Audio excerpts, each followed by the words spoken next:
I just want to start off by saying thank you to everyone who watched the 9 episode of us watching bad videos and reacting to them.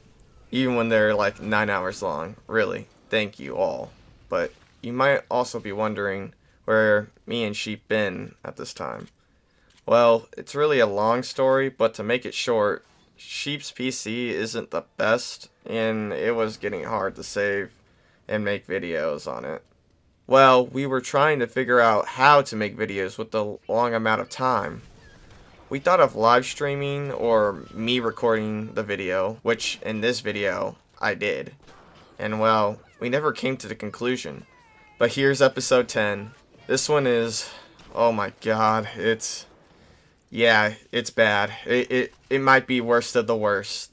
This video was breaking us, and it was, well, something. As for the creator of the video, we'd reached out to him in a comment, and well, we told him what the Farmcast is about, and I told him the problem with the Bioshock Masterpiece video, and his response to his hate video. And well, good luck finding his channel and content. Just want to point out to Masked Vale that his content wasn't bad. This video was just not done well, and I and Sheep really had no hate for the guy. Yeah, we will be making jokes and mocking him and just questioning his thoughts behind the video, but really, Vale, if you're hearing this, I don't know why you took your channel down. But if you like making this content, go for it. I won't stop you. And I believe you have the potential to make an even better video, and as for the viewers, thank you. But finally, this one's going to be a long one. Sit back, relax.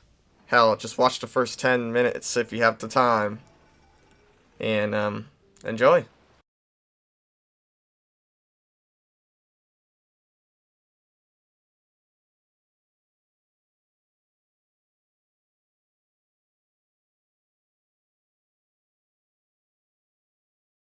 Farmcast, Season 1, New Life, Episode 10. It's not dead, y'all. We're back, and we found a stinker. The 5 people that watched us, we're back. Return Yes. of the 2 canned sheep. It's gonna be posted on probably my. I don't know. I don't know where this is going. It'll go. It'll go. Well, maybe you can give it to me and then I could post it to the channel, and then you could post it yours. Anyway, I let's tried to hear. post a few long videos before. It wasn't working. I might just have to upload it on my channel. I don't know. We'll see. All right, We'll see. let's keep it. Let's keep in mind the argument isn't that Bioshock is bad, but it's not a masterpiece. And I guess that's because the gameplay gets too easy at the end of the game, which I haven't played Bioshock in a little while, but I've played enough to memorize the whole thing, and I think that is true. At least with the big daddies, anyway. The big daddies at Point Prometheus, I know, are probably like really easy at that point. Like, at least if I remember correctly, because you have so much stuff at that point. Like, there's so much you can do. Yeah. But that's kind of like a part of like your.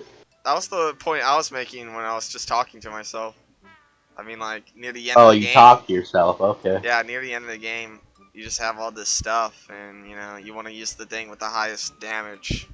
Yeah, like that's kind of like, I don't know. I feel like that's kind of like where the fun is, and there's also the skill ceiling to that. Like, you do have to earn your way Yeah. to have, like, you have to earn your way to have all the upgrades, and earn your way to have enough ammo and, like, health and everything. You really And, do like, feel like a god at the end. Like, it's something you earn, right? Like, you earn your way to success at the end of Bioshock. Yeah, as where Fontaine, he just takes it. Oh, yeah, I didn't even think about it like that. That's a good point. I will say, the little sister escort mission is definitely a challenge. That is definitely a challenge, though. I know the little sister escort mission. That's like the hardest part of the game, undeniably. Yeah, dude. I was playing. I gotta tell you, this is the worst story and the best story. I was doing that, and I was like, oh man, I'm doing really well. I might actually get past it without her dying the first time. I missed one turret because it didn't shoot at me at all, and the turret just went, and like the little sister health went to instantly 0, Yeah, that's I'm like, what's that's like shooting her? What's shooting her? And it's like, oh, it's this fucking turret. They didn't fucking decide to shoot me, and I didn't even know it was behind me. yeah, that part where in the museum with the skeleton, the dinosaur skeleton, they disappear and you don't even know. It's the most douchebag thing a game has done Yeah, and, to me. yeah, the turret just doesn't shoot you at all to make you the appearance. No, it waits until the youngling comes by and pulls an Yeah, Anakin Skywalker on me. why would it be programmed for the little sister instead of you anyway? Like that's oddly specific programming, like in They want you to universe. fail. They're lucky Yeah, there is no yeah. achievement for that fucking little sister thing, because I swear to God. It's unbalanced though, man. Yeah, where I you're always, OP near the end of the game, which I always, I really thought was fitting. like I think that's fun. I don't know. I do say that like from memory the what Olympus Heights and forgot where the other area, but the level before Point Prometheus. The Big Daddies are pretty hard in that area, so I don't think like it's that unbalanced. And Yeah. like the splicers are pretty buff at that point too. Like so I don't really see like maybe it could be more difficult, but I think it's fine. I think it's as difficult as it needs to be. I don't really see the problem. Uh, Uh, yeah. yeah. Oh, well, Survivor though, Survivor. I want, yeah. dude. The points he makes in this video. I found a good one. Like, okay, I want to Like, say real I know quick. the guy likes Okay. Bioshock. We're not hating on the guy. I know he likes. I've seen a couple of his other videos. He actually has passion for the game. Uh, Well, just whatever he says in this video, I don't agree with. And let us know if you guys don't agree with either, because there's a lot of points that make me want to, hit my head on the wall. yeah. Oh my god. You really should have wrote a script for this. Like, some of these, oh my lord. Yeah.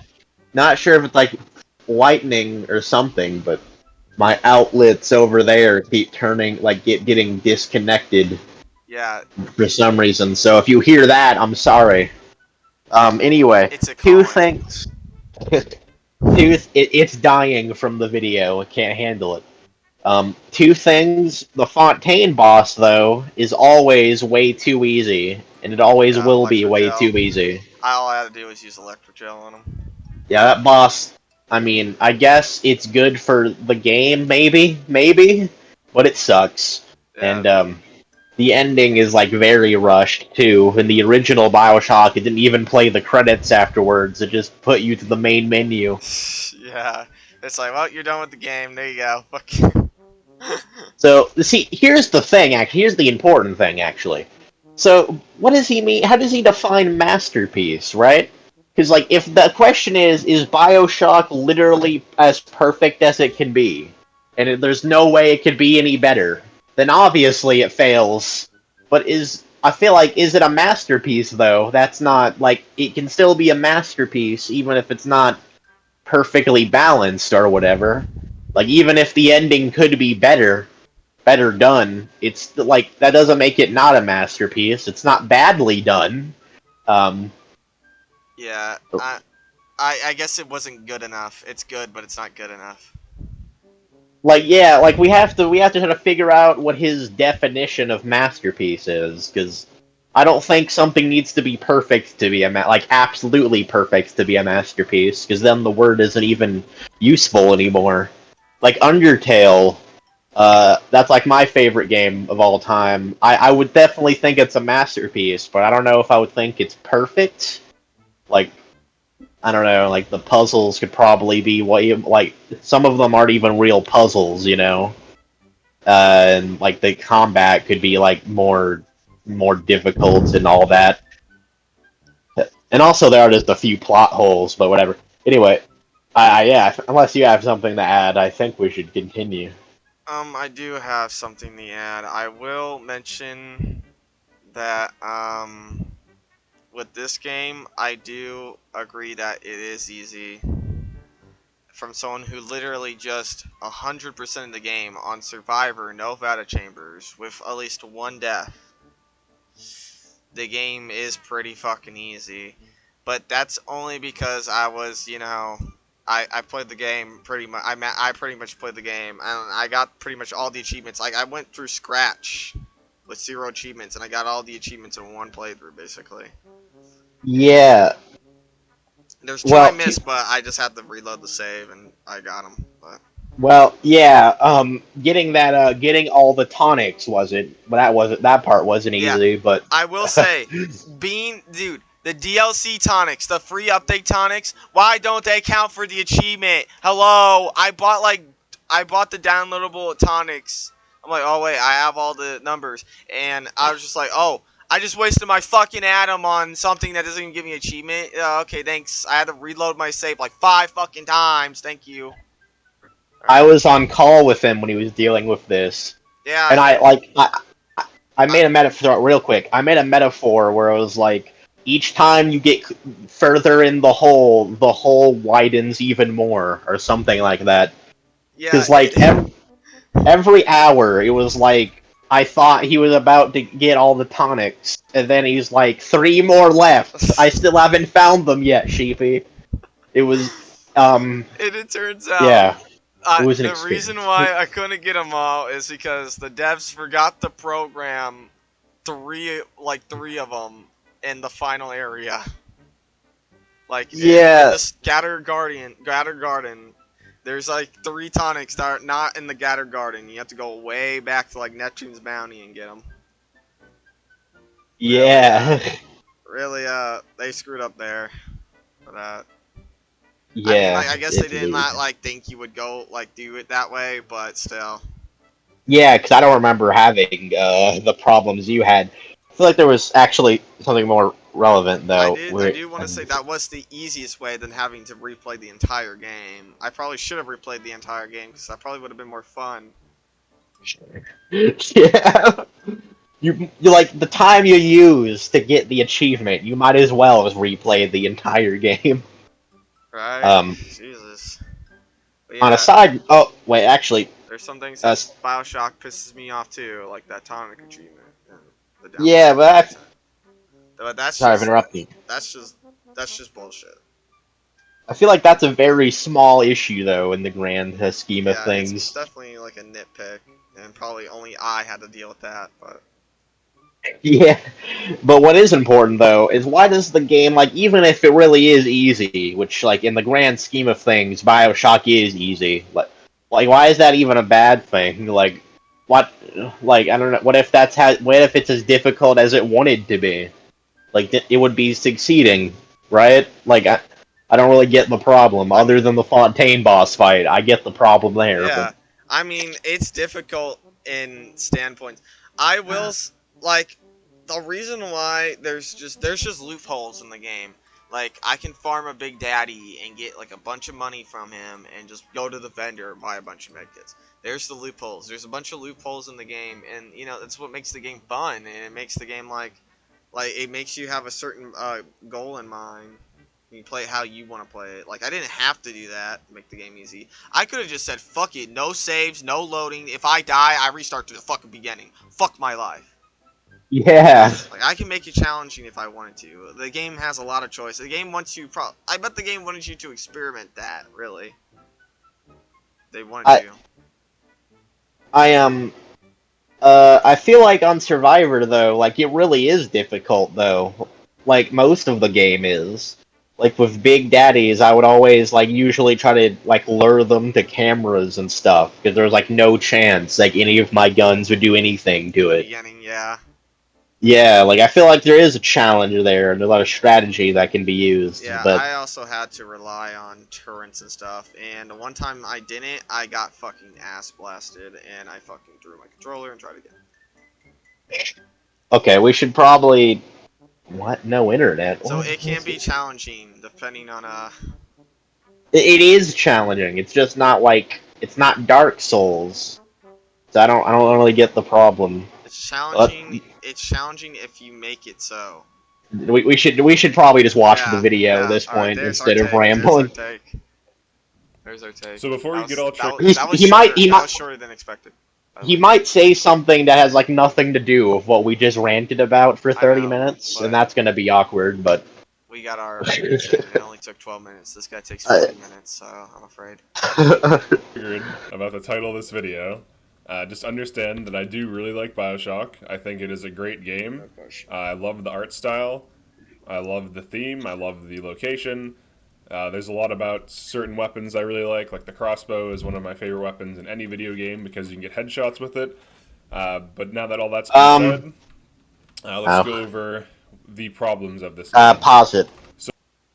That's kind of I don't know. That was kind of a funny sentence. That it's one of your favorite weapons in any game because you can get headshots with it. Why would you word it like that? I don't. Yeah, headshots a pity weapon. That actually, yeah, like I get what you mean. Like it's really satisfying. What he meant to say, insta kill. Yeah. Headshots, unlike the shotgun where it doesn't sometimes. Yeah, and it is like honestly difficult to pull off. You know, you might say it's balanced to pull off the headshots. So like I get what you mean, but you know, like this is why you need to script things. If you are scripting things, oh my god! But you like you can write a sentence. Think about a better way to write or say the sentence. That was a bad way of saying it, but I guess it was good enough for us to understand it because we've played the game. There it goes again. Yeah. Anyway. So. Do. I guess a point for us. A very small point, but a lot of people always say Bioshock is a masterpiece, and I almost want to agree, but before the remaster and the addition of survival mode. Then. Okay. The remaster did not bring the survival mode. The free DLC update from the original Bioshock brought the survival mode. You can play the original Bioshock right now and download it off the Microsoft Store on the 360. Yeah, this was news to me. I still haven't figured out how to download that. To be honest, it hadn't showed up for me. But I thought the survivor mode came with the PS3 version because that has some exclusive content. But yeah, I guess I was wrong. People like to. Some people make the mistake of saying that disabling the FATA chambers come with the that update. I don't think that's true.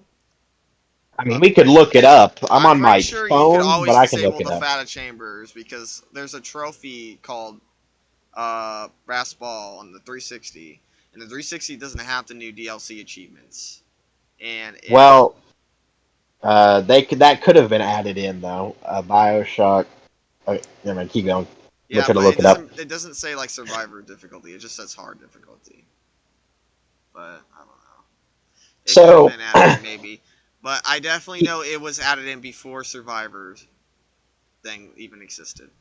So there is that. So his point actually seems to be that the game before survivor mode and like disabled Vita chambers was way this is when it came out, the game was too easy. Yeah. Like playing just on hard mode with Vita chambers was too easy. Yeah, I think I actually do agree with that, but like I still don't really see why it's a problem necessarily. Yeah, why is it a problem now? Because like it's that too. I mean, like I don't know. I feel like if it's fixed now and no one even I didn't even know the Vita chambers and survivors were like an update. Or I guess he doesn't even know that. Apparently, he thinks it came with the remastered version, which I thought for a while. But anyway, the point is that like if the game's as difficult as it wants to be, then it's succeeding, right? Like it's succeeding in what it wants to be. Like Bioshock isn't wanting to be like the most difficult game in the world. I don't know, like, the gameplay is wanting to be, the main, like, theme about it is that there's so many different choices you can make, and you can play it, like, 100 or 1,000 different ways. Yeah, he plays it all the time. And it definitely succeeds in that, and it definitely, I will say that, from memory, on hard mode, not survivor mode, Big Daddies were not, like, that easy, like, they were easy to deal with. Like in survivor mode fixes that issue. So like I don't know why it can't be credited for that. Like I don't get it. But continue unless you have something to add. No, I don't think so. to agree, but before the remaster, Oh, they issued wait, survival real mode. quick. Pause. Definitely. Okay, apparently, after downloading the 1.1 patch and DLC for Bioshock, you can choose to disable all the Vita Chambers, Oh, and okay. it is an achievement and trophy. So what you said was right, I think. Alright. Anyway, that doesn't even really matter, but go ahead. Yeah, it shouldn't matter. I would say that it's really close, but not quite there. And the reason for that is while the art is Okay. great, while everything is polished, while everything is well designed, the one thing that to me was never polished, and even like especially back in the day, was the gameplay. So what do I mean by that? The gameplay has a few issues that are kind of like working against it. The first thing is before I the mean, yeah. remaster, Vita Chambers could not be disabled. Like you had to wait for an update before Vita Chambers could be disabled. Okay, wait, Why is this a pause. problem? What? I don't want. What? Yeah, why is this a problem? I don't get it. We can disable it now, man. We've been able to disable it for like Forever. 10 years or something. I'm like, yeah, what? Why is this a problem now? Why was it even a problem back then? Like, sure, the game was easy back then, but like, yeah, we've said this. The setting of the game is this like dystopian city, right? Like it's like this rundown, destroyed city that used to be a great thing, and it's all like gritty, and there's like dead bodies everywhere, and there's blood and gore, and everything's all crazy. But you can't die. That's You that can't die. fundamentally that like Oh. spits in the face of what the game is about. Like imagine if you're playing like the new Doom. Pause. Okay, yeah, actually, Hold on. That's so stupid. maybe That's you might be. basically every video game. If That's you die in true. Doom and you reload your save, Yeah. dying has no consequences in video games, my guy. That's video game Well, logic. Well, I will say though is that like when you die though, the enemies have the same HP. I'm pretty sure. Like that was Are something we the talking sequels Vita improved. Chambers? Yeah, like with Vita Chambers, like a Big Daddy will have the same HP if you die. Like I'm pretty sure that's the case. Bioshock 2 actually fixed that, where a little sister will heal a Big Daddy's health if you die. And also in Bioshock 2, you literally like if you die at the harvest segments, the defend little sister segments, like that's a lot of resources you just lost. Like you can't die there, you have to do it again. So Bioshock 2 fixes on the issue he's talking about here. And probably Infinite does too, but I don't know, whatever. And Bioshock 1 though, right? You might be right. Cuz like see the point I would be making though is that isn't that like it didn't come out with the disable Vita Chamber option, man.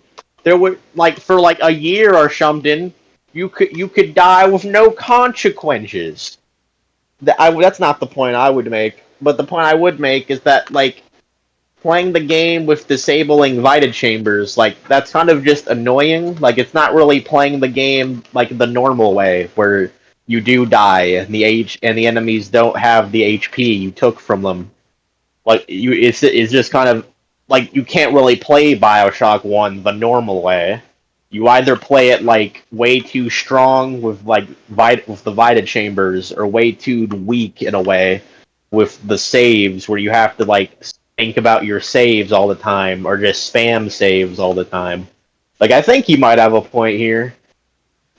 His point is that it takes away from the tension, I think. Like it takes away from like the horror of it because dying doesn't have consequences.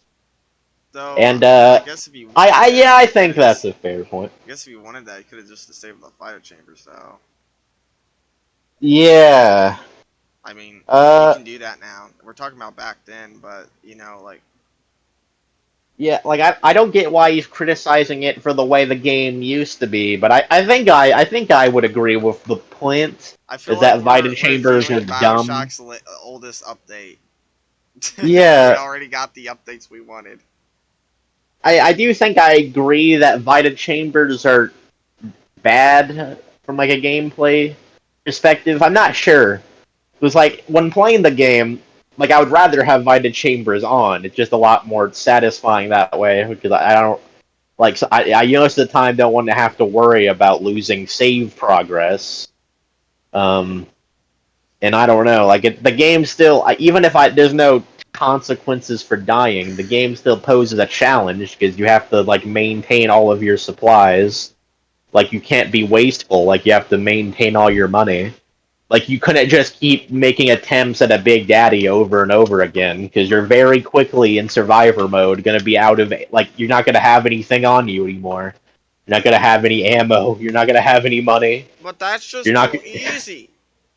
Yeah. I mean, coming from, I guess, him, like, you never know how these people are going to play the game. It could be The old version of the game, like 50 years ago, was too easy, man. Yeah, I bet. I will say, I'm like, he could also, if he wanted that to not happen, and he really wanted the atmosphere, like, we're talking now. We're not talking about the past, buddy. We're talking now, right? If you wanted that atmosphere, just play the game with no Vita Chambers, and if you die, you reset the entire game. There you go. I guess that is a way of doing it, but I don't know. Like, I guess he's criticizing the game for how it wants the players to play it, though, right? I think so. Like, as usually you critique things in general. I would think. So he still might have a point. I don't know. Let's continue unless you have something to add. That's a fair point, but like, I don't think anyone who was playing it would have been like, "Damn, these Vita Chambers, bro! Fuck, making everything too easy." Like, I wasn't like that. Yeah, like, I was like, "Oh shit, these are pretty fucking cool." Yeah, like, the game still has, I don't know, maybe not consequences, but, like, tension. Like, you are accomplishing things in Bioshock. Like, it takes actual skill and strategy and, resource conservatism. Like, the beat Bioshock, you just can't die. Like, you can't, like, you don't go back to a save point. In fact, in a way, not going back to a save point can make it harder in some ways, because, you know, the resources you used up are gone forever. So. Yeah, and it. But that's if you're dying a lot on one. Without that Vita Chamber, dude, we'll never get to see that little Easter egg developer. Wait, what Easter egg? There's an Easter egg where if you die in a Vita Chamber, there'll be a note from a developer saying to fix it. Oh, okay. That's cool. By the way, not that it really justifies gameplay necessarily, but you have to admit, what's this guy's name? What's his name, fanboy? Masked Vale. Okay. Well, you have to admit, Masked Vale, that there's a really cool kind of like meta element to it. Where, like, you think, when you're playing the game for the first time, you think it's just a gameplay mechanic. But you realize it actually is a story mechanic, that, like, that the reason you can use the Vita Chambers is because you have Andrew Ryan's DNA, and it, like, makes sense at the plot twist in the game. Oh, he tried to call someone out for that. He says, if Vita Chambers resurrect people with Andrew Ryan's DNA, how has Andrew Ryan died in his office with a Vita Chambers? You disabled it! Yeah, that's like the point! Yeah, well, this guy called him out on his bullshit, and he said, well, if you searched a little bit about Andrew's death, you would have known that the Vita Chambers in his office is actually disabled. That's why he died and didn't get revived. Yeah, he purposely disabled them, because he chose to die like a man to prove a point. That's the story. Gee, oh my god, why was I... He has a lot to talk about the story sheet, but can't wait till we get to Well, this. oh, really? Okay, Yeah. I had too much good faith. I had too much good faith with this guy. He's dense. Doom, or like Doom Eternal, or like Doom No, 2016. And when you died, it was like the new Doom. Yeah. I don't even remember what I was gonna say anymore. Or like yeah, Doom he's Eternal, or like Doom 2016. and when you died, it was Uh-huh. consequence free, and you just got reset, and all that damage you did to enemies stuck, and enemies could just, you'd literally run up to a Big Daddy with a wrench, hit it a few times, So get killed. basically, he's saying, hit it with a wrench? Huh? A wrench? Respawn, keep doing yeah, that I until want it to dies. see Like, him that's stupid. do that. That's like just Vita Chambers. Show this already off to me us. makes this game not a masterpiece. Like how am I supposed to be immersed in this environment when I can't even die? Like that to me is like one of the biggest pitfalls because Pause it. That's Pause your it. problem, buddy. I mean, yeah, like I don't know. I guess don't know who else and feels like that. I don't know anyone else who's like, man, I can't get immersed. I can't die.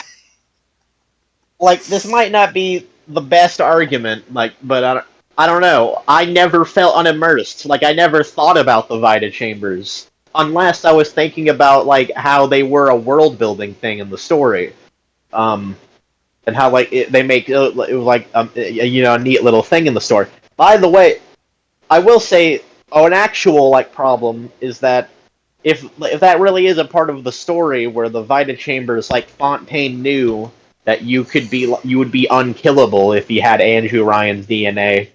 Why doesn't Fontaine turn off all the Vita chambers? I mean, I guess he does that during the fight with him. There's no Vita chamber, but you would think that would be like his first thought, his first priority would to turn off all the Vita chambers. There's a lot of plot holes in Bioshock he could have talked about, but he's busy talking about this. Also, if the Vita chamber is like made for Ryan specifically, would it really make sense that all the money to install a Vita chamber literally everywhere in Rapture has a Vita chamber, right? Like, how much money would that have cost to make that? I do think there's an advertisement at the beginning for the Vita chamber that like says with a press of a button you can be revived. Like, I think other people could use it, but only Andrew Ryan's DNA would like respawn in it. I think that's how that works, but we don't really see any splicers using it though, which is kind of a missed opportunity. That I would love to question about the Vita chambers. Do you have to be dragged into the Vita chamber, then click the button while you're in it to get resurrected, or does it you just get like recreated? That's what I never got about it. I thought it was like, who the fuck was dragging your body when you were dying? Because I know you have to. Because when you die, your body needs to be dragged to the Vita chambers to be revived. It isn't like you manifest back. You know what? It's actually sorry for interrupting you. It's like, I don't know if that's just gameplay. That's just see, we're actually talking about the real shit here. Yeah, like the game actually does make it a part of the world and the story, but it doesn't go all the way to justify it. Like, it's kind of a half-hearted effort in a way. But Bioshock 2, and it's something that's really clever about that game, actually like reincorporates the Vita chamber and it kind of explains it more. So, from memory, right? Like, Eleanor told the little sisters, which she had like a psychic connection with. She like told them to get some DNA or something of Subject Delta to like put it in the Vita chamber so it would register to him. So but I do know that like it shows him like falling out of the Vita chambers in like when you get to the Sophia Lamb and everything. I don't know if he was dragged into a Vita chamber.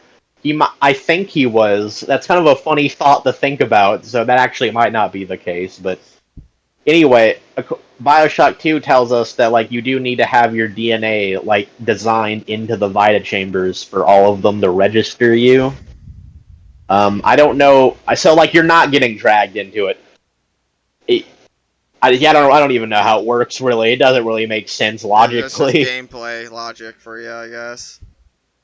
Yeah. Game logic. I feel like I'm forgetting something.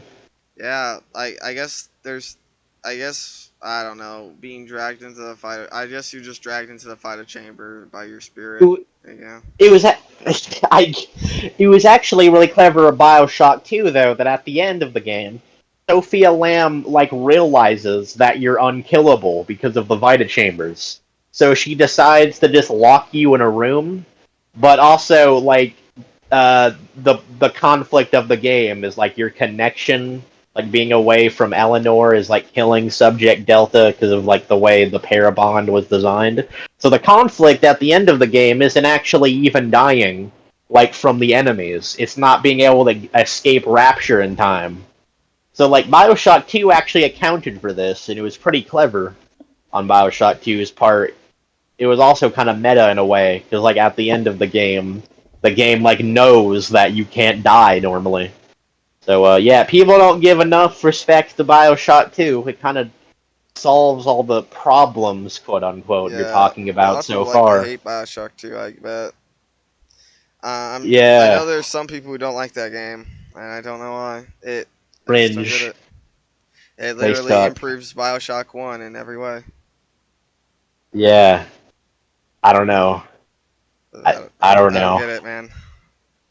Bioshock 2 haters, why? Why do you do this to us? I think like the main argument is, there doesn't need to be a Bioshock 2. I think. Yeah, I think that's are you it. 2K's boss?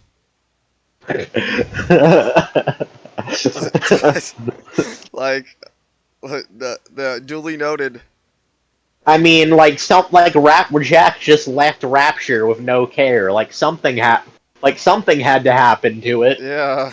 Kind of weird. He never told like the government It's about not by it. the original writers. Maybe he had a good reason for that. Yeah, Infinite. We already know how that went. Yeah. Very disappointing. Yeah. I would agree. Infinite's not. I don't think I would call Infinite a masterpiece, but it's probably still good. Yeah. All right. We gotta get back to the video. God damn it. We're back to our old habits. Wait, real quick. To just quickly address something I said a few seconds ago. Jack probably didn't tell like the world governments or whatever about Rapture because then they would have like access to all the Atom and everything, and it probably this probably wouldn't be a good idea. Would have been a Rapture on Topside. Johnny Topside. Yeah, it would have just been the same thing all over again, but where like they would have like scientific advancements but lose their morality and all that. They would probably happen again, but wish the games could have addressed that though. Also, anyway, yeah. Which Jack talked in the game. I don't know why. Like, we know he talked. We heard him in the beginning talk. Well, that actually might ruin the immersion for a lot of people if he did talk. I mean, I like, get it would be a different game. The person talking is you. The player is the player. I kind of wish, like, if I understand him not. Oh my god, there it goes again. I don't know if you hear the air conditioner just going on and off. It's fine. Okay, that's great. Well, I hope they think it's fine. Anyway, I don't know. I do understand why Jack was silent through most of the game because that honestly would make it a different game if he did. Like, it can be immersion shattering for a lot of people. Like, I know Outlast 2, I think a lot of people criticized it because the main character was just like swearing all the time, and it was just like distracting. But I do kind of wish Jack could have talked like at the end of the game, like maybe to Fontaine or something to show that he really is his own man. Instead of Tannenbaum talking, it was him talking. Yeah, like like the gist would be, I'm not a slave anymore, Fontaine. I'm my own man, or something like that. Yeah, but he He just doesn't like. He talks one time and says, "Yeah, I'm done." Done with that shit. Yeah, my family thought I was great. Goodbye. The PA left the room. Took his $1 paycheck. That was apparently like a programmer or something. I don't remember what exactly. The reason why they even added that was because they wanted to add more interest. Like, more mystery. It also was great foreshadowing for the plot twist and everything. Yeah. You're born to do great things, and they were right. We can think about it for a meta perspective, because from like a meta game thing, like we know the plot twist is that his family, his life was just something that was programmed into him and it didn't actually exist. that means that like the person who really told him he was meant for great things was Fontaine, and like we know what Jack was meant for. It was to kill Ryan. Which like we could look at it in a way that if you really think about it, Jack was that would be is what a main character is in a game, is that they really are just meant to complete the game. That is all they're meant to be. That is all they're created to be. To follow the objectives from Atlas. No way. Clever. Very, very clever. I might be like looking too much into it, but yeah. Okay, I think we can continue. This is part of like a thing that I've hated about some newer games, and it's the casualization of video games. Now, all right, the reason this is happening is because a lot of people don't play a lot of video games, but they want to still experience the video games. So what developers that's do why it's a good is thing. They generally, now there are still hardcore games, but they generally will make games easier so that players can still have a chance to play them and experience them. So in the case of Bioshock, Vita Chambers are kind of like the natural progression. Real quick, wouldn't that be like objectively a good thing? Is that if you could get most people to be able to play the game, I'm just like if you make it more, if you make a game more accessible to everyone, more people could enjoy it. So like if we were able to try to say a game was objectively good, that would probably be a good reason for it, unless there is a reason why it shouldn't be accessible, like Dark Souls or whatever. Like it's supposed to be challenging, right? So it shouldn't. Modern gaming. It's too accessible, man. Too many people are able to enjoy it. Play this game. Fucking grandpa, why do you get games? Why does my dad get to fucking play? That ain't fucking fair. Where's the challenge? Yeah, like, the main priority in a game, generally, right, is it's supposed to be fun. Challenging, that's like a secondary goal. And Bioshock is fun. It doesn't like really fail in any way, and it's as challenging as it needs to be, and as challenging as it wants to be. Like it's not like a walking simulator kind of game. I don't. All right, we should of reducing difficulty. But in my eyes, coming from someone who's played like Half-Life and like CS, like and coming from a true gamer, and all these other games, like it was just like a dumbing down of video games. And then when I played Bioshock, I'm like, this game looks great and it plays great. As far as like the basic gunplay, I do have some issues about that I'll get into soon. But you can't die, so great. It just felt really stupid. It's like. I know me and a lot of other gamers play things for a chance. Can't die, but you can't die. Well, Bioshock 2 and Infinite fix this problem because, like, they are consequences for dying, even if they're not, like, that much. But for Bioshock 1, like, the game, like, it still is challenging, though. Like, it still requires skill and all that. I guess it breaks immersion, but the thing is, it actually is a story mechanic in universe. Even if it's not like, even if it doesn't make perfect sense, they actually try to explain how it works. So like that should actually build immersion instead of breaking immersion. Like I don't get it. Like I'm sorry, you can't be invested in it. You can't be invested in all the world building they put effort into because when you die, you go into a chamber. I'm sorry you can't get over that, but I don't know. Doesn't make the game not a masterpiece, just, I don't know. Just a you problem, as Fanboy said earlier. Yeah, it really is. Dude. What was the other thing? He was trying to make points off of Half-Life. Yeah, I think he was like superior. We can go back to that, but like I think he was basically, here's my interpretation. He was saying, "Man, I'm a true gamer. Back in the day, I played all these games where not only did I die, I had to grab my butt and pull me up by my bootstraps and climb the mountain. It felt like a real accomplishment. But these days, the kids, they have all these like casualizations in games. Like, they're just dumbing games down so everyone can play them, man. And Bioshock, it looks good and it plays good, but you can't die, so it's stuck." That's it. And we already explained why that's not true. Like that's What he said is stupid. challenge, and this game just never had that. And even in survival mode, Never like had the it. most recent playthrough I did of survival mode, I didn't even die once. Or maybe Oh, I Can we did get a clap die. for him? Can we get? Wait, you not like you being good enough at the game where you don't die. That That's what does so that even different prove? from a new player. Yeah, like someone. Like what does that even prove? What? Like I beat Bioshock like a million times on the easier difficulty, went to Survivor, and only died once too, my guy. Like yeah, That doesn't- it's gonna be pretty easy once you know the game inside out. What argument is he even making now? That doesn't prove anything. You know, What? let's just clap for him for beating the game with one death. The Good job. the argument was that Vita Chambers, like you not being able to die, breaks immersion. Like it makes it less scary, I think. But now he's talking about, man, I'm so good at the game, I never even died. Get fucked, Bioshock. You can't handle this. You can't handle this Take this shit no more, man. MLG. Ugh. Like once, I can't remember, but I'm pretty sure I Can't died remember. like maybe one or two times. Like it wasn't like Woo. I died a lot, and even then, like it was because I was just goofing off. Well, like, if you like, died doing one something time, you stupid on didn't die a purpose for lot. Video.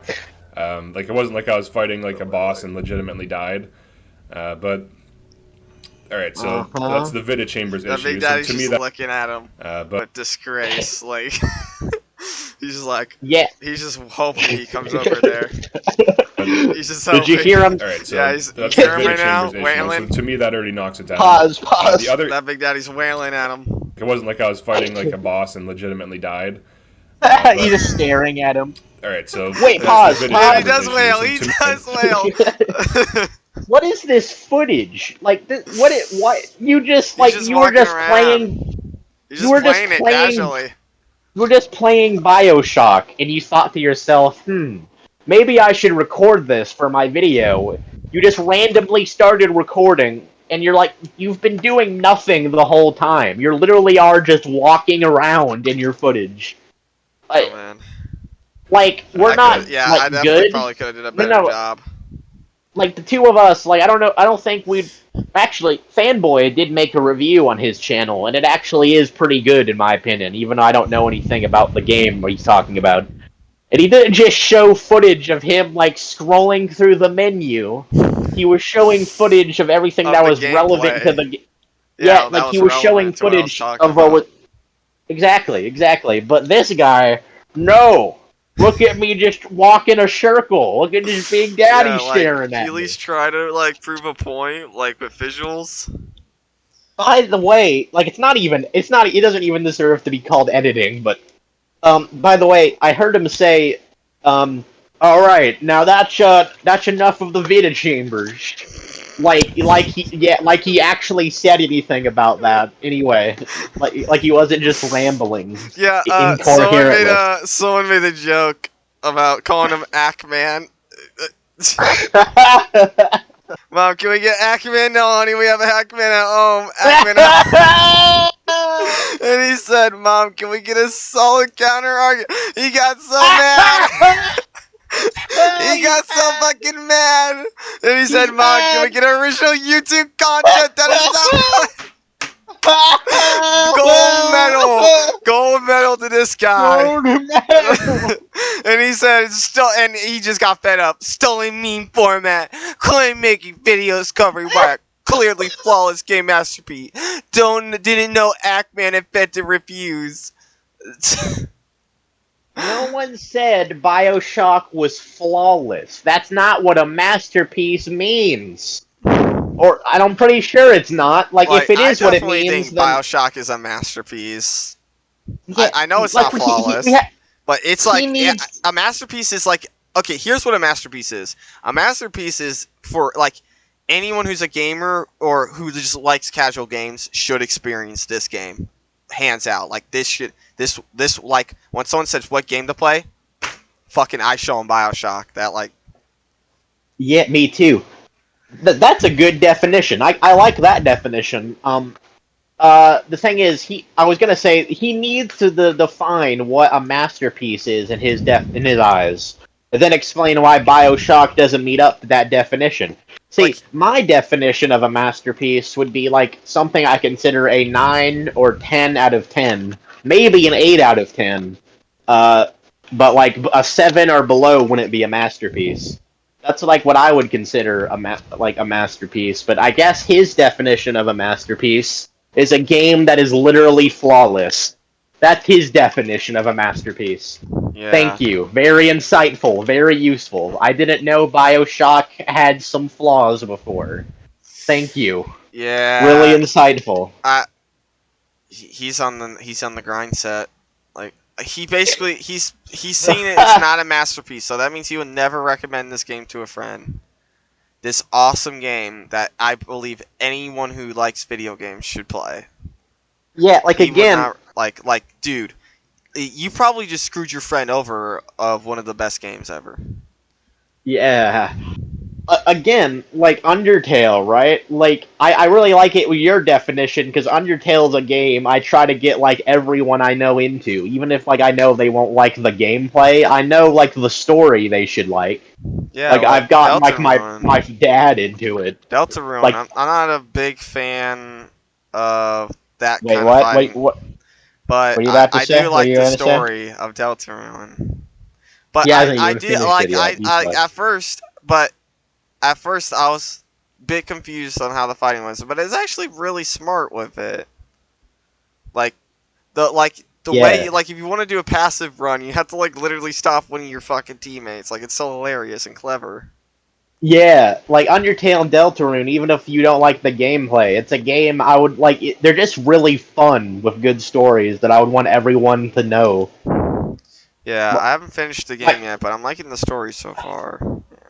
Like, I would always just play it, like, I would just play the game myself and have, like, my family watch them if they didn't want to play it. And that game is very casual, so he would hate And this game. He would hate Deltarune. Oh, yeah, it is very casual, Like, isn't it? Anybody could play that game, like anybody. Like, And you a actually dog do can play die in that game. Yeah, that's funny, because, you know, Toby, the Yeah. dog, the Yeah. annoying dog. That was the reference. I'm glad you picked. I get what you were throwing down there, fanboy.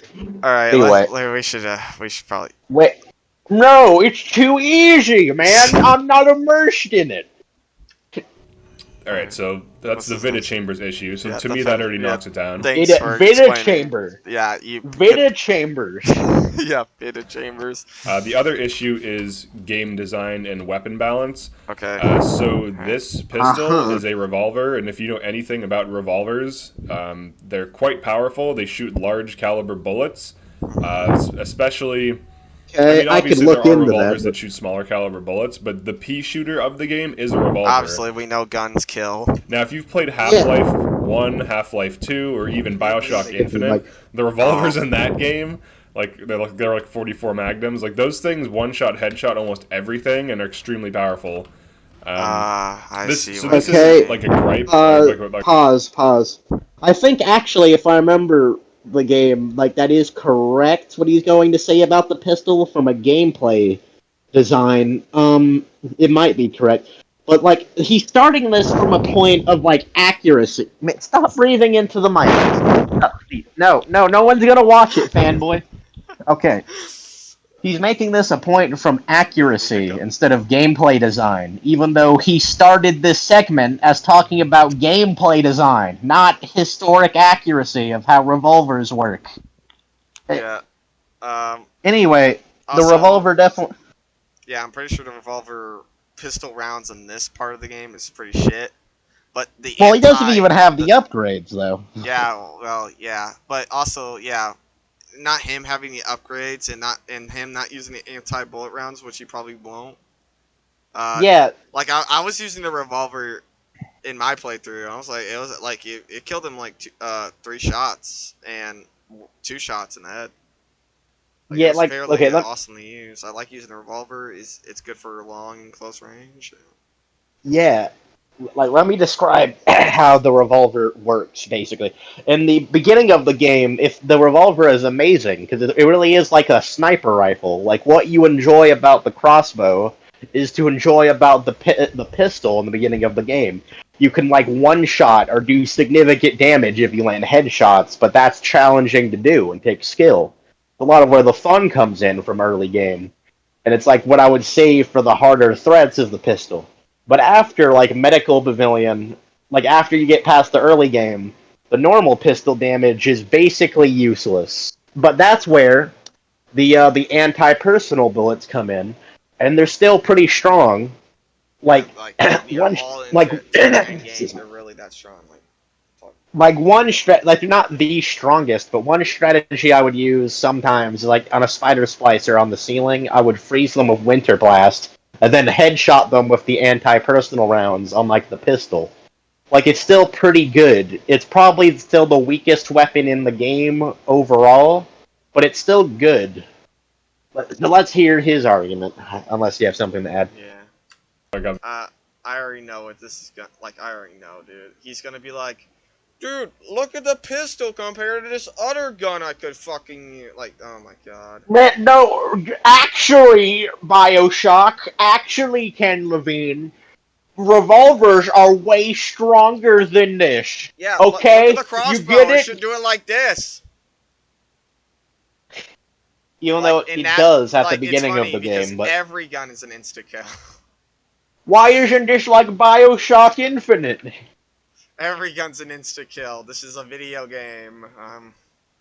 They're gonna yeah, have to like make it yeah, a bit challenging for. Yeah, like why are you using accuracy? Why are you criticizing the game for how accurate it is? If you're a bullet sponge, the enemy should have the same treatment too.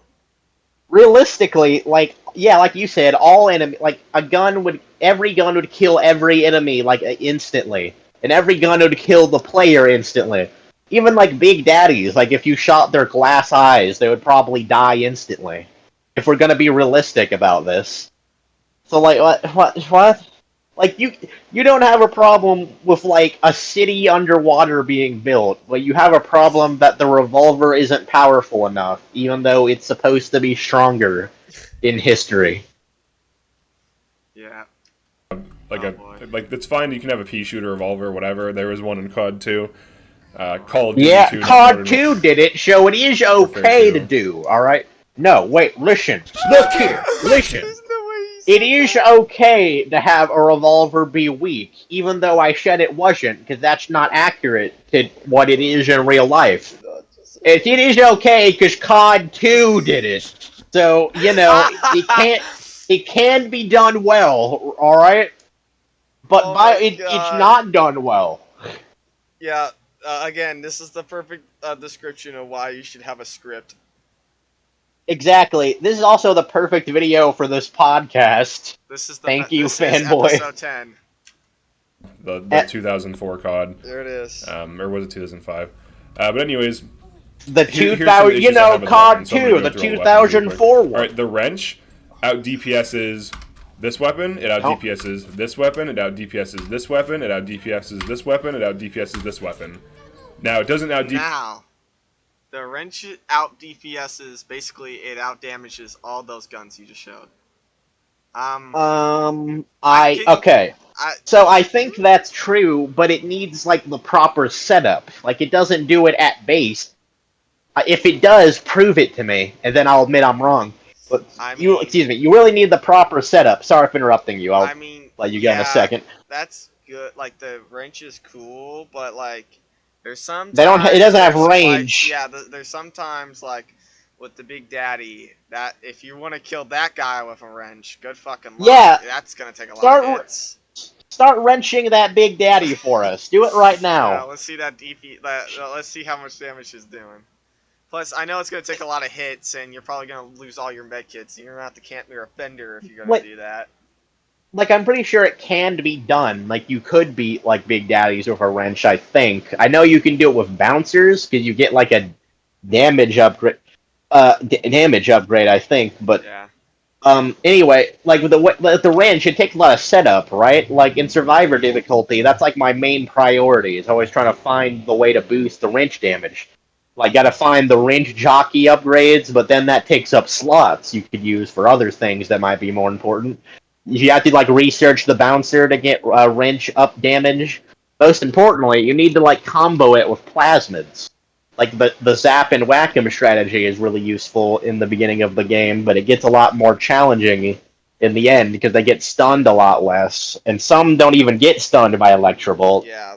So you can use Winter Bolt. Yeah, sorry. You can use Winter Blast instead, but then like if you can't wrench them down quick enough, then like sometimes it's better to just use a gun when you Winter Blast someone instead of the wrench because it won't like kill them fast enough. So this DPS thing, It's time. like I don't. It's time for fanboys. Great gaming tips. You want to use Speed Boost 1, 2. Wrench Jockey, that one where it increases the damage. I forgot about Speed Boost. Yeah, you're right. The Winter Wrench. I don't remember the name, but it makes your dang snowy. No. I disagree with that one. Don't use that one.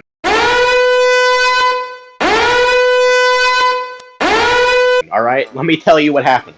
So I've tried that before, and like what happens is if I'm using Electrobolt and I zap them, and then I whack them with the wrench, and if they freeze the enemy, then like that takes away the damage. It doesn't have the powerful zap and whack anymore.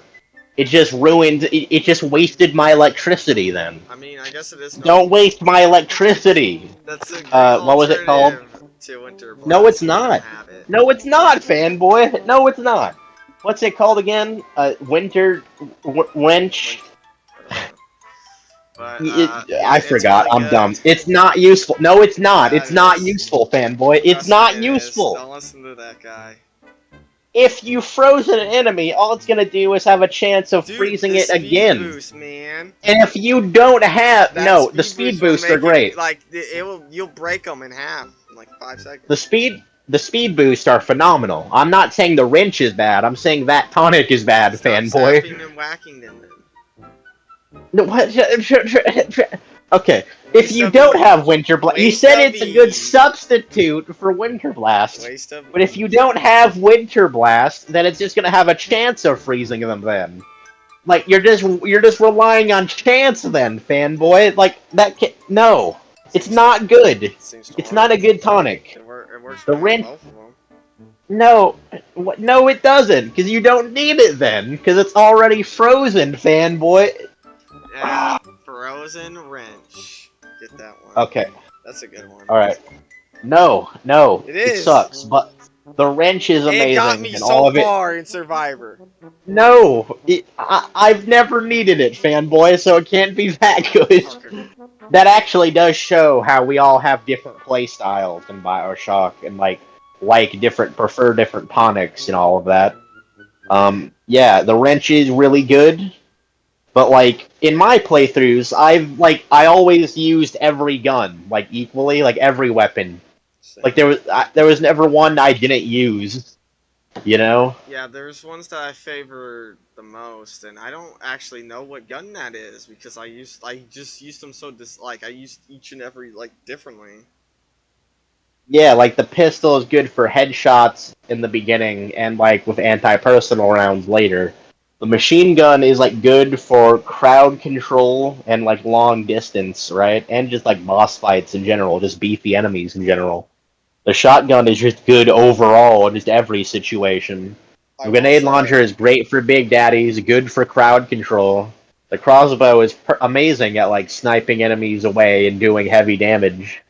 And then the wrench is just overall good for most situations. Yeah, the crossbow's also good against big daddies if you're peeking. Really good. With Yeah, it is balanced. I don't know what to say. It just is. The wrench is the best weapon in the game, overall, but it is balanced. Let's just hear the argument. Let's get something. DPS these weapons on its own. It out DPSs them with the right setup. So. Yeah, the right setup. That takes skill and strategy. So. What is he doing? What's he doing here? DPSs them. Oh wait, right pause setup. it. No, pause it. Is he stuck? No, fanboy. In your video, you're literally just gonna be hold on, everybody. I just need to pour up my plasmid here. Give me a second. That's not how you make a review. That's not how you do it. This isn't a review. This isn't even a review. It's just a rant. Like, He's no. figuring out how to get his plasmids out. Let's see his struggles. So There's literally no way we key could make a video pull like up my worse It's than probably this. shift. plasmids. Last One one I second. recall, to see your plasmids, it was shift. You're wasting time in your review Just gotta because you customize can't It's figure shift. out. Yes, that's fine. It's You shift. I can't think it's equipment. It's fucking Plasma shift. edit It's this shift. out. It's shift. Edit Alright, so- this out, you moron! Oh, it's just selected. It's shift. Why are you You're How does he wasting not your know time. that? How does he not know it's You're- shift? I played the fucking game on PC and figured that out pronto. Plasma. That's Okay, that's like that's fine. Why are you wasting your time in your review to like just edit it out? Shift. There's like no care at all into this. Guy. He's so funny, man. Man, I can't believe this. Like, we're wasting our time thinking of responses to someone who literally couldn't give less of a shit that they couldn't edit out them not finding out the shift key pulled up the plasmids. Jesus. Okay, well, I don't know what he's trying to do here. We'll see. Alright, so... Oh, that's just selection. I wanted to see my actual plasmids. Let me go find one of those gene swapping things. Wait, Let me wait, go. hold on. He didn't know. That- Wait, you didn't have the right plasmid on you?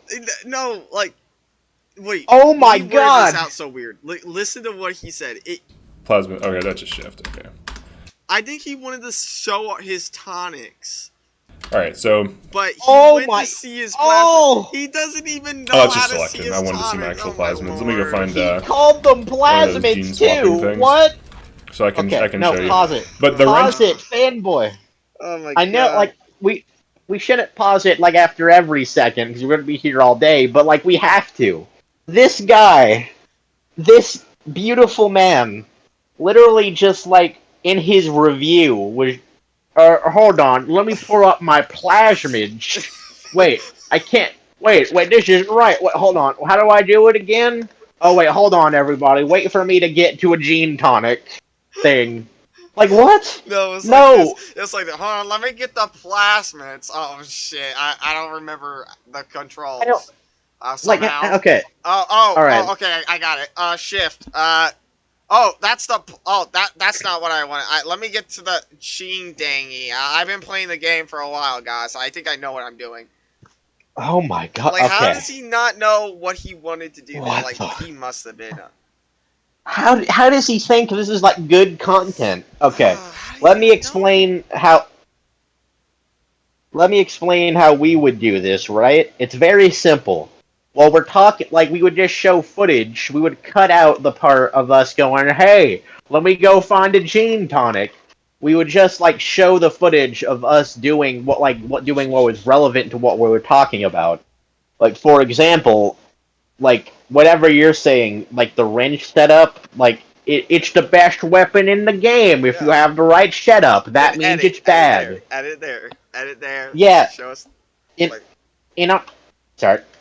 In our review, what we would do is we would immediately have, while we were explaining that, we would have footage of, like, you having the wrench set up and, like, killing enemies instantly. And then contrast it with footage of, like, a shotgun taking longer to kill enemies than the wrench does. But no. That's what we would do. That's what we would do to prove your point. It's very No, basic stuff. We have to wait for him to get there. It's very basic stuff, whatever your name is, Mr. we have to Hale wait- or whatever. We have to wait for him to get it going.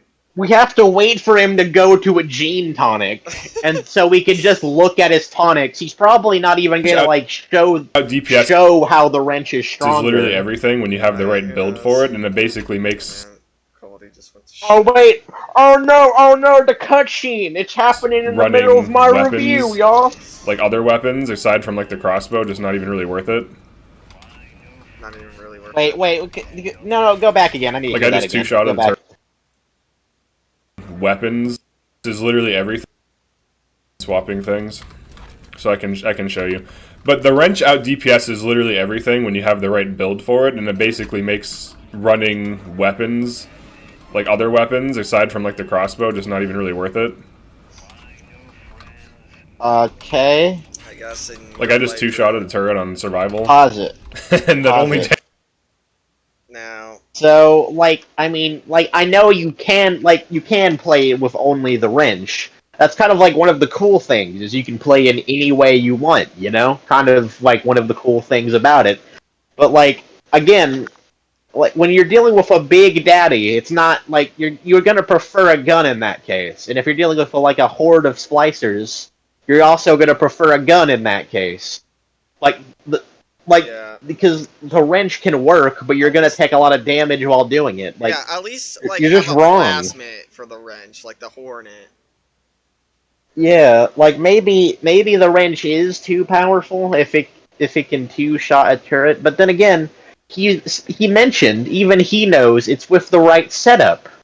If you make the setup to make the wrench that powerful, don't you deserve to have that be the case? I don't, because that takes effort. Damage You I know, took. like you have to do a lot of research and like research as in with the camera. I mean, and all that. Oh man. Was from it And you have to like exploding. find and like you So, have to here, use check this valuable items. Set her on fire. Stop. Alright, now it's...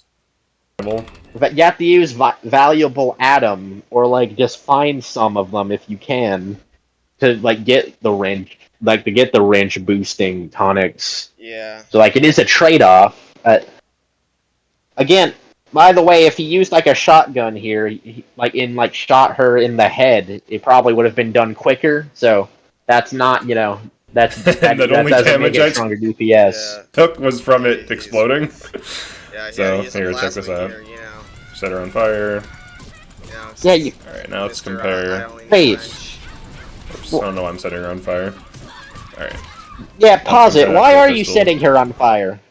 That's probably a criticism I would give, is that Incinerate isn't too useful, like, at least compared to other plasmids, because Electrobolt would have been way more useful there, or more useful there, That's and Winter Blast would going have... for in this playthrough. And if your wrench is that powerful, Winter Blast would have definitely been better there. Like, I don't... What are you doing? He's probably just doing a crossbow. So just body shots of the pistol deal like piss poor damage. Headshots You're not deal okay supposed to damage, body but even shot. headshots with the base ammo is out DPS by a wrench with just like a few He plasmids. doesn't have the, Like a few damage passes. pistol, and he's Look like- how much Yeah, damage that does. you're That should heal supposed- yourself. Let me get Yeah. Sonic He Boom. You can't can't- because one splicer Alright. here. So, Father, look at my please. Eve Yeah, right- that should be the pause then. Came So, for that like- one splicer. Like it's true the normal pistol shots aren't that strong. For one, the pistol isn't even a good example for this argument, because he trying to tell us that it was like weak or something? Like, because it is the weakest gun in the game. Like, a better example would be comparing it to the shotgun, because you would see that which one would have the stronger DPS then, especially if all the upgrades for the shotgun. But I bet if we would have used the shotgun on the splicer, she would have been dead a long time ago. yeah, that's why you're supposed to use anti-personal bullets for the revolver. Right now, as I'm hitting her, I'm getting Eve back. Yeah. Bloodlust heals you and gives you Eve back. This makes the wrench. The only thing better than the wrench is the crossbow. Everything else but in the that game is takes- not even close. The wrench Father, can please. siphon. You have to go to the U invent to get the bloodlust. That takes valuable. Pretty sure it Yeah. makes fun of the U invent too, but how else would you Yeah. get that tonic, sir? Yeah. By the way, Father Please, that was our pause for the very first episode, so kind of a nostalgic callback for us, but anyway. Yeah, again, you had to find the right setup. You had to value which, tonics you wanted and everything, and, what you're going to use Atom for, or what you're going to find time looking for. Again, this took effort to get to this point. You weren't naturally at this point, sir. It took Yeah. effort to get here. Yeah, that's So, why you probably should have wrote something down. People are gonna look at this and be like, "Oh, you just start off with it." Well, he did, say it takes the setup, but he didn't even go into detail about it. Do you not deserve to be this powerful? Is that man If not you entitled spent- to the sweat of his brow? Exactly. If you spend all the time... this is the end of the game, right? You're not this powerful through most of the Yeah, it's game. the second to last chapter, I believe. Well, yeah. I know. I was asking a rhetorical question. I'm sorry. If you're not even going to go into the process of how it got you to this point, right? And, and how and all like because you basically have to get a new tonic each chapter and like use your atom for it in the beginning of the game and stuff. Like you get the idea. It takes effort to get to this point, and you're not even like addressing that. Like, do you not deserve to be this powerful if you spent all the time to get this powerful with the wrench? Oh man. You know, I feel like I'm kind of rambling here, I'm kind of thinking of tripping a over new. my own words. But I'm thinking of a new idea, man. New challenge in Bioshock. The no upgrade challenge. yeah, that actually is a good idea. Like no tonics either. Yeah, that sound pretty hard. Yeah, actually. But I guess that doesn't disprove his points or I whatever. But know, that is a but good idea. it sounds like fun. That sounds like it would be fun. Yeah, you're right. This video But like, just gave us that idea. Thank you, guy. You made us want to play Bioshock again. that it doesn't Eve take and much. health Wait, no, off of father, enemies. please. The Real quick, masterpiece. just to finish this point up a little bit. So like to get the wrench this powerful, you have to either find like the first wrench jockey one, or like buy the upgrades later. Or like you get most of them through research. And researching with the camera definitely takes a lot of time and effort to do and like commitment to do. Like most of the wrench upgrades you get through research. And the ones you don't, you get through buying with tonics, with Atom that is valuable and hard to get, and like once you used it, it's gone forever. So like yeah, like it takes effort to get to this point. Most players didn't get the wrench this powerful. You did because you know how the game works. The point being, don't you deserve to have a wrench this powerful if it took effort to get to this point? In other words, is it not balanced? It's like complaint. Like, are you upset that there's a really powerful weapon in any game? Oh, by the way, if you're probably wondering why Sheep has to say it 100 times, because Oh, I'm saying it 100 times now. you need to say Okay. it 200 times. Oh, I'm saying it 200 times now. No, I said we Okay. need to say it 200 times. You 100 can knock times them isn't down, you enough. can shock them, you can They use won't hear us. whatever plasmid you want to What deal would with them. what would having a and it just debate has about insane this with damage this guy output, even and you be can like? literally just knock enemies into a corner. They can't do anything to you, and you can just farm them. This is true in the first game also. The difference is like remaster has survival, so at least enemies have more damage and health. The original But even also with has the more survival, damage and health, so he didn't even do his research. It's Survivor, by the way. It's Survivor, not Yeah. Survival, but whatever. Yeah, like he didn't even do his research. So there you go. Like me and Sheep had to do our research, and we figured that out. Yeah. We didn't. We thought it was a remastered thing too, and then we looked it up. We're like, oh, it's an original thing. It's true. Yeah. it's like laughably It's easy. at least on the PS3 Um, version. I know that. So that's for sure. that's a problem I have too. Like it's also on the these Xbox. It just doesn't have the achievements, unfortunately. a lot of these Again, weapons that suck. Like, this strategy weapon's- of using like Sonic Boom and then using the Eve, or what was it, the vampire one? Yeah. Like again, that takes like proper setup, right? Like most people couldn't just do that. Like that's something you discover on your own. Yeah, like that you would have to be cost experienced Adam with the and game. The scraps you would need to get the tonic. Well, I guess not. I guess the Sonic Boom is free on like the original version of the game, right? Well, no, Not the on remastered the original, version. it's like costs like 40 Adam. I don't know. I know it costs some Adam. I swear it's free on my version, but I guess I don't have the Survivor DLC yet. Anyway, again, like if you're going to spend the effort and like Adam to get Sonic Boom and also get the vampire tonic, whatever it's called, like do you not deserve to be able to do that? Like this is something you have to figure out. Like it's not something you just do naturally.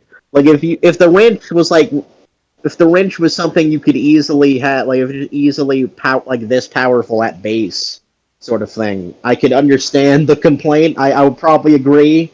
It would be way too powerful then. But like, I don't see the problem. Like you're using the expert strats that most people wouldn't know about, and criticizing the game for it. You know. Yeah, that's what, dude. Let's try to Everything this guy progress. says is fucking. sucks. Even with We really the are only good repeating thing that you ourselves. can use is anti-personnel rounds and get headshots, but even then, They deal should have quite addressed poor that damage, earlier. and the ammo's kind of like difficult to get.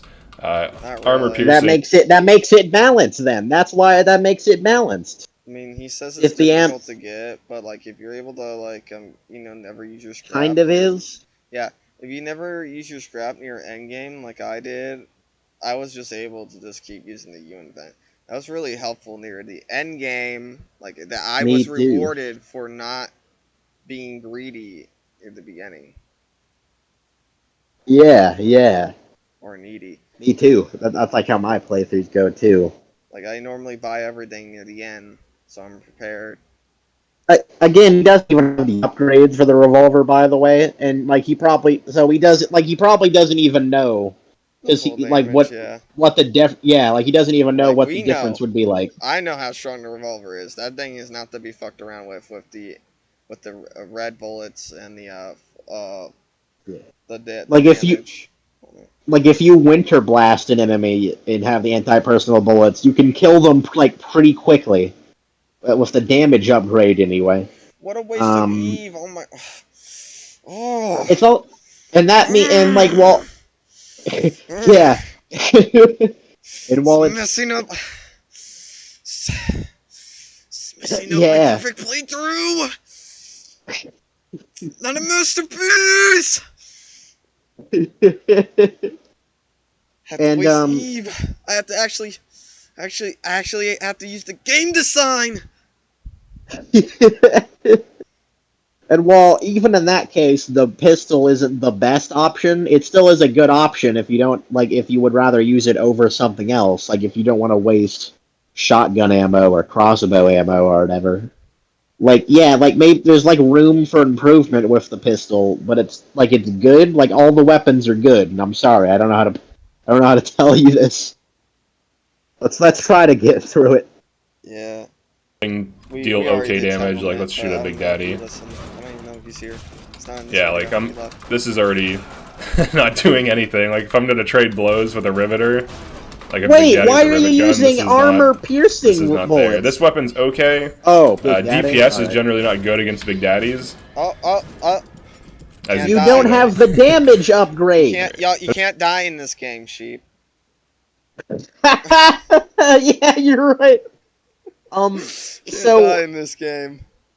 the armor-piercing bullets with the machine gun actually are really good with the Big Daddy. They just don't kill it immediately, but it is really good for it. It's just you need something called the power to the people stations. You might have heard about those before, Hale. And probably some plasmids to help you. Like you're just shooting it. Like, the incinerator Yeah, would have been pretty good there. Yeah, that is where Incinerate's useful. This late in the game, you have no excuse for not having upgrades. I don't get it. In our review, I made sure. Well, we didn't make a review, but I made sure to figure out where each power to the people station was before I would even think about making a review. And it did take some effort because they actually are hidden in really neat places. It takes actual exploration to find them. But Yeah, and you can miss one if you kill Sander Cohen. Spoiler. Yeah. This guy though, he literally doesn't give a shit. He's gonna talk about the gunplay, but he's not gonna have all the upgrades or probably even know where they are. I'm sure he's passionate about the game, but today It doesn't is his seem off like day. it, fanboy. Today is his Is this off day, apparently? Is this passion to you? I don't don't feel know passion anymore. coming from this. I don't know, man. I want to believe. I want to believe, man. Yeah. The thing is about this game, or probably most games, is that how good a weapon is different in each level. Excuse me, how easy the game is different in each level. If that makes sense. Big Daddies are really hard in Neptune's Bounty, but easier in Arcadia and Fort Frolic probably. And then in this level, Olympus Heights or and whatever the suits are, the hotel or the apartments. I mean, Big Daddies are really hard here, but really easy in Point Prometheus because of just because you're always evolving. You're always getting more powerful, especially if you have the power to the people upgrades. But Yeah, which I did yeah, whatever. play through, and it was easy. This is like the third time I've died. Holy shit! When I did see his crossbow, that was fully upgraded though, so that's probably the only weapon he upgraded, and then he forgot. He just said fuck the rest. Let's just load last save. and he's gonna criticize the game. Oh So well, even if you no, upgrade wait, hold the on pistol now. and you Hold on upgrade now. the SMG, there's still Pause. terrible weapons in survival. Father, please. Wait, terrible weapon. Oh my god. Oh Jesus. Okay, I was gonna say that going to the Fontaine boss is not fair to the game. It's not fair. You can't criticize the game for this Yeah, it part. did say load to last save, and this must have been your last save. That means you must have loaded to your previous save.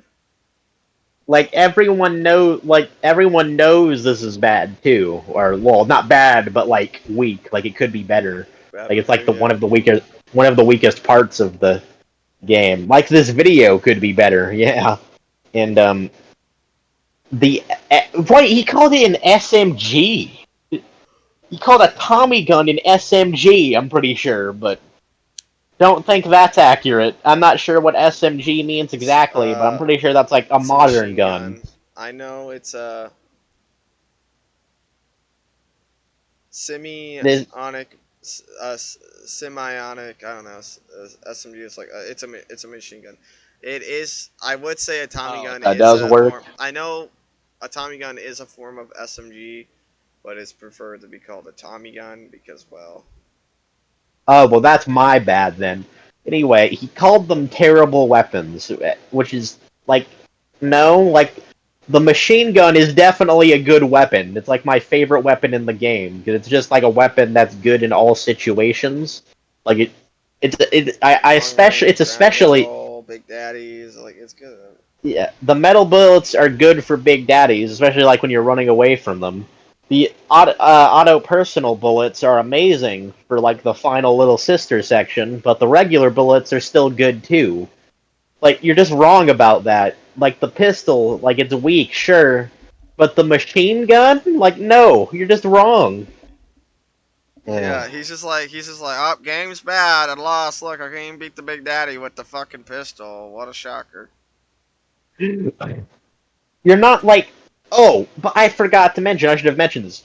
The pistol, that's not for the Big Daddy. The armor-piercing bullets, that's for the turrets. That's what you're supposed to be using that for. And the turrets and the cameras and the machines. That's what that use is so you for. don't have to waste your Tommy gun ammo for them. Or your Electrobolt, or your wrench, or whatever. Because most of the game, wrenching a turret actually is risky and will get you killed or lose a lot of health. Until near endgame when you have the tonics, but... Yeah, just because you're that powerful at the end of the game isn't a statement for the entire game. Most of the time, the armor-piercing bullets, that's like the best option for dealing with turrets and machines if you're not going to hack them. Yeah. Oh man, we're only. They generally. It's Fontaine. I don't want to be on Fontaine right now. Just because it's just like a boss fight. Wait, you don't want to be on Fontaine? So I can't really go over really? mechanics and stuff. Oh, he's so incompetent. Interaction. I don't want to be on Fontaine, man. It's just a boss fight. Alright, so after doing the weapons tier list, pretty much most of the weapons suck. Like, the shotgun's very weak. Like, even with a headshot, like, I'll show you against an enemy near... This is, like, Apollo Square, so this is endgame area. Wait, you don't have the other upgrade. You don't have the other upgrade, sir. Father, please. Father, please. So I can just straight up... No, Father, please. Yeah, that's the damage upgrade. Father, okay. So the other upgrade, it makes you shoot the gun without having to cock it each time. It's an auto shotgun. Yeah, it's really fucking strong there. Holy shit! Because normally the cocking back, because when you shoot it once, it doesn't do as much damage because you have to cock back. It's just slow. So it does a lot of damage. It's just slow at killing them. That will make a pretty significant difference than just having... By the way, again, this is the end of the game. This isn't a reference for the entire game. Most of the game, even if it is weak here, because you don't have the other upgrade, even if it is weak here, most of the game, it's like a one-shot kill or really heavy damage most of the game. Like, really heavy damage on everything. Especially, like, Big Daddies. Especially if you have the Electro bullets. Apparently, the bottom bullets are supposed to be good for crowd control, but I never really figured out how to use it for that, so I don't Yeah, know. flame rounds. Or the explosive Yeah.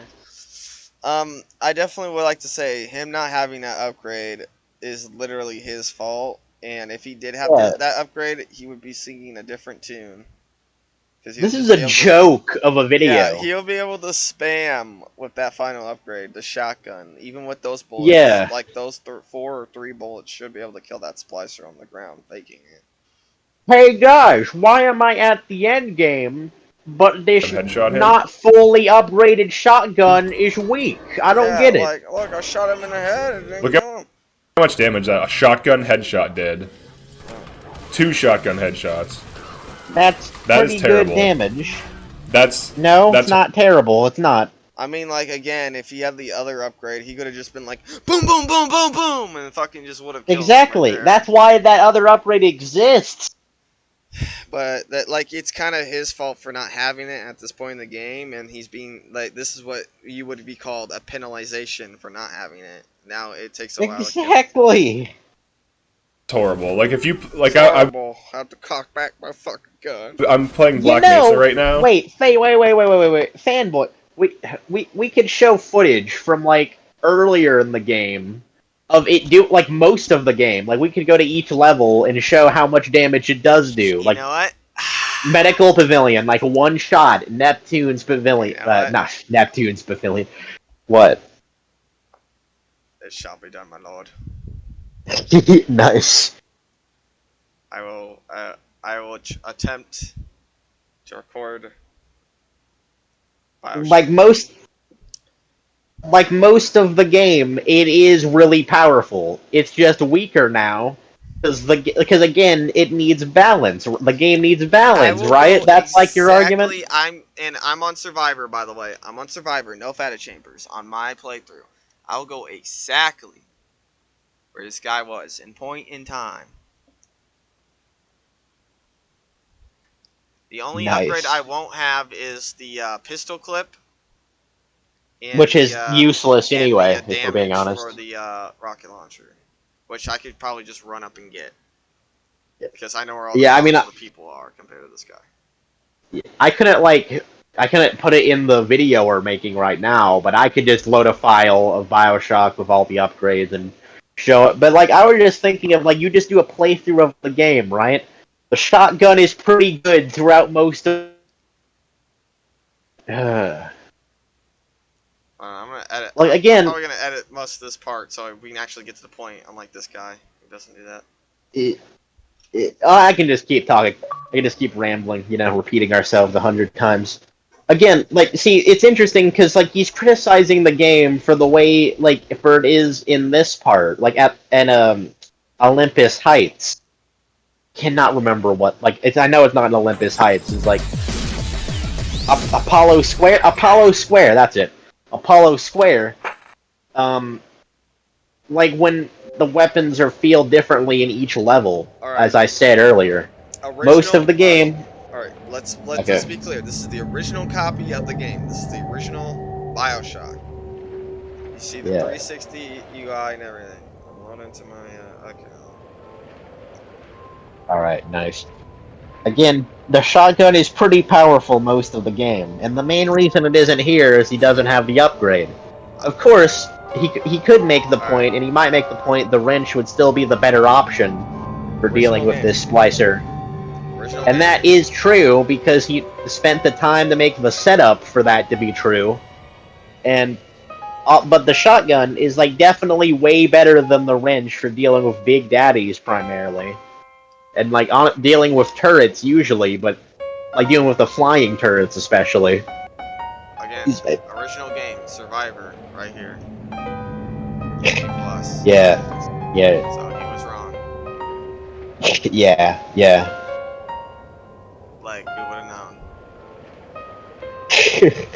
Yeah, shocker, he was wrong. Big shock right there. Alright, I'm gonna load into my Supreme Make Shyamalan chat, twist. Frolic. This is where all the real chats go to, instead of Fontaine's Home to the Poor fucking chapter. This is where all the real chats start off with. Yeah. To be honest, you'd probably be too powerful here because you have all the upgrades for the shotgun, right? Like a reasonable person Yeah. would. I So. want to demonstrate what the shotgun can actually do. Also, game, though. make sure to show how it does against the Big Daddy too, and see how well it does against them. Especially the electric bullets. Where he went. He's not even gonna mention the electric buck, is he? He's not even gonna mention that. Just kill that guy. Survivor difficulty. Oh wait, are you supposed to be screen sharing? Cause you aren't. Oh, alright. You want to see it? I'm recording it now, so you probably. Oh well, I guess if they're seeing it, then it's not a problem. But do you want to see it? I mean. Yeah, if I can. Alright. I don't. Are they able to see it? Because like I just see the pause screen of this video. I got it. Don't worry. I'll get it. Oh, alright, I see now. I see. Alright, so yes, this is survivor difficulty right here. Alright, show us how weak this shotgun is, fanboy. Let me. Well, by the way, this is like area. This is like mid game. Yeah, like mid end game. So let me go. This is like the end of the mid game. Yeah, I'm already. Yeah, I'm on all the way to the final chapter. Hephaestus is the start of the end game. This is where this guy was doing his fucking review. Yeah. And I'm editing past the loading screen, so this is cut content. Hello. Don't feel too pressured into editing this, because editing a big video like this would be hard. We can just rant through it. Fanboy, how are you today? Okay, thank you for not answering. I said sleepy. But you know, the fact you care about editing this video and editing out something like a loading screen wasting time shows you have way more care and just general intelligence than this guy we're watching does for his videos. So, we're gonna go up. He called incendiary trash, and I think that's kind of unfair for the plasmid. Because I think it's really good in dealing this great amount of damage to like the Big Daddy and shit. Yeah, I do think. Well, it's not one I used too much, but it's definitely a good plasmid. They all are. All right, here's late game shotgun. Y'all ready for this? You're all not gonna believe this is with all the upgrades. Like I actually have all the upgrades here. Like a reasonable person would before making their video. Late game shotgun. Oh my god. 2 shots. Well, look how long it took to kill that guy. This is with all the upgrades. Don't be fooled by the guy. Shoot that camera. Don't be fooled by that guy. Camera. Come on. That wasn't even. You didn't even do that with electric buck too. Yeah. Or the Thedamus suit. Oh my god, that's great. That's us watching this video. Yep. See how weak it is. Why should show weak, fanboy? Why should show weak? You're late game. I don't get it. So weak. Oh, that took like 4 shots, y'all. I can't believe this. Oh my god, it's just so slow with the upgrades I got. Why can't I shoot it like this fanboy kid?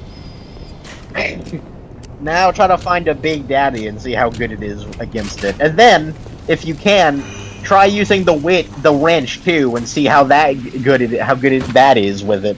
Yeah, okay. Alright.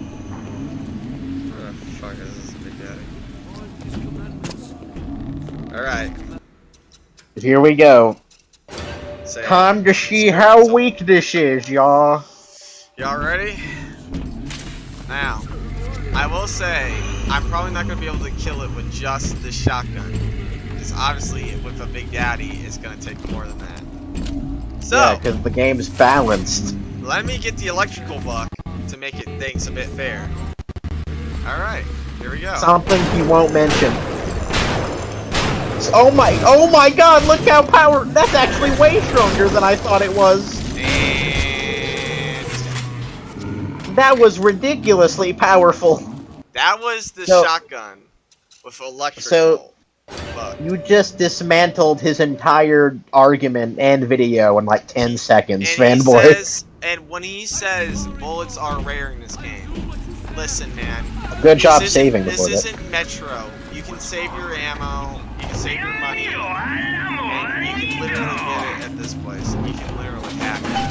It's not bad. You get like $30 That's a good price. Right there. Yeah. Wild West. But spending money. money. And if you want more money, here's a little tip and trick for Fanboy. Just keep killing the Big Daddy. Just buy electric bucks, kill the Big Daddy. It gives you at least $100 every time. And just keep doing that. Just keep doing that, and you'll be rich. There's Yeah. ways to do things. There's just ways to do things. Yeah. It's rich now. I need to say, by the way, you only have $500, so Now, using here's like the wrench. ammo, There's the wrench. it's kind of working. And this is what the shit he had. This is the high tier tonics and everything. Yeah, with the bloodlust. Man, this is the strongest DPS in the game, y'all. Yeah, it's certainly showing it.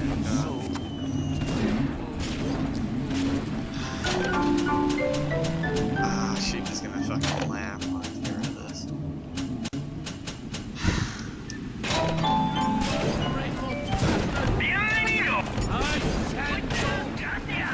I'm having trouble. By the way, the cursor is not the right thing. Highest DPS is not showing. Now, I guess I should make things a bit fair now. Try using plasmas to help me. Which is what he was doing with Incinerate. No, not the batteries. Can I do it? Oh, and I did it. Oh, With you Incinerate. were able to eventually do it with the right Yeah, setup. but look Wow. how much shit I lost because of it. Yeah, you lost all your health kits. Which brings me to something I wanted to mention. Like, yeah, you could use ammo on the electric buck, but that's ammo, that's not money, but that's money you couldn't use for health kits and Eve, which is something you're always going to have to use money on. And you only have $500 to manage, if you have all that much anyway. So, like, getting the ammo for something like electric buck is like a trade-in you have to do. A Now, trade-off. he said pretty much all the guns this class with the wrench. As you saw with the wrench, dude, it literally, like, no, just no. Like, Just no. you were able to work because you had all the right tonics, which He took a was- lot of effort and strategy to He's do. gonna But diss the flamethrower in the thing, and he does compliment electric. really? But if he thinks the wrench is better than this, all hope is lost.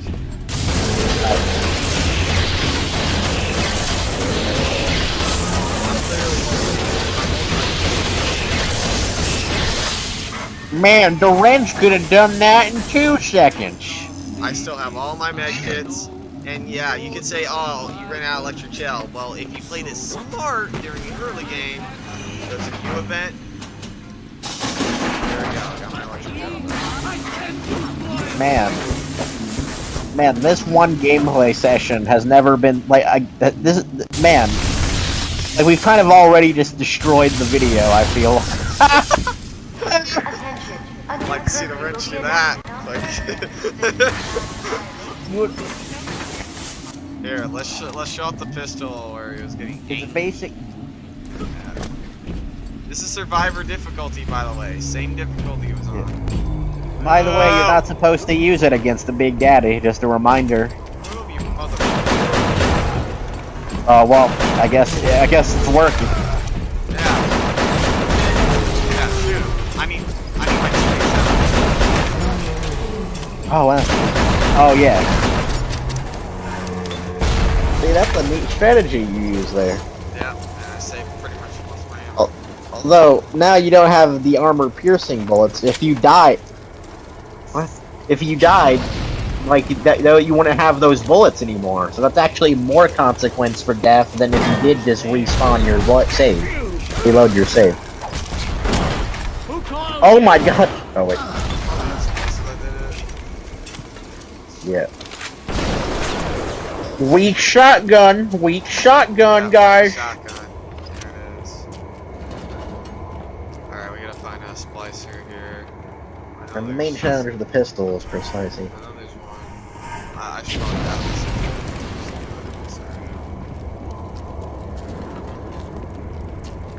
For some reason.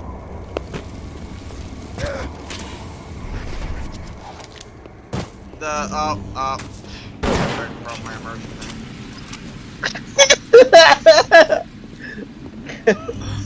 This is the pistol with high damage, by the way. I wish I had the clip to demonstrate its full valor. Yeah, because you care about being accurate, you know? Matter of fact, I would. You know what? Who is that? Don't fucking judge me! Sorry, you got this.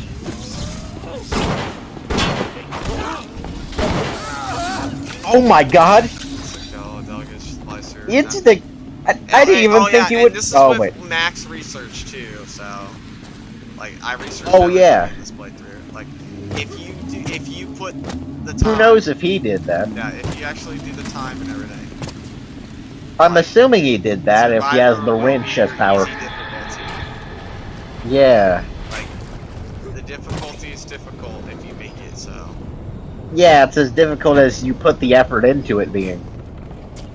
Not sure if I said that right, but... Here's a perfect example. Now, If you had the armor-piercing bullets, you could have destroyed that turret immediately, you know? With no problem. now, I will give credit what's due. The crossbow is pretty good. Yeah.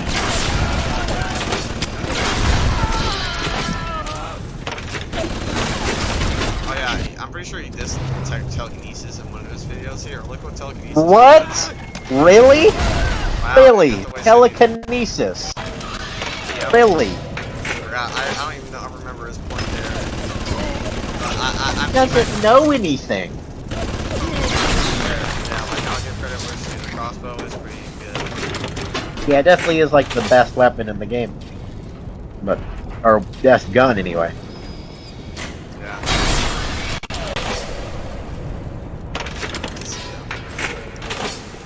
And you know what? Since I really want to get everything,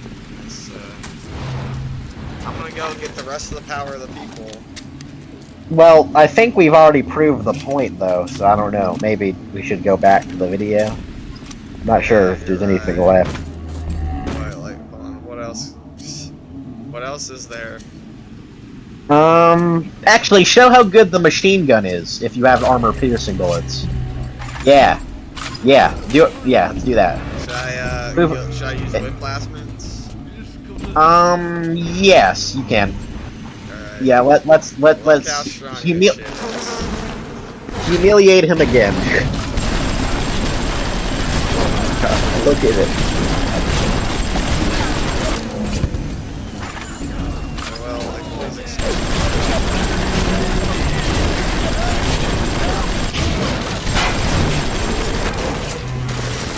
See, it was really good. You almost died, but so yeah. That, Yeah. Than the wrench could ever do. yeah, that's honestly probably the best, like, most balanced weapon in the game. Because it did a really good job, but it wasn't immediate like the electric gel was, which definitely was overpowered. Can't die in this game. Immersion broken. Even he didn't even like address why the disable Vita Chambers thing, like why that didn't solve the issue. By the way, the original game, even though I didn't have the Survivor DLC, I can disable Vita Chambers. But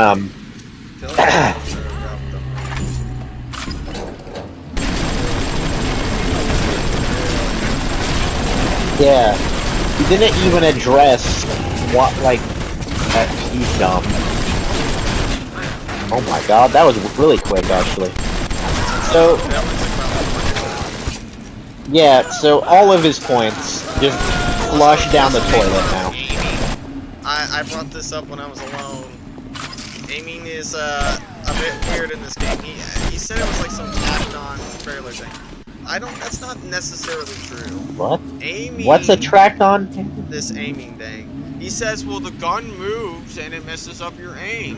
Well, technically the gun moves too, but it follows. Well, this was crosshair. fixed in Bioshock 2 and Infinite. Yeah. That was the moving gun thing.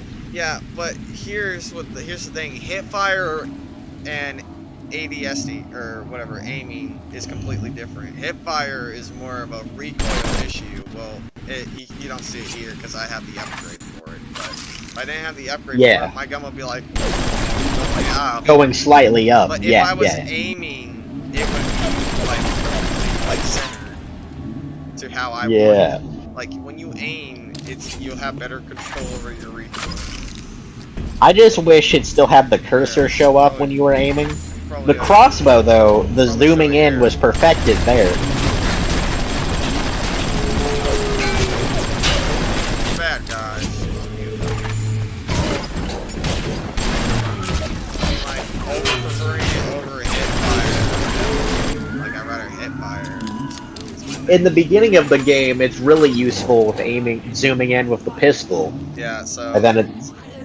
Here, I want to show the strat I was talking about earlier. Where, oh my god, that was amazing. Like, you saw, like, all that stuff I just listed? Here, here. I want to demonstrate also the ammo thing, saying honey is scarce.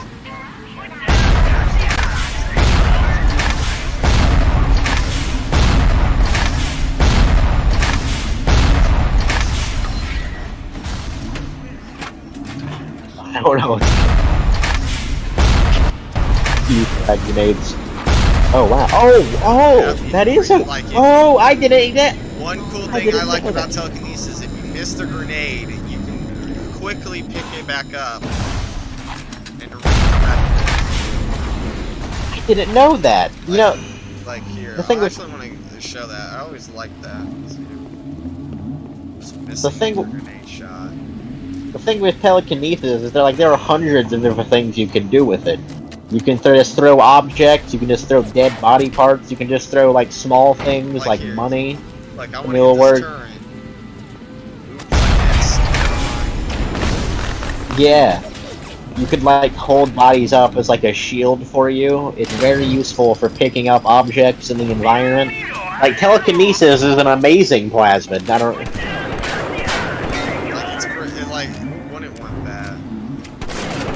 Well, so in this one gameplay session, you've destroyed all of his arguments so far.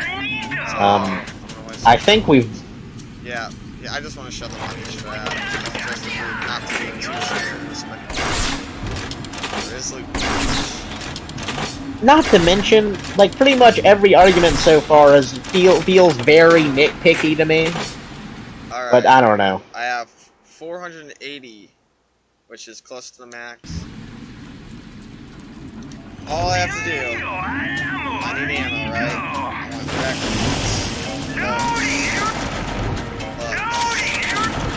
Alright. Look at all my ammo that's gone. Money that's gone.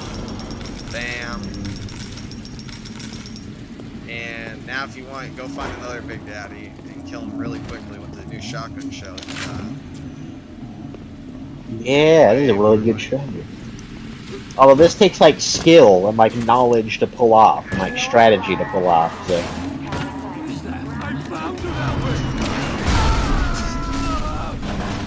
Using telekinesis to throw him.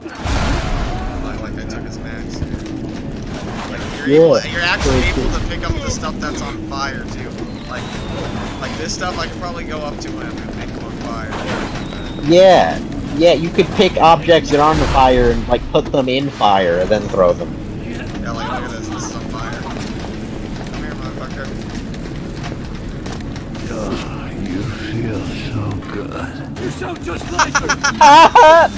This game is so fun, man. Like you can just do multiple creative things. Like here, I'll put it in the fire. I can do this by myself, goddammit. That's kind of a fire.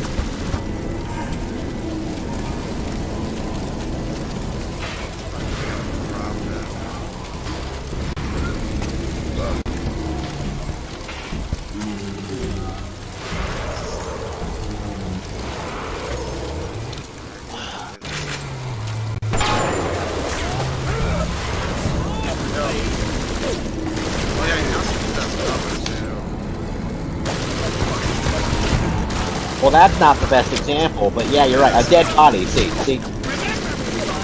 Remember! It doesn't always affect it, just, depending on the body goes. I think it's better of a shield against like turrets. Pretty much we debunked everything. Yeah. You know.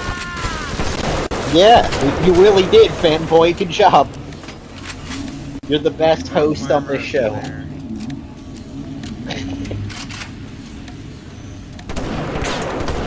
What is this? If you are killed by a hostile denizens of Rapture, you'll be revived, live, and hold at the last battle chamber you pass. Some of your health will be restored, and you will always have at least a small amount of heat. Beta chambers work automatically. There is no need to use or activate. Now, I don't know if it's the best gameplay design. They're obviously better in Bioshock 2.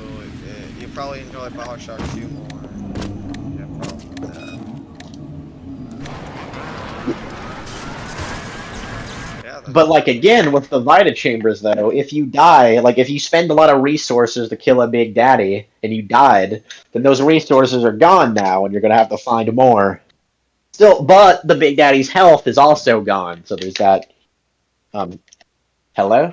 Yeah, I mean, Okay, just wanted to recheck. So I think we can go back to the video, but there's something I want to say. Everything he's saying so far and why this game isn't a masterpiece feels very, very nitpicky to me. Like, in my opinion, like, even if, like, what he's saying was true, this wouldn't make it not a masterpiece. yeah, this is like actual nitpick at its finest. Yeah, like, I don't know. Like, for something to not be a masterpiece anymore in my eyes, like, for not Bioshock to be, like, I don't know. Yeah, I literally I jumped criticized on the- Bioshock to debunk this guy, and like our memories do serve us well. This guy is wrong. Yeah, like, I don't, you just have to try harder than this, buddy. Like, you're not convincing anyone with this. Man, the shotgun, it's not strong enough, I love man. how that was our final straw there. We had to show the game, Which is a Half-Life 1 remake. And the shotgun in that game, like the right click on it, can Like, it's instantly literally blow I don't things care up at, what the like, shotgun is close like range. in a different game. Like, we know how the shotgun is like in this game. It's good. It's just you're being penalized for not having that. Compared upgrade, that to buddy. this fucking pea shooter, But this in shotgun Half-Life 1, looks it's and stronger. sounds and feels amazing to shoot, but it does no damage. It's like the Yeah. biggest... No like in damage. Bioshock Oh, Infinite, no the shotgun actually does damage. do good damage, so Right. they address that. But look at this fucking thing. This thing Oh, looks like it just Half-Life blows 1, something's does it? face off, but it's just like it's shooting like little... Funny. Like it's shooting like little... I Bioshock don't know. is close to Like Half-Life Nerf darts or 1. something. Like, It just doesn't do damage. It's Yeah, definitely- what happened to it my... definitely, like, he doesn't even have the upgrades for the. And the tank. only way to Like, increase its damage is to use electric buck and exploding buck, and He then use honestly passive does to not go scale for the their powers of damage. people, But man. the base Yeah, damage you should can't be make quite a bad. Like, review it with should this be. little It should, knowledge. I think they should have increased the spread on it and left the damage high. Like give it high damage, but have bad spread, so you have to be close and get It like does point-blank have high headshots, then it would be damage. completely fine. But for some reason, it's horribly weak. The It's grenade just launcher you don't- Horribly weak. has you only can He hold just 12. doesn't have the upgrade. 12 ammo. He's So, near, like, I can't he's do it. near I Go to- can't end take game. this shit. Yeah, no like more. he's near end game. Of course, it's gonna be no damage near end game. You don't have the But it- upgrade. You might want to but go it back did and anyway. get the upgrade. Just against the Big Daddy, actually. You already showed that it did, fanboy. Oh, now he's showing the rocket launcher. Doesn't even have. So this any is really the upgrades for only rocket launcher. situation you should really be using a grenade launcher is against the Big Daddy, because the ammo is so Wrong, scarce. I'm about to run out of ammo wrong, right wrong. now. Father, It please. doesn't really do that much damage. Father, please. if there's a group of splicers, like if there's multiple splicers in a group next to each other, that's also a perfect opportunity to use the Yeah. grenade launcher. Yeah, The game I even also like do that. the game will even do this sometimes. Like in Arcadia, it does this quite a few times where it Yeah, where has like a few in a group, yeah, where like they right get the next to each door other. broken down. I just shoot a grenade launcher every time they break the door down. Also, there's like one where Neither. you're leaving Julie Langford's lab for the Yeah, first there's time, one and they're in, all like attacking a tonic, you know? This one in That's- Hephaestus in the beginning of Ryan's wall room where they break through that door. Just shoot a rocket in there. You kill about 3. Yeah. It's Like, I'm eating like It's really helpful. it doesn't do damage to the little sister, right, in the escort mission, so it'd also be really good there if you need it, if you get ganged up on too much. Yeah, I had to use the rocket a lot, the mines and shit for that one. a lot of damage from this thing. Like He that one, doesn't I know actually have to anything. put traps down in that one. Like He doesn't know anything, fanboy. He doesn't I'm about know. to die again just because, like, this weapon just does not do damage. Oh my I've loaded Jesus. 12 well, if only you upgraded Oh it my like you Jesus. if only you upgraded it like you upgrade the crossbow. 12 grenades. Yeah, we could do the Into same that thing Big you're Daddy. doing to the crossbow. Let's just return to main. Father, please. Father, please. We could make a parody video of this where like we're at this point in the game Oh, and we have a crossbow shit. and we have a Oh, man, if crossbow only with it was no stronger. upgrade. It's only stronger. Look at the rocket launcher. This is how it should be. Yeah, exactly. With the We have a upgraded crossbow rocket. with no Save. upgrades. We have a crossbow I with put no 12 upgrades. grenades into that Big Man, Daddy. it can't He really did kill not think anything. Yeah, you really did not think about this. It wasn't even at half health. He doesn't That's all. care. That He is didn't the put any maximum effort. amount of ammo you can carry with that weapon. That is how weak What it is. is? Now I know, Maximum like, ammo you can What? carry with a rocket. I know No, what back people it up, might say, back like, it oh, up. you need to use. How much ammo it Even at has half doesn't health. make it weak. That's all. That is like, not the in terms maximum amount of damage. ammo you can carry with that weapon. That is how weak it is. Now I know, like, I No, know what people might say, like, oh, you need Father, to use the please. proxy mine strat where you shoot like all these proxy mines at it. That's still Or not, it does I the guess. same damage as the base. Wait, no. If they're grouped up together and you shoot a grenade at it, it does a lot of damage. That's He's like talking about that the was an Big Daddy. intended strategy. He's saying, oh, you should use the proxy mine. No. You shouldn't use the proxy mine. What you should be using is a fully upgraded rocket launcher. If you don't have the fully upgraded rocket launcher, I recommend going back, looking up where the power of the people are. Is it going to help you if you're stuck here? If you're He only has. He's now just relying on one weapon that's fully upgraded, and it's probably making the game boring for him because he isn't able to enjoy the other weapons now. It's because he doesn't have it upgraded. You're on Survivor, man. You have to have the weapons upgrade. You actually have to put an effort to make yourself stronger in this mode. Yeah. If you don't, He doesn't have. He doesn't have the other upgrade. penalized near the end. He doesn't have the other upgrade, which I think makes you damage immune, which helps a Yeah. lot with this. Yeah, like you're probably blowing yourself up with the rocket mainly than the Big Daddy doing damage. Yeah. You know, like when I play the game, and I assume you too, I use all the weapons like equally, and that's why it's like fun, you know? He doesn't do that, I guess. Yeah, That's can't. probably why He's it's not a like, "Man, masterpiece. near end game, I can't use any of the weapons, man. But thankfully, my fully upgraded crossbow can do something." Jesus. Anyway, he's like saying it's weak because you can only hold 12 grenades, I believe.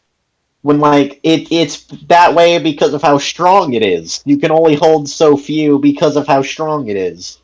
So that's a resource you can't use like too willingly. Like there's a Yeah. better word here. Again, it's only weak here because it's late game. You have no. You're upgrades dumb. For it. It's weak because you're dumb. You're on Survivor. It's weak because you're just Ammo, bad at so the it's game. not gonna do much, and you only can hold 6 proxy mines. So Really? as good as that strategy That's is actually on a get good kid statement. lower Just difficulties, understand higher the game difficulties, better. it's laughably bad. The best weapon. Laughably bad. Like I don't like have these problems with any of my guns. Like you saw me just in that playthrough. I didn't have any problems with the guns. I was killing them fairly easy. If you want to get easy like damage, you know, like Fanboy. You've made fun of me for it. I've played this game literally like 50 times, full playthroughs, and like I've never had any of these problems. You're right. Like it's kind of, I don't know, an appeal to authority or something. But I think I can say we know more than him. Yeah, I've been playing Bioshock since it's been fucking released. So. Me too. Electric Gel is okay. It Especially takes forever. Bioshock 2. I love Bioshock 2 more than Bioshock 1. Like, I think Bioshock 1 is still a good game, but Bioshock 2 is superior. I just can't believe that people prefer Bioshock 1 than Bioshock 2. It's literally the superior game. I just don't get it. Well, okay, it actually is a really interesting topic, right? See, like the way it works is that Bioshock 2, it doesn't have the same magic Bioshock 1. I'm like explaining what the argument is, right, against it. Like Bioshock 1, it felt so new and innovative. Like there's so many new ideas. It felt like a new breath of originality, a full new world we are learning about. But now Bioshock 2, we've already learned most of the things about it. There's not really anything new. We've already seen it before. It's kind of more of just the same. This is what their argument is, right? And I kind of yeah, disagree on that. I feel like you can expand upon a story, and you're able to yeah, explore on like travel territory. yeah, and I think Bioshock 2 does do that. See, the thing is, nowadays, Bioshock 2 and 1, like, it's not coming out now. Like, it just existed for a long time. So, like, for us, it's pretty much just like, oh, Bioshock 1 and 2. If that makes sense, you know? Like, it's not like Bioshock and then a sequel we didn't need. It's just what's already always existed, in a way. But I do think like Bioshock 2 is an objectively like amazing game. And like their argument, right? Or at least would be like this is why Bioshock Infinite is the true sequel to Bioshock. Because it introduces a completely unique like world and like wows us a second time. But like it still has a lot of what makes Bioshock 1 good, supposedly. And yeah, I enjoy that's like Bioshock what 2's gameplay more than Bioshock Infinite. how would you how would I don't understand how you could enjoy Infinites more than Yeah, two. like I guess if you just I like feel like action, I guess. the like with Infinite, what was it? The player choice just was more dumbed down. Way significantly Like like that honestly is an example of the of gaming being dumbed down. like it was like it. Yeah, there was a whole video about Bioshock Infinite. It could have been better. Like it could have been Yeah, there's a few videos. Like the plasmids, one example, Bioshock 2. Yeah, Like the it had tonics. upgrades to the God, the tonics in it that. had I don't even remember the tonics in that game, but And Infinite. like but What were they yeah, called again? They were called the just gear. Just yeah, boring gear. gear, and they call the plasmids Vigors. figures. Yeah, and most of them are stuns. Like, there's a Most of the review that pointed figures that out. I never used figures in that game actually. Not once. I Yeah, don't recall using any figures in that game. I remember, like, with that game, I kind of had to try to find uses for some vigors, you know? Yeah, I think I used them a couple times. I'm like, man, like I was always asking myself, man, when would I ever use these? Yeah, I can't even really remember all of them now. I mean, Um, like with the figures, you can't like there's like no trap figures, so I'm not like able to place a trap like Cyclone. It's really bad, man. And you can't just have them out. Like they're not out. They're just like on your hoster, and you just use them like multiplayer. And it's kind of weird for that. yeah, we were playing the Bioshock 2 multiplayer the other day, and we pointed out that, like, it was basically the same gameplay as Bioshock But it's Infinite. funny. Bioshock 2 multiplayer does it better. Yeah. Infinite. Way more satisfying. Yeah, you know, like one of the most like probably one of the biggest problems of that, like the gameplay of that, is that like you can only choose two. You only have two weapons at a time, right? But like the thing is, like you have no idea what weapons you should upgrade or not. If I remember correctly, because you can't like you don't know to use weapons.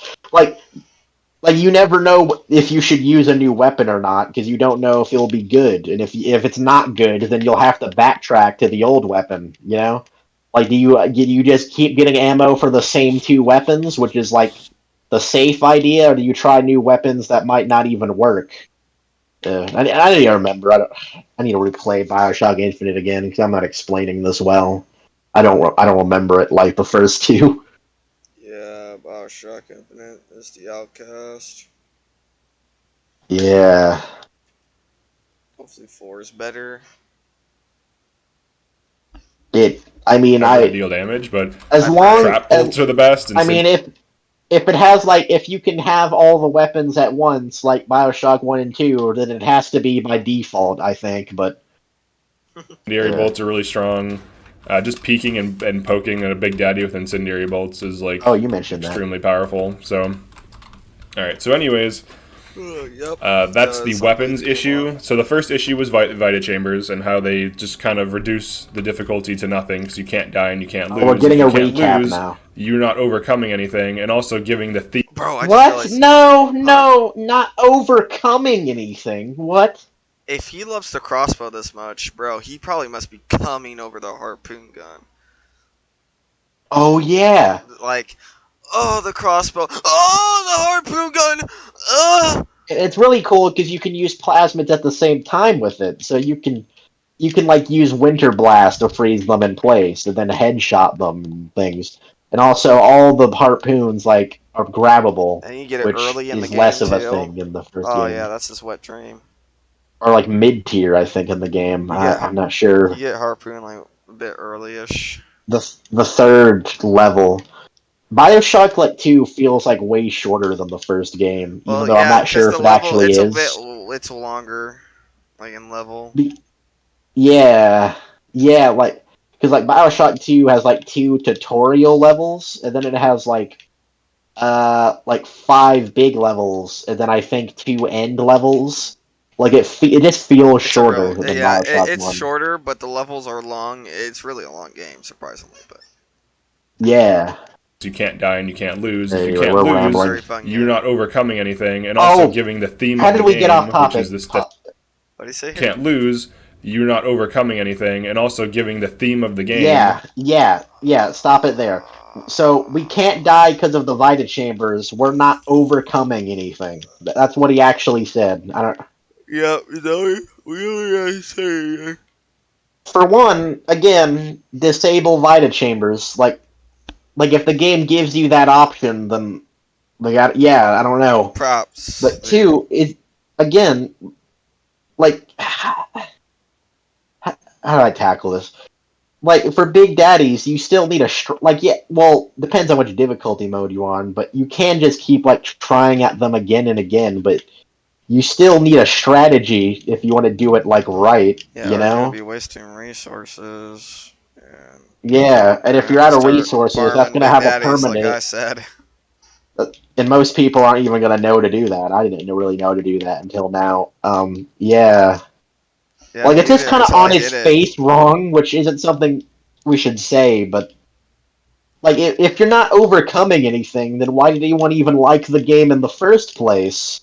Like, even like easy things, like beating Steinman, you know? Like, I definitely felt like I overcame an evil there, but that's kind of the way just the pacing of the game worked and how it built up to his character the whole time. So maybe that's not even what he's talking about there. Yeah, like maybe Bioshock 1 should have done the thing where like enemies regain health like when you die, which I think is what Infinite does. And Bioshock 2 does it like with some enemies, right? But yeah, my Mainly brain's the failing boss me. enemies. Yeah, like Dystopian. you don't overcome anything. I just don't just I know. want the Fata Chambers. Like Be disabled Nightmare, if you don't like where everything them, is but gone. the Fata Chambers Like does the little not sister break the escort experience of the mission. game. The little sister escort mission, like that, you definitely overcoming something there because you have to protect someone who doesn't have Vita Chambers. Unless you just don't care about them dying, then I guess you can just keep trying it again and again, but you'd still have to do it right. like I guess basically the point is that like you can just keep dying again and again, but you also could just play the game right the first time and it feels satisfying to do, sort of thing. Like you have to come up with the right strategy first, and like have the right equipment ready. I don't even know. Shit. What do you think, and you can't fanboy? die. You don't overcome anything in this game, fanboy. It doesn't feel like you overcome anything because Vita chambers exist, even though you can turn them off anyway. Oh man. Oh, so you don't? Okay. Yeah, I don't really know what to say either. Like that shouldn't even been like. Out of all the games, he says that to Bioshock. Okay. Like, I guess I I can kind of, understand it like- like this, right? Now, and you keep wanting to play it. Okay. Like with a Big Daddy, if you like do a lot of damage to them once and almost kill them and then die, you can immediately just rush back to them and just kill them immediately. Like, I guess I can understand like that. Like, death doesn't have consequences there, to be fair. Like, I think he is, like, right in a way. Like, he is right to an extent. But, like, I don't know. It still takes effort to beat enemies. And also, you can just turn Vita Chambers off. Like, you haven't explained why that's invalid. You just said that the game didn't come out with that. So that means that you can't use that as an argument. But, like, no, we can. Just turn off the Vita Chambers, then. Yeah, like, it actually is that simple. Just turn off the Vita Chambers. I agree. But then, I think his argument is that, well, I beat the game and didn't die once. Which, like, oh, then you're good at the game? I guess. Somehow you're good at the game? so good to get the fucking upgrades, apparently. Yeah, you're somehow good at the game. Beyond all logic, you're good at the game. Carried by the crossbow. Yeah, like, that's not... Like, you're still overcoming things, though. Like, you just are. I don't know how to argue it. Like, you just are. You played the harder mode, in my eyes. Just playing the game with the wrench and crossbow. Like, if you have the Vita Chambers turned off, you just then your argument's just invalid. I don't get it, And also fanboy. giving I'm the dead. theme of the My brain's mush. I'm talking for the people. game, which is this dystopian, like, nightmare where everything has gone to shit and you can't die. By the way, why is he gets in the way recapping? of that. Like, All right, we heard you. Alright, so then you have the weapons issue. Most of the weapons are terrible. Most of the weapons are out DPS by the wrench. The camera's okay. Well, as a you concept, proved I'm that fine with it. wrong. You can use it if you want to, and if you don't, you don't have to. But it gives you upgrades and some perks, so that's actually fine. I actually like the camera as a concept. Yeah, The flamethrower never made sense. It always had some of the worst you damage like it as a output in the game. concept? What does that reload mean? time's Wait, pause extremely- it, Father, please. I like how he words it like he likes it as a concept. Like, it's fine. Like, he seems very passive-aggressive about the camera. Like, he knows it's good, but he doesn't want to admit it. It's a bit odd. Yeah. Like, the actual criticisms for the camera, which Bioshock 2 fixes, is that it has you just, like, keep spamming pictures at enemies if you're really desperate for it. Like, it's kind of odd to do in combat. It kind of breaks up the pacing in combat, which Bioshock 2 fixes because it encourages you to always mix up your fight. You know, it always encourages you to mix up the way you defeat enemies to get a better score. And it's, like, about trying to kill them as fast as you can. Literally. So, like, it encourages combat. Well, like Bioshock 1, it's something you have to do, like, before or during combat. It's a little bit awkward. But no, he's not going to say anything substantial like that. Yeah, He's just going to be like, literally, camera's fine. Better, like, literally, the better thing to say was, the camera You was upgrade good it. when it came out originally, but it could have been better. Bioshock 2 was the better example of the camera, where And then instead of Bioshock taking you out of Infinite the removed action, it. it pulls you back in. Yeah. Sorry for interrupting you, but... And then Bioshock Infinite just removed the camera and all of that, and all of the fun mechanics that brought. Oh, he actually has an And upgrade. He actually upgraded the flamethrower. Wait, why is that? Perks, so that's He actually fine. I actually like the upgraded camera that as a before the concept. shotgun. The flamethrower and never machine made sense. gun? It always had some of the worst damage output in the game. The reload time's extremely long. The Okay, range it's is quite really good terrible. for crowd control, with the though. upgrade, Wait, the range Calder, is please. okay, but the damage Oh, is he still talks really about bad. the range. He talks about the upgrade. First time ever. Wow, I'm proud of him. So, like, the damage is weak, but if you're in a group of splicers or, like, in a distance from, like, a Big Daddy, it's good for crowd control of splicers, and it, like, adds some nice damage to the Big Daddy. What is really great, though, is the ice thrower, I'll call it, is that you could just freeze a group of splicers and easily kill them all. It's a really good strategy, especially in Fort Frolic, where you get ambushed by those like statue splicers that Cohen has all the time. So yeah, it is good. Yeah, it is. Also, the Maybe the flame. fire could be stronger, but Yeah, the flame is also good for crowd control, mainly to do extra damage, and then to pull out your like Tommy gun or something or shotgun to finish them off. And the electro gel is good for Fontaine and the it's Big just Daddies. overpowered. Yeah, the electro gel is just good for the Big Daddies and Fontaine. Unlimited power. Like with like the electro gel with Fontaine, dude. That's all I needed to do to beat him. Like literally, I wasn't even scared to go to Fontaine. I'm like, all right, got my electro gel. I'm just ready to fucking let him stare at me. I fucking shot him. Yeah. Even if you upgrade it, If we ever do a race No, in it has Bioshock, that that's passive going to be our plasmids priority, that is scale getting electric, you know? like Yeah. fire damage, for It example, hasn't it still used doesn't do good damage. It's out DPS'd by the SMG, probably even the pistol. Definitely the wrench. The only standout weapons are the crossbow and the wrench. Everything else is just kind of bad. Well, you it's shouldn't just to review what degree every of weapon bad, by so- DSP. Especially in survival difficulty. Weapons, like the weapons. I'm guessing when they Father, please. Sorry, you should pause it like when one of us starts talking.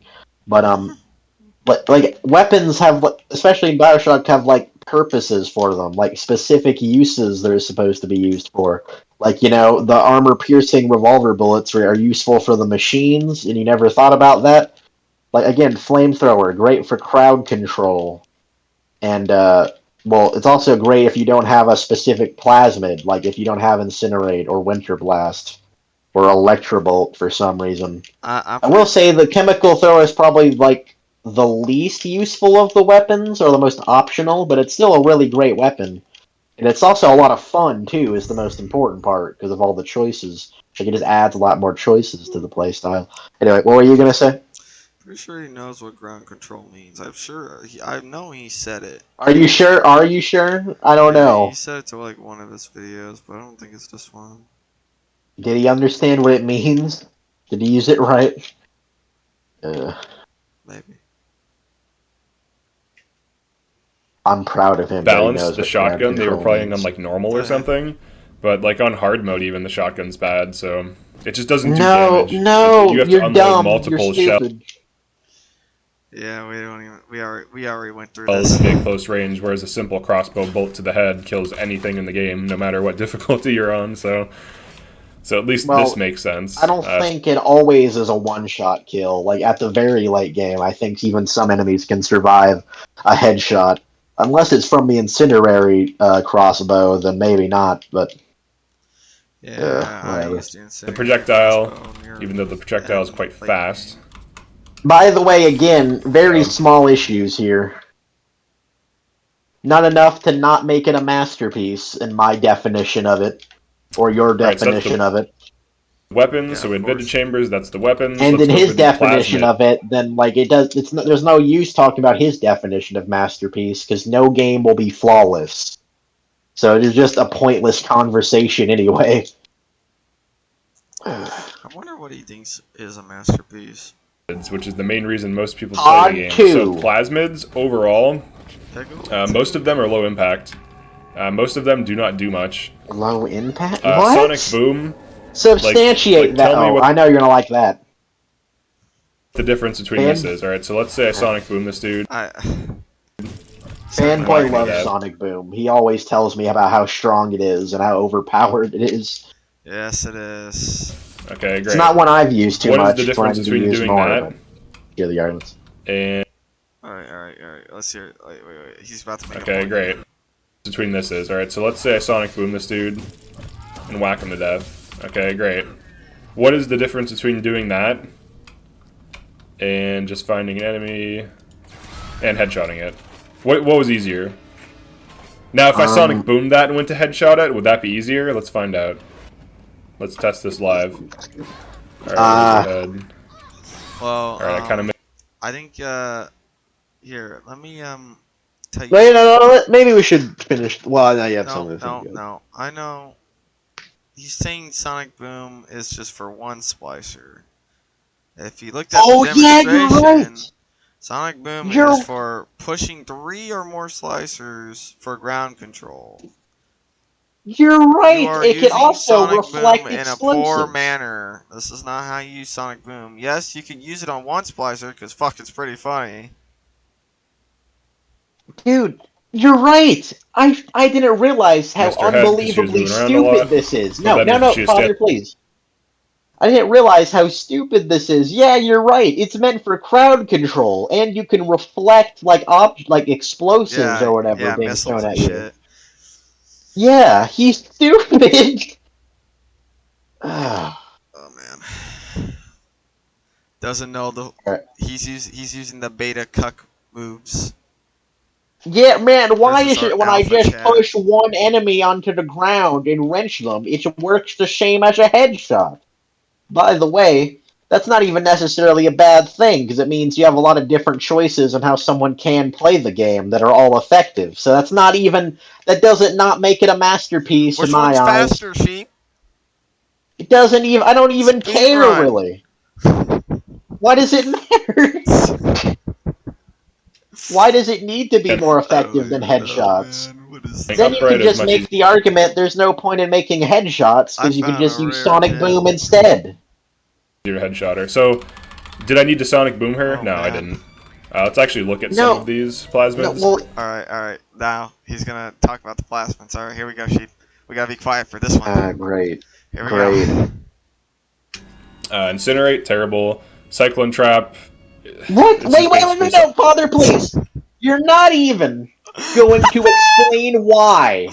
You're just going to dismiss them. Incinerate. Oh, okay. Incinerate. Terrible. I can't take this shit. Incinerate. Terrible. What's his name again? Hale's guy. Terrible. Vale. Max Vale. Terrible. He certainly took his max off this video. Jesus. Literally just no care, no thought at all, just, alright, this plasmid sucks, this plasmid sucks. This is like literally the worst review ever made. I can't imagine something being worse than this. I wonder what he's spending his atom on, because he look at all the plasmids, look at all the Incinerate look her? No, I didn't. Let's actually look at some So, he spends it on tonics. of these plasmids. Incinerate, terrible. Cyclone Trap, it's just basically Sonic Boom, but worse. Why? What? Why? What?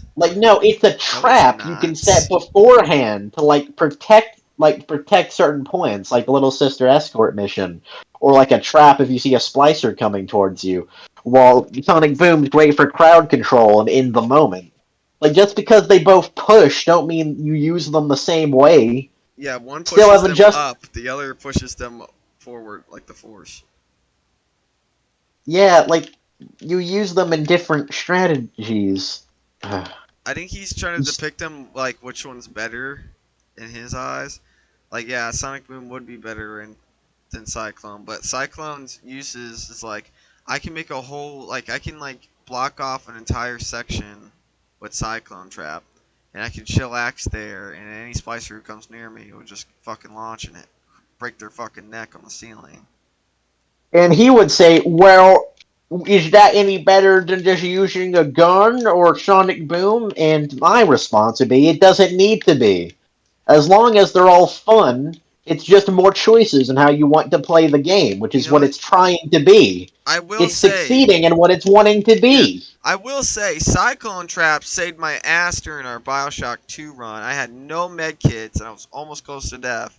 And any splicer I saw, I placed the trap right on their fucking foot, and they flew, and I shot them.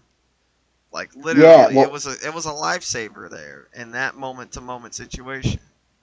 Yeah, is it not just being fun to be able to put like blow splicers in the air? Is that not good enough? Because it still is useful. It's just like not especially useful.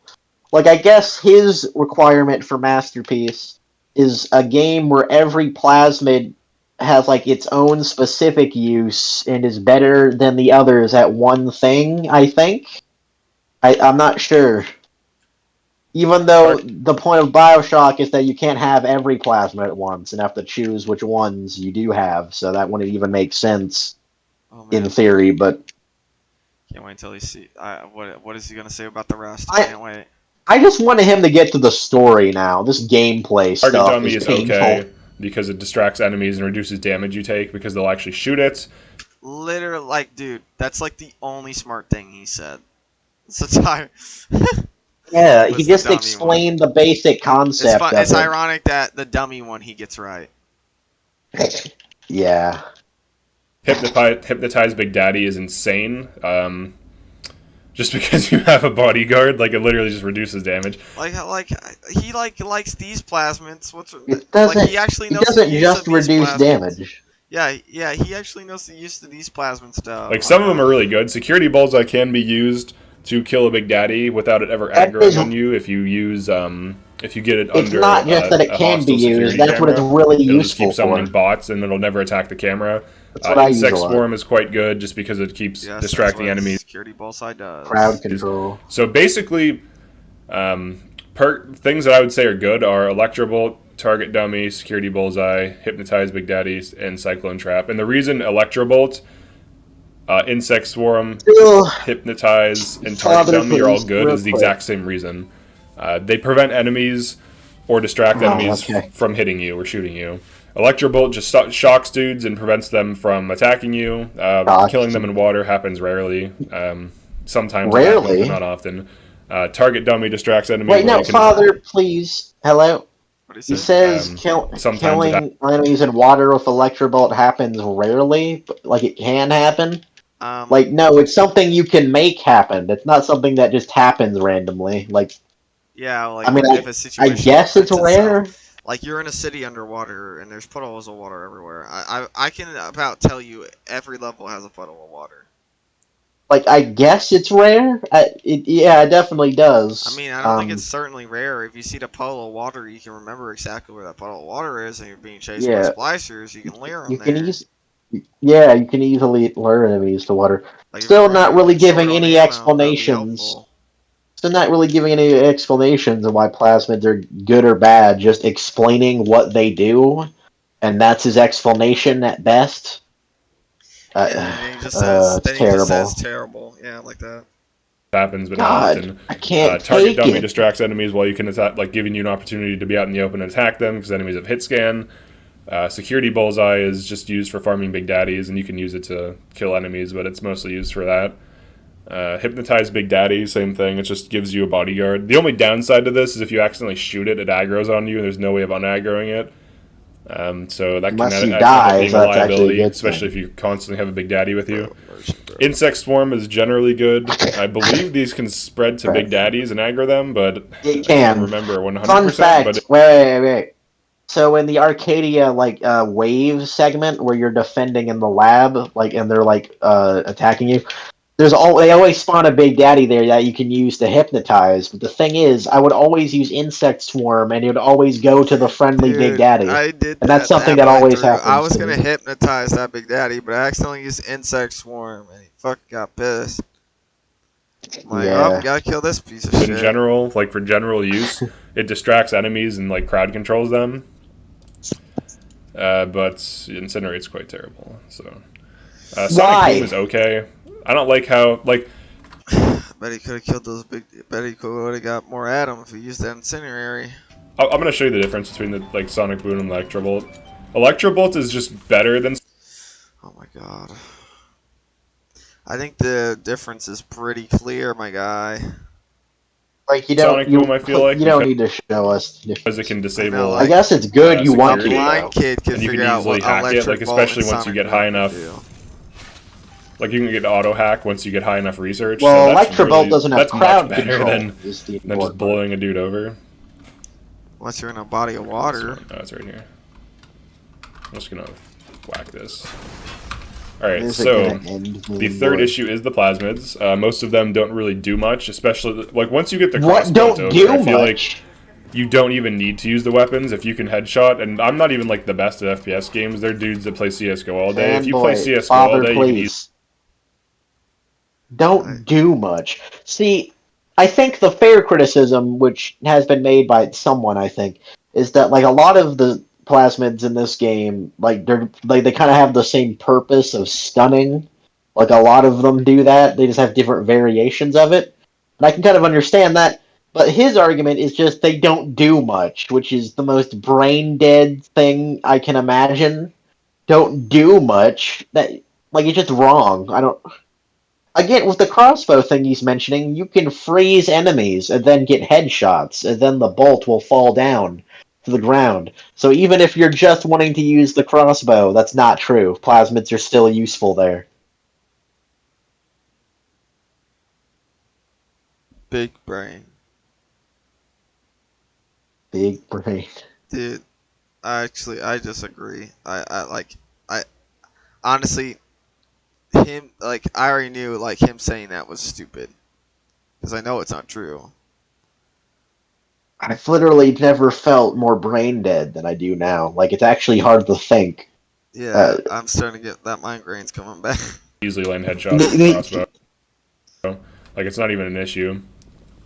So once you can land headshots consistently, plasmids essentially become obsolete, except in like Big Daddy fights, and you just use them to crowd control the Big Daddy and to just. So, like, okay, so he doesn't know. He doesn't know what ground control means. Yeah, crowd control the single target. Yeah, like okay. You mean stun them? Never mind. He didn't know what it means. I'm sorry, Sheep. I was wrong. It's okay. We all have too much faith in people sometimes. Ground control the single. What was the point again? Oh my god! Oh, Plasmids are only useful for grounding, controlling a single target. his point is. He doesn't even know what he's saying. If his point is that if you're like good at headshotting, then there's no point to using plasmids. So I guess what he's wanting is like an enemy where you have to like electrocute them first before you can shoot them, because like that would just apply to enemies all the time. Like, yeah, like if you're good at headshots, then you don't need to use plasmids. Wait, didn't you just say the wrench is the most powerful thing in the game, though, and that the guns suck? That kind of disagrees with that point, but I don't. I get apparently the guns are good now when you have to criticize the plasmids. But like, you know, most people can't like nail every headshot all the time, so plasmids would still be useful, and it still is useful even if you're just wanting to use the crossbow. So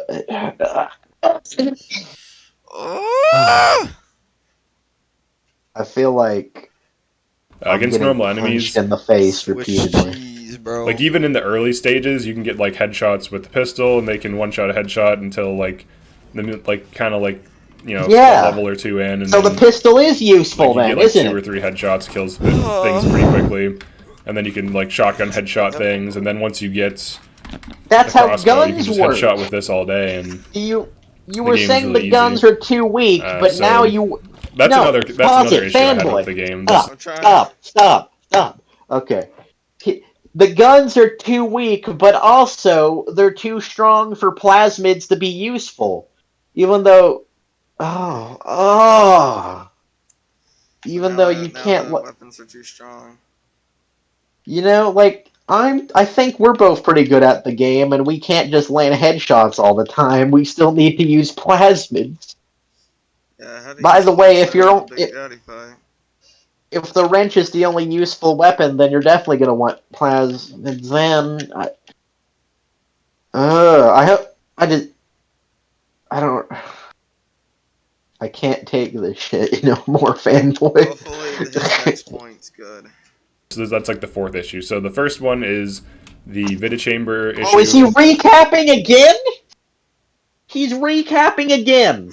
Oh my god. Oh! I thought we were done. It's called structure. Alright? Structure your videos. We know what you talked about. No, it's the third time. It's worse than us because we are actually. Is your... I see why Yep. I had a- Oh my... Man, we're... killing the difficulty of the game and the removing. Wait, it's no, not so much the, no! You said the immersion, not the difficulty. That's the problem with the Vidid Chambers. The immersion. The game is still difficult, man. Like, it just is. Because if you're just gonna keep, like, going at Big Daddies, you're gonna die a lot, not get anywhere, and waste resources. You have to come up with strategies and get upgrades and everything. Obviously. The game wouldn't have, like, been successful if that wasn't the case. Oh, my God. immersion there. He doesn't even know his own points. What? He said immersion, fanboy. Immersion, not difficulty. And again, if the game's as difficult as it's wanting to be, then when I'm pretty sure it is, then what's the problem? You could say immersion, that like it breaks the immersion, but you're not saying that here. You're not mentioning that.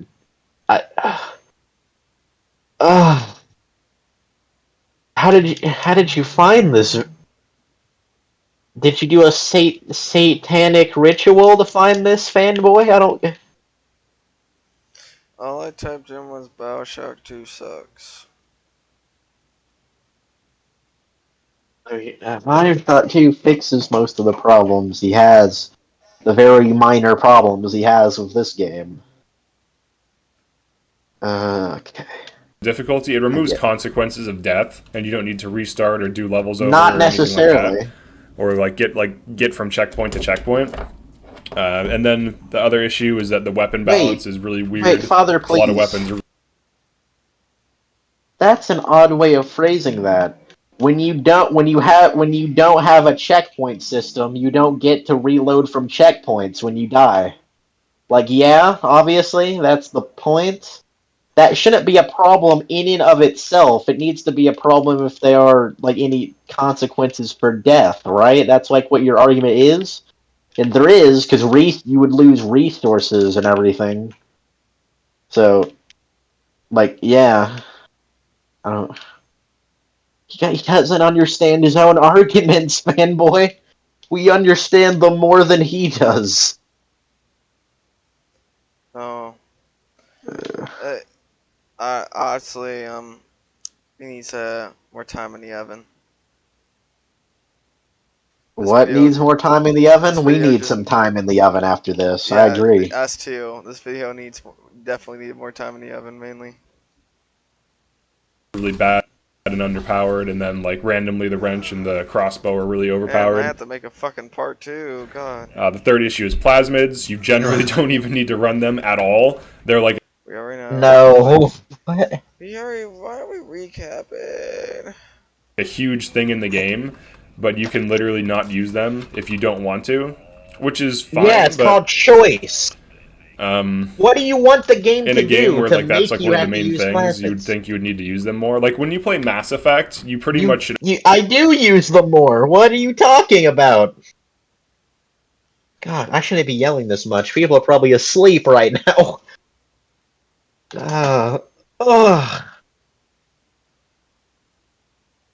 Always be using your abilities, right? Like there's no cost to them. They just have like a cooldown, but they generally help you.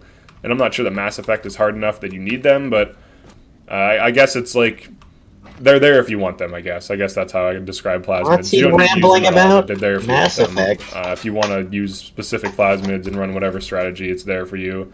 But on higher difficulties, most of them aren't very good. No. So there's that. And then the fourth thing no. is, I guess I'll go into the economy now. So I don't know if you noticed. I don't know if we should tackle let me see. the plasmids not being good thing. Let me go to a vendor. Really Father, quick. please. Right like, I don't know, like, they're mainly good for stuns, like, you use electricity and Winter Blast for all the machines, or the enemies, so you can, get a headshot easier, or just do damage with the wrench, or whatever. Or, and you, like, I think we've already went through it, like, you know what they're useful for just by the concept of what the plasmid is. Like, Incinerate does damage over time, good for big daddies and beefy enemies. Like, insect swarm, crowd control, like enrage. He didn't even mention enrage. Like, you get enemies to fight each other, which like distracts them from you and everything. No, like, yeah, you don't have to use them. Like, you don't have to use the guns, or you don't have to use the wrench, because it's called player choice. Play style. I can't. What is It's that? actually painful, fanboy. I've genuinely never felt this much misery in my life, and we're not even halfway through. Oh my god. Continue, I guess. And I was talking about the economy. Okay. Probably doesn't even know what that word means either, but...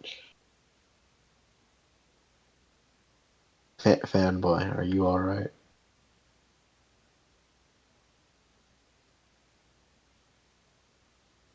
He's not alright. I don't have to listen to this video, though, so... No problems here. I just can't believe it. My brain is broken. This guy broke it. He wins. I think he won. He does win. He really does win at the I'm end of just this. trying to think in my head the logic here. I can't even do that anymore, fanboy. I don't even know what we were just talking about. I need a minute. I need like a 2-minute pause. Yeah, let's take it. Let's all just take a break to wait, relax. 2-minute pause. Just think about the philosophy.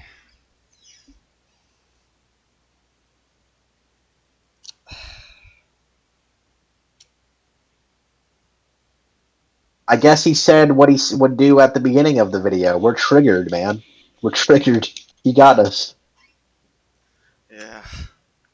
Full, like, 500 cash, and I have, like, high ammo. And it's not even because I'm, like, insanely good at the game or anything. It's just that the game is set up in such a way... Yeah, you're not insanely good at the game. Where it's not hard to get...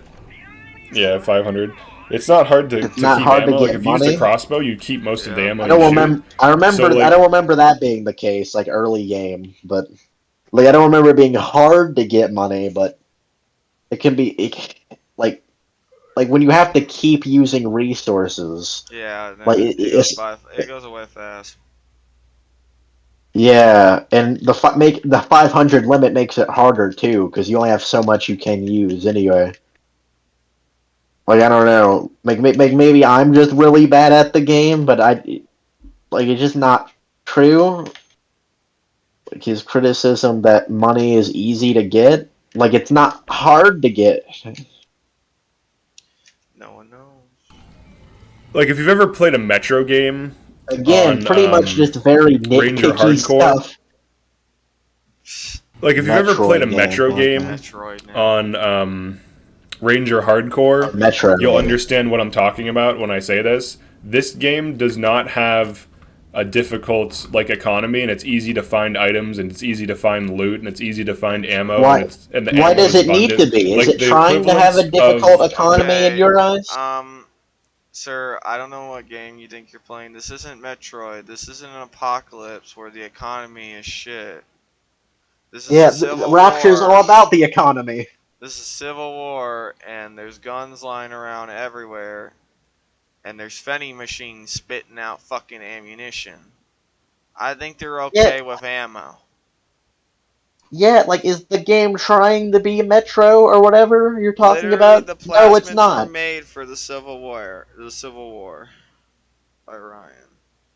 Yeah, like, his criticisms are just, the game doesn't meet my standard of what good difficulty is, I guess. Like, it's not hard enough in my eyes. Like, but it's not like wanting to be. Like, for example, it's not even the best example probably, but like Kirby games are supposed to be for beginners. That's how you can But, tell like, he you'll clearly doesn't know anything about the story. By the way, just him by saying that. Like, he doesn't know Yeah, why there's guns everywhere, why there's vending machines with ammo. Like, well, yeah, like video games, they have like goals on how hard they want to be things. Like Kirby games are supposed to be for beginners, right? But you'll see like IGN unironically criticize them for being too easy. And Bioshock is a game like that's not really meant to be too hard or too easy, in my opinion. Like it's just meant to be something like everyone could play. Like it's not like it doesn't need to be like everything is so sparse and you can barely get any items. Like that's not what it's wanting to be. So you can't criticize it for being that. Like whatever standard of enough items there are is just I don't know, like it's just your opinion. I don't oh man. I'm pretty sure the argument is there's just too many stuff to get. It's too easy, even though it's supposed to be a survival game or something. Let's see. Let's see.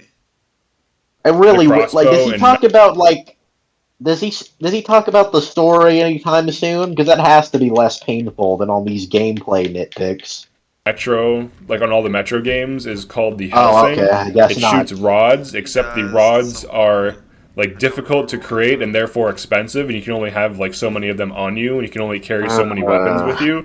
So if you run the Uh-huh. Helsing, you can burn through your money really quickly. And in Ranger Hardcore mode in Metro, it's really easy to burn You through can your burn money. your money So really for quickly in this game. setting of this game, right? Um, Yeah, you would right? think it would Yeah. be dark. You'd think it would be gritty. You would It think it is. would be It is. this like difficult thing where you're like scrounging ammo, every shot counts, and everything else. But it's really not that case at all. And in fact, if I go through my ammo, I mean, I practically have full ammo on most of my weapons. Like my primary wait, ammo is you're full. at the end of the My game, secondary ammo though. is full on most of my weapons. Like, it's I different have, at the like, beginning of the game. Max Yeah. cash. Let's go to. And again, I have like you almost said, max ammo. Father, please. You said you would think. Well, you thought wrong. That's actually not really what it was going for in your standard of what, like have scrounging for resources is. What your arbitrary standard of that is. That's not what it was wanting to be. So you're wrong. I'm sorry. Let's see. On like every weapon. Jesus. So I have so many options available to me, right? Like this I is would like the way, opposite of a way survival rather watch situation Infinite where you're Retro like than just this. skating by and then. So given the theme, given the area, A lot of you're in, people are I feel just like it's- skating by. Most people who do play the game, especially on Survivor, are just skating by. You being good at the game doesn't refute that. kind of is in contrast with the game design. Like you, it.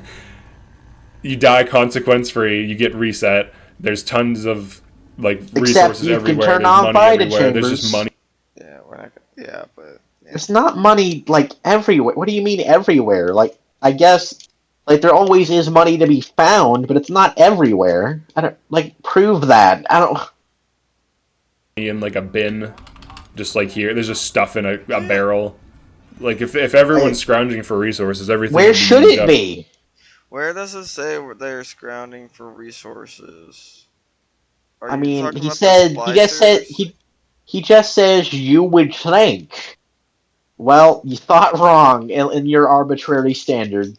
What he should be implying is that he's scrounging for Adam. Adam is the resources they're scrounging for. Oh, yeah. Clearly. And that's undeniable because that is like hard to get, and if you use it, it's gone forever. So Adam like is to the see him scrounger deny of the that. device. The reason why the splicers are looking for shit is because they want Adam. They don't want ammo and shit. They have plenty of that. They want that juicy Bro. Adam. At this point, they might not even be smart enough to think about ammo. Like Adam's their only goal in their mind. But like, yeah, there's ammo. If you explore the environment and look at things, you'll find money and ammo. The game is now not a masterpiece. Also, Vita chambers, even though you can turn those off. Perfect. Things should be scarce, but they're not. Not even on survival mode. Like when I was doing the shotgun guide or the wrench guide, sorry, and I got the shotgun. The first thing the game did was give me max ammo, and I was like, "What? You're giving me full ammo? What the hell?" Like it just blows my mind. Like if it like in Metro, What is he talking about? you don't get max ammo. I don't like, care it's hard what to get Metro ammo in does. Metro. It's really easy to waste your ammo. You I die don't really care. fast. I do You have not to be really care. careful with everything. Now, If obviously, this that game- game's trying to be more gritty and realistic. Father, and this one's kind of please. more like arcade. By the way, apparently he did guides for this game, like the only wrench playthrough guide or something. So God help us, him giving a guide on this game, but this game isn't wanting to be like Metro exactly, and he kind of recognizes that, but like not really. So I could not care less what Metro does. Metro, a good game, but it isn't Bioshock. Yeah, like Katie it's like it's and- no, wait. It's like, criticizing Sonic and like in Mario, you don't get health from rings. What is this, huh? What kind of game is this? Not a masterpiece. Yeah, quite no. spectacular. Video gamey, if that makes sense. It's just like the resources and the environment just kind of don't really go together. Like I feel like this. What? Why not? This game What do you has like an abundance of stuff. It just happens to be in disrepair. But that's like my fourth gripe is like the economy, and that kind of goes hand in hand with the I don't understand. the Vita chamber issue because it's just like there's no Vita consequences chamber. to your actions. I guess that's the main gripe I have with it. It's like you can blow as much ammo as you want, and it doesn't matter because you'll get it back anyways, and it's not hard to get it back. I mean, you can die as Fanboy, much Father, as you want. please. You kind of did prove his point with the Big Daddy thing, like the farming Big Daddy for money thing, but I never knew that. Most people who didn't play this game aren't going to think of that strategy anyway. That's like an expert strat. He's criticizing the game for... Ugh.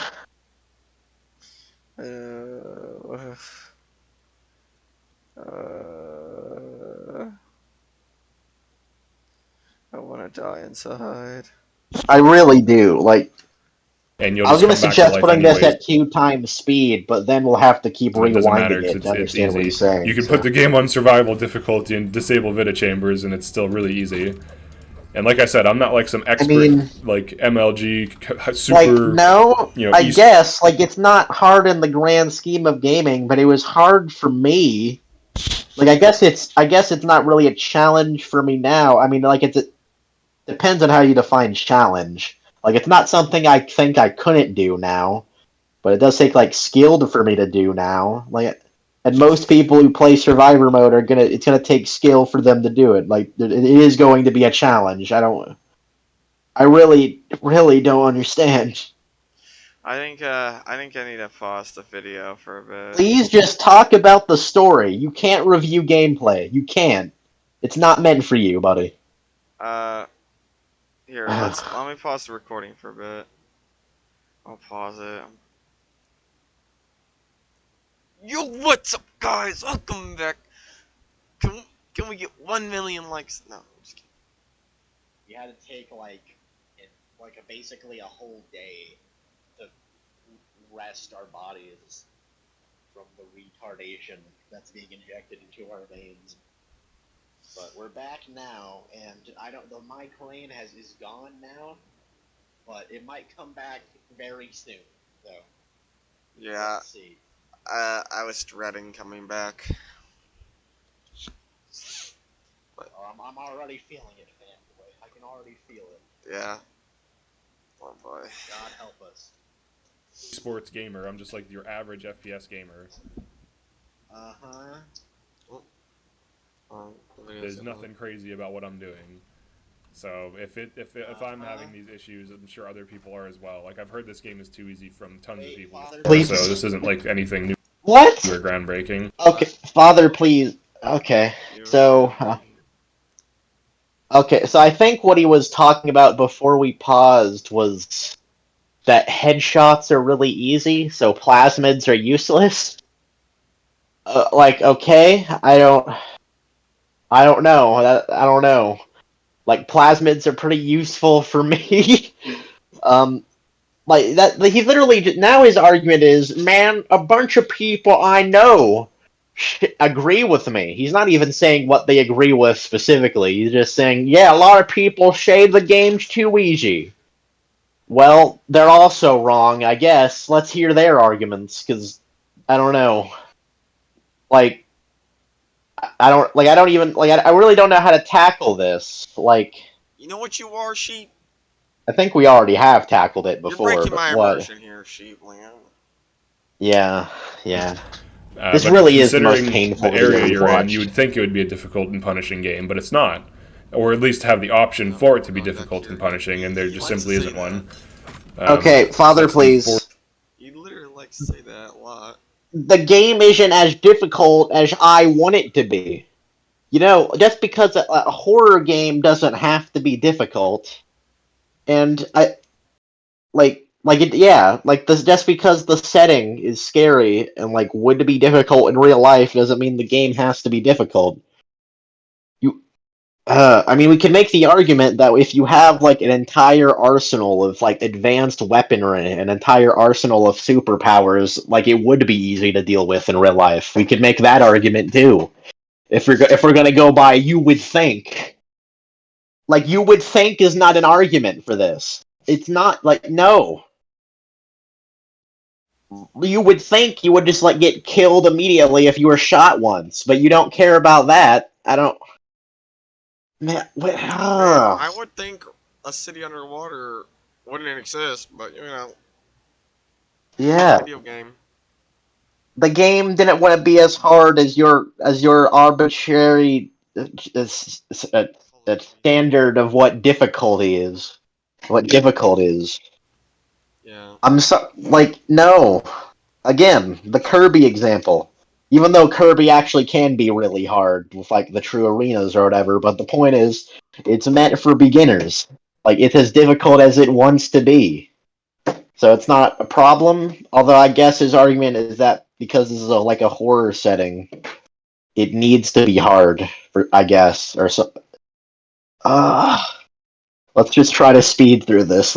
We need to try to go fast. It's too fourth issue I painful. have with it. Go fast. Let's hope he doesn't start recapping again. God help us. And it's a pretty big issue. Like, He's you know, like the saying setting, you would think their ammo would be about scarce. You'd have to make every shot count. Maybe guns would be a little bit more damaging. But Well, they're you were quite- wrong, Like, a lot I of guess. the guns I'm sorry. in this game are just like pea By the shooters. way, Even the guns are shotgun, damaging. Like they're all even the rock the Wait, RPG Father, please. does Father, like no damage. please. So, Fanboy already showed how that was wrong earlier, so we don't even need to tackle this.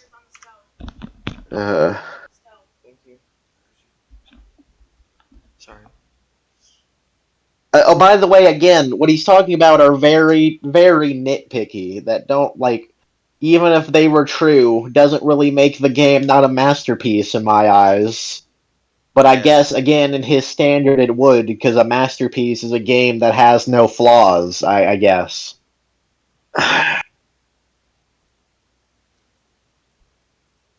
Man,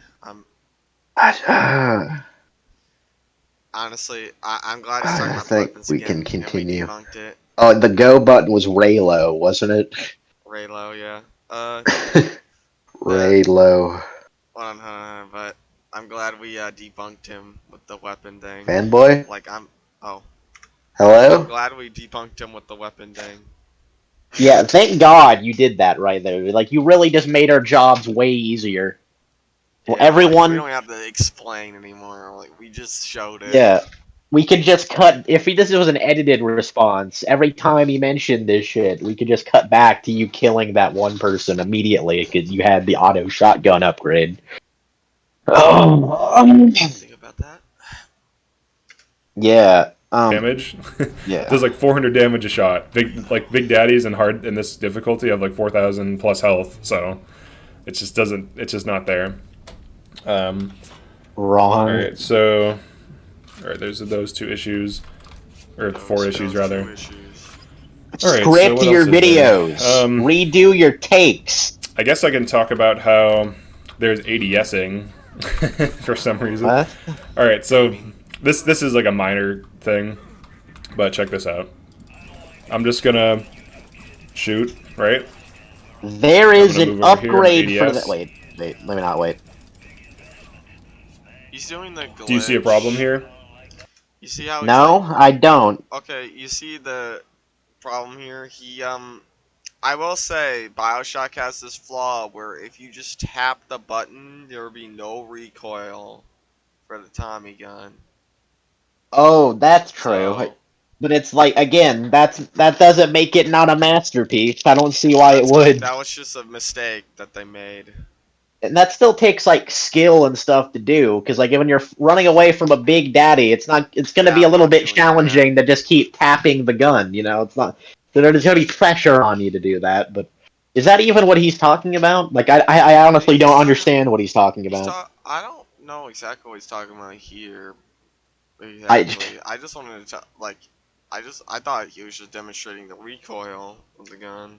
The accuracy is basically the same Oh. aiming down the sight that is as it is shooting from the hip, which means Well, that's Alright, then only let's check because- this out. Father, please. Okay. Father, please. It's only because he did that tapping bullshit. The accuracy is the same as zooming in. Well, that might be true, but if you zoom in, you're zooming in. So it's a little bit easier to see, you know? Kind of how that works. Like, yeah, it still is useful, but I will say the zooming in function is like way, way better in 2 and Infinite. And Yeah. mainly because, yeah, like in yeah, exactly. Oh my Bioshock God, 2, that's so like, yeah, like the aiming was perfected there. Well, it can be kind of janky with like the pistol and everything, because I think you might mention this because the way like the guns move and the cursor goes away when you aim. The crossbow's aiming is perfect though. Anyway, whatever he's talking about is extremely minuscule and stupid anyway, and I just wish he would just stop. good. Just stop. Just stop. End the Just video stop here. in general. It just cuts. Yeah, please. I will pay you $1 to stop right now. let's go far back. Oh, let me shoot slowly so the recoil isn't screwing up my accuracy. Well, Okay, uh-huh. zoom in. Wow. Alright, so here is not ADSing, here is ADSing. Similar I don't accuracy. care. Why can I Okay. ADS? If I get I accurate don't headshots care. from the hip, It's a what's the point of problem. ADSing? The zoom? I But also don't note care. this. Father, please. Father, Uh, please. Why is Okay. Alright. Everyone, hold on a second. Listen to me really, really closely. I don't care. There you go. Say what? The end. I don't care. The end. Directed and written by George Lucas. Thank you. My crosshair is not swaying. The gun is I not don't swaying care. just slightly. Well, it does think sway it's more if you especially true move in this or case. moving into the zoom. It sways when you're not aiming either, but I know, maybe it's not. Yeah, like But when you're anyways, the ADS moving and accuracy start does not zooming, increase. it moves a bit. So what's the point quite of a bit. it? It's just kind of there to like show you. Oh, Well, you can aim down. you the are side. zooming You can in. aim down the side of the shotgun. Not that it would The do grenade anything anyways, launcher. but nah. There's no point of aiming with a shotgun because you have to get close anyway, you doober. Yeah, by the way, they actually, in the multiplayer, like in Bioshock 2 multiplayer, you can zoom down the sides of the shotgun and the grenade launcher, so that's a Yeah, neat little thing there, but I don't know exactly why you can do that. Like with the shotgun, I never even thought you needed to aim with a shotgun because literally you would have to be close to them to like. yeah. damage. it's just kind of like a. By the way, it is interesting to play the Bioshock 2 multiplayer, because like it removes the guns like moving when you zoom, so it's just a lot more Yeah, better and the satisfying. original guns just feel way better again. But oh, like what? Yeah, why does the shotgun and grenade launcher need the zoom? See, the zoom has a use, and the fact that you're able to zoom in a little bit. See, one example that I always try to do in my playthroughs is, like after you get the revolver, and you're going in the Kashmir restaurant, and there's the splicer like trying to get into the room where like his wife is. I always zoom in on the top of the stairs and headshot him and one-shot him immediately. It's really satisfying.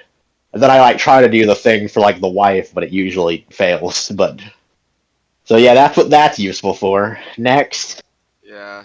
are you gonna recap this too? So far, this guy's opinion hurts. Yeah. By the way, this is like why Bioshock isn't a masterpiece, because zooming in and firing without zooming in has the same level of accuracy. Yep. This is how the great Bioshock is dethroned, everybody. Aimed on the side of the shotgun. Not that it would do anything anyways, but that's just kind of like Exactly. Can't ADS on the grenade launcher, but you know it's short range, so there's no point.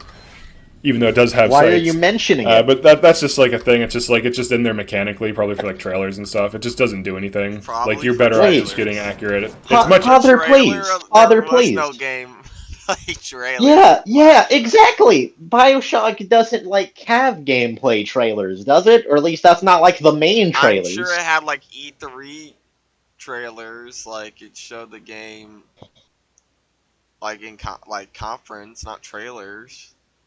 The Bioshock games have like cool CG trailers. That's like what they do. Yeah, those are the trailers we got to saw. Like the gameplay trailers are definitely probably E3 conference demos. What? They showed them the demos, but I'm sure they didn't add the aiming for the trailer. Yeah, this is the dumbest thing I've ever heard. Why would they put the effort to put in a feature in the game just so it would be like 10 seconds in a trailer? Are people gonna see zooming in a shooter game and be like, man, I gotta buy it now? They're gonna be What like, are you "Woo! talking about? Yeah, he's got aiming. This game is different to other shooter games by having you zoom in. Yeah, you know how the marketing. Take my money. Oh, I remember the gameplay trailer. Remember how, like, at the end of the demo, it's like, use over 200 plasmids. Use how you want them to use how you want to kill them, or something like that. Nope, aiming. What is he talking about? Is he like? Are we mocking a disabled person right now? What is going on? I don't think so in It's actuality. easier to but- shoot from the hip if it's 100% accurate than it is to have like your vision obstructed by the model of the weapon. But crossbow's the same thing. It's 100% accurate. So there's no. The only real reason the ADS of the crossbow would be for sniping, I guess. So in that case, it actually has a purpose. Yeah. But in the Yeah. other two, Your other not so much. claims. Like I don't really consider like the zoom is negligible, and it's much easier to line up a headshot with the dot in the middle than with like a bar. I agree with that. for the I agree sight. with So that. That's like most a of the minor time. issue though. All right. Yeah. It is. Okay, and then of course there's the plots. Oh, finally. Here it is. This should be. All right. This has to Now, be. Sheep. This is. I want you to know something. When he talks about the game, try to keep a level head, alright? All right. This is either going to be less or more painful. I don't know. I don't know which. I don't think the plot is bad. I do. Wow. Thank you. think that there's like What? a lot about it that doesn't really What? make too much sense. I mean, Father, please. like a Oh my lord. Again, this is why you script your videos, so you don't have moments like, I don't think the story is bad, but I do think, the story, it doesn't always make sense, Yeah, This is also why you redo your takes in a review. You don't just go with the first one and be like, yep, got him. Let's alright, let's see why he's saying this. completely understand the plot. It's hard not to. But I don't know. it just it seems is like pretty Andrew Ryan just complicated. kind of went crazy and became like What? power, like people were doing their own thing, and then he got like a god complex and basically became the government he hated. But Okay, I guess that's just the father, story. please. So What is? Okay, all right. So you see, Bioshock, like the whole story is fairly complicated, but I'm going to try to explain it to you. Right? Basically, uh, Andrew Ryan didn't like governments meddling in with people's lives and doing taxation or whatever. That's like I'm being very. I'm not even explaining it to the way it deserves to be explained. But what made Andrew Ryan go crazy was mainly Fontaine. Like at first, it was just Fontaine slowly becoming like almost bigger than him in the economic like market, right? Almost becoming the top dog himself. But then Fontaine started using like Fontaine did that by using crime and breaking the law, like using smuggling against the surface world, which risked like if Ryan knows that if Rapture gets exposed by the surface world, it's all done. All the governments are going to be coming for it. He even has an audio log. Like he eventually makes the decision that there has to be hangings in Rapture to prevent that from happening. And like he has to justify it to himself at first, so it's not something he like immediately chooses to do. Then, if memory serves, like Fontaine works with Tenenbaum to get the Atom business made, and yeah, like Point I have to Prometheus. remember the lore. Point Prometheus was an enground for Ryan to make plasmids because when he thought Fontaine died, he started making plasmids for the Civil War against Atlas. And the reason Yeah, why Ryan also didn't like Atlas is because Atlas was just a different kind of Fontaine. He didn't know it was Fontaine. It was like Fontaine but with less crime, more vigilanteism. well, yeah, well, like Andrew Ryan, right? He doesn't believe in helping like poor people like the downtrodden who can't help themselves, sort of thing. He believes everyone should, pull themselves by their bootstraps, sort of thing, and earn it. You want the government to help you? That's a parasite right there. And that's like Atlas was using that as a grift to get people against Ryan, like all the downtrodden and poor against Ryan. And Ryan was basically afraid that like he would lose the soul of Rapture to different ideals, what he considered to be parasitic ideals. Like no, like I'm not explaining the lore. The guy who tried to kill himself for an ideal that he believed in. Like, dude, he even died to prove a point Yeah, to the player yeah, that the he's just a Jack. slave. That like Andrew Ryan chose to die a man instead of being a slave or being under someone. A man chooses, a slave obeys. He died like a man. Cause Yeah, in his eyes. And like I'm not explaining the lore perfectly. I'm going to be honest, I don't remember all the details perfectly. That's because it's complicated. But here's the thing. If you just if you find all the audio logs and all of that and just look for the lore yourself, you will understand it and you'll understand why Andrew Ryan turned the way he did. Like he really did believe in a place of freedom where every man could do it themselves and wouldn't have to do whatever the government or what God said they would do, you know? But yeah, basically Fontaine was the one that kept trying to basically pushed him toward is that way. Not that it's just Fontaine's fault. Andrew Ryan's definitely a very flawed person and always was. But like you just this play the game basically. Just listen to the audio log. You're wrong, all right? yeah. Andrew Ryan had the right ideas in mind. He just didn't Like know how to carry them out when they were fully fleshed. yeah, like there's literally just an audio log at the end of the game where Andrew Ryan's like, maybe I am taking this too far, but Atlas wants to destroy my city, so I won't surrender to that. Yeah. What did he say exactly though? Like he said that Andrew Ryan, like the people just like happened, they just existed, and then he turned crazy. Yeah, Can he you rewind that? went crazy with God power. Just Yeah. that no, that's Fontaine. so He's talking about Fontaine. That wasn't Ryan. I mean, Andrew Ryan did end up becoming a just kind of dictator in his ideals. to That is true. make too Rewind it a bit, please. Yeah, but it was Like a worded lot. out bad. Yeah. I do think that there's like a lot about it that doesn't really make too much sense. I mean, like I completely understand the plot. It's hard not to. But What an uncommittal it statement. just seems like Andrew Ryan just kind of went crazy and became like a power, like like people were doing their own thing, and then he got like a god complex and basically became the government he hated. All right, father, please. Father, please. Again, he announced nothing of the lore. Fontaine was not doing his own thing. Fontaine was trying to usurp Ryan. That's not doing his own thing. and he used the people to do that. Like, for one, by the way, I like the way you worded that first sentence, that, like, there are some things that don't make a lot of sense.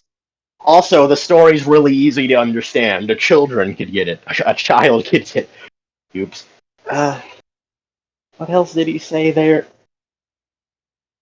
Like, oh, yeah, another example, there's a secret audio log. In the lore, it's like all the splicers, like, all the citizens of Rapture are so spliced up that the person in control of Rapture could use, like, the pheromones in the air to, like, direct the splicers to tell them what to do. And Suchon suggests this to Andrew Ryan, and Andrew Ryan is against it at first, because it's against what his city is supposed to stand for, and that's freedom to do what you want. But then he justifies it to himself that if Atlas wins, there won't be any freedom for anyone, so it's the justified thing to do. He didn't just turn crazy. Pay attention. Like, explain to us how it doesn't make sense. How about you do the effort instead of us, and explain, like, which part doesn't make sense, and how Andrew Ryan just became crazy, right? Why don't you put the effort in? But no, you're not, because you don't care. I would wish he would do that so we could see the dumbest claim in the world. Yeah. Because with Bioshock, when we're talking about Bioshock storytelling, bro, you better hope you know your stuff. I don't really think it's necessarily good or bad. It's just kind of there. Audio logs. The reveal where you got played the whole time is fine. It's like a decent thing. Fine. Like there's nothing too crazy or bad about it. I don't know. It was pretty crazy. Father, please. It was pretty crazy when it first came out. You know, it was pretty crazy when I learned that I actually did have no history, and I was just a genetically created slave of someone in the city the whole time. And I had to listen to their will because they used a code word. Yeah, also shot down that plane. Yeah, that's pretty crazy right there, you know? Finding out you were literally genetically designed like 4 years, and that your father is was Andrew Ryan and a prostitute, and was used by Frank Fontaine and Tenenbaum and Suchon to make you just for the purpose of killing Ryan, and that you literally don't have free will at all. Yeah, and on top of that, I'm pretty sure you age fast too. Yeah, well, I don't know about that for sure, but you weren't just getting played. This is you weren't just tricked by someone. No, you were literally you're like a clone trooper in the prequel trilogy or something. You know, oh what? Huh? Fine. What? What? I don't. Wait. Can you bring it? Can you? Nothing too mind-blowing. It's just known as one of the greenish plot twists in gaming as a whole. Can you bring it back? Can you back it up a second? Dude, there's no way he said that. That shit blew our minds back then. No. Yeah. What? Huh? But I guess that's just. Yeah, when I figured it out, it took me. I had to pause the game and think. Yeah, when I figured out that the whole time I was just mindlessly following the objectives in a game, but then I found out that in a meta way, I actually was just a slave to the game without even thinking. about it at all. I wasn't really surprised by that. Also, when I found out that the character who has been built up in the lore the entire time, if you pay attention, Frank Fontaine, was actually the character I was listening to the whole time. I wasn't surprised by that at all. There ain't Also, no Atlas, kid. yeah. Also, when I found out that the antagonist of the entire game, like, decided not to try and kill me, but decided to kill himself to prove a point, I wasn't really surprised by that either. Man. Also, when I realized that, in a way, I was another used child like the little sisters under Fontaine, and that we have a lot of kinship in a way, I wasn't really surprised by that either. Especially in the ending, where it's like Fontaine's victims finally got over him and were able to get back at him. I wasn't really surprised by that either, man. It makes me, like, again, makes me wish Jack would talk, like, at least near the end, because that would just make the story complete. I don't know if we talked about this on the episode. Oh, sorry, go ahead. Like, say something, like, clever, or something like, my chains are broken, Fontaine. Exactly. I don't know if we talked about it on the episode, but, like, something at the end. We need to watch that after this is done as closure. This is literally us. You broke the spell! Yeah. Real quick, it would have been cool if, like, at the end, Jack said something like, "I'm not your slave anymore, Fontaine, I'm my own man," or something like that. Also, wait a minute, there's more to the plot twist I remembered. When I figured out that the Great Chain, Andrew Ryan's Great Chain that he believes that was built up, that, like, was his symbol throughout the entire game, then I realized that the wrist of my own hand's wrist also had chains on them to, like, symbolize that I do have a connection to this place and a connection to Andrew Ryan. I wasn't surprised by that either. Yeah, Jack. I'm so smart. Jack I'm like, can't tug the Great Chain. He's part of the Great Chain. yeah. And so Fontaine was tugging his Great Chain, and that seems to be the strongest tug. But sometimes when one tug is so strong, it flashes back to the other side. Oh, well, that's child's ideas, fanboy. What you talking about, boy? That sounds like Sesame Street right now. Oh, man. But well said. I guess you could say Tanya Bound tugged it harder. Well, yeah, that is kind of a conflicted theme, is that after you realize you were a slave listening to all of Atlas orders, you're basically just listening to all Tenenbaum's orders for the rest of the game. That's why Jack, like, learning to talk after that. Yeah, that's true. But that's why, like, Jack learning to talk after that point would have been a good idea, we think, but, like, see him really become his own person after that plot twist. Yeah, I would love to hear him, like, at least talk near the end, like, narrate the end. They set for Tannenbaum. Like, he narrated the beginning, why can't he narrate the end? Like, yeah, that's because the ending was rushed. Like, the ending was satisfying, but it would be, like, really cool to hear Jack at the end. Be like, why did I do it? Or a family. Yeah, nice. Yeah, you're right. Something like that. Anyway, I can't believe he just said it was fine.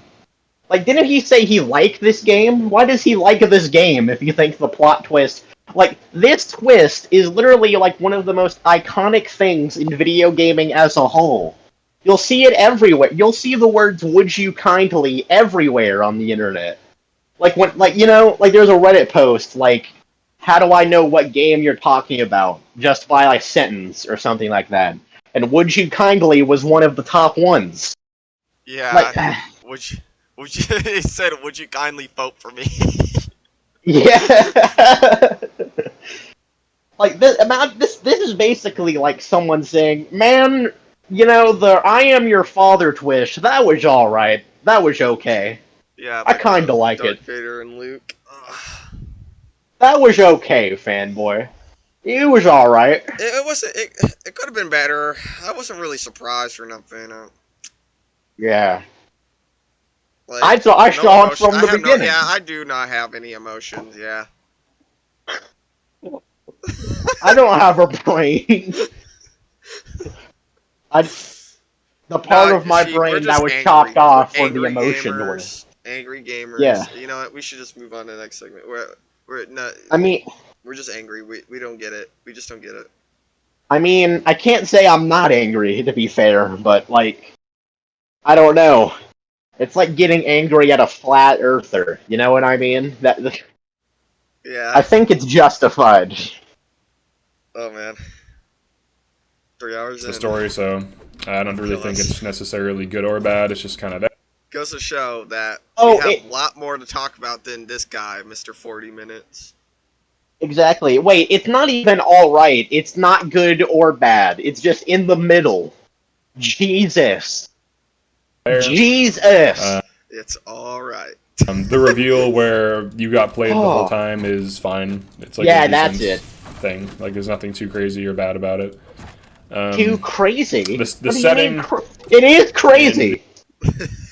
It definitely was is pretty crazy. when it came out and all that. Like, I'm so used to it now, but it was new. These plasmids ideas were just off the charts. Way Well, it's not more even about- creativity was created this way. Exactly, but he's not even talking about the plasma theory, he's talking about the plot twist. You know, if you actually, like, look for all the little foreshadowings, it definitely is, if you find the audio log that says that only people of Andrew Ryan's DNA can use the bathyspheres, which is, like, a secret, you have to, like, really look for that one.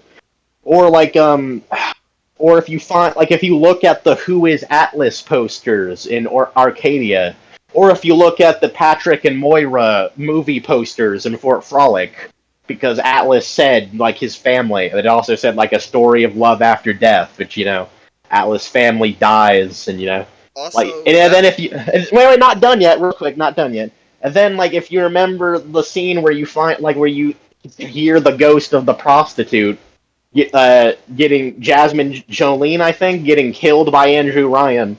And then when you finally get to the plot twist and you connect all these pieces together, that, like, there's no way you could have predicted the twist beforehand. But now that you're at the twist, all of the pieces make sense now. And especially all the foreshadowing of Fontaine you learn about, like, makes way more sense now and is way more relevant. Like, it definitely is crazy, alright? You're ironically, just dumb! Ryan was like us, trying to pinpoint the pieces. Exactly. That's the cool thing about, like, Hephaestus as a level. It's like, you can hear him in each audio log slowly piecing the story together, you know? Like, he's, like, at some point, like, he says, wait, when they'll point to the wall, who was that? Who was that? And he says, like, a wondering way. And then next he says, like, so, you were on an airplane and just so happened to fall in the city. That's interesting. And then he Accident or a miracle, he said. yeah. Accident or a miracle. And he also makes sure to, like he makes sure to let you know how much better he is than you, because he actually built a city, unlike you, who just fell into one. He made sure to add that in, but, and then he starts hinting at the fact that you're a slave and Atlas is using you. And then, like, when you get to the would you kindly, like, billboard, where it has all of that just put together on a corkboard, actually, like, you can just imagine, like, in your head, Andrew Ryan slowly piecing it all together. And slowly just getting angrier at the thought of, like, what's really going on. Like, and when you finally do get to Andrew Ryan, he really does realize what's happening and that you are his son, and he even says that he can't put his hand against you for that. So, like this is a masterful plot twist, one of the best in gaming, if not, like, one of the best in just entertainment in general. Like, I don't know, just die, please. Like, I am triggered, fanboy. I am triggered now. Yeah, like, dude, it was so cool to just figure that out, and, like, knowing that you're, like, Andrew Ryan's son, you're connected to the city, it was just, mind-blowing. Also, what was really, like, crazy was, like, what, like, really made me understand it completely was that doggy audio log. Like, would you would you kindly break the sweet puppy's neck? Yeah. I'm like, oh. So that's it. That wasn't crazy, fanboy. That wasn't crazy. Also, Like when hearing lights the are audio. on.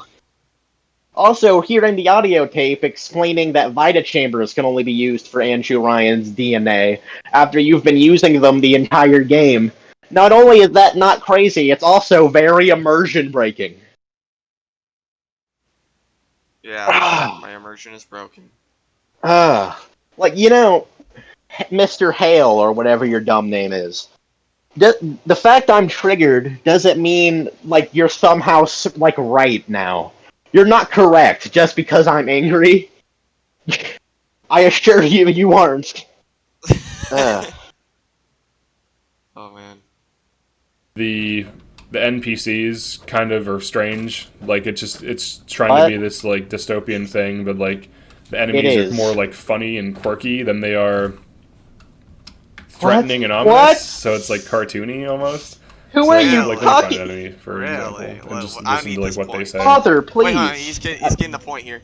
He's getting the point. He's gonna find a splicer. Can't Let's find see. one. I think there's a dude over here, maybe.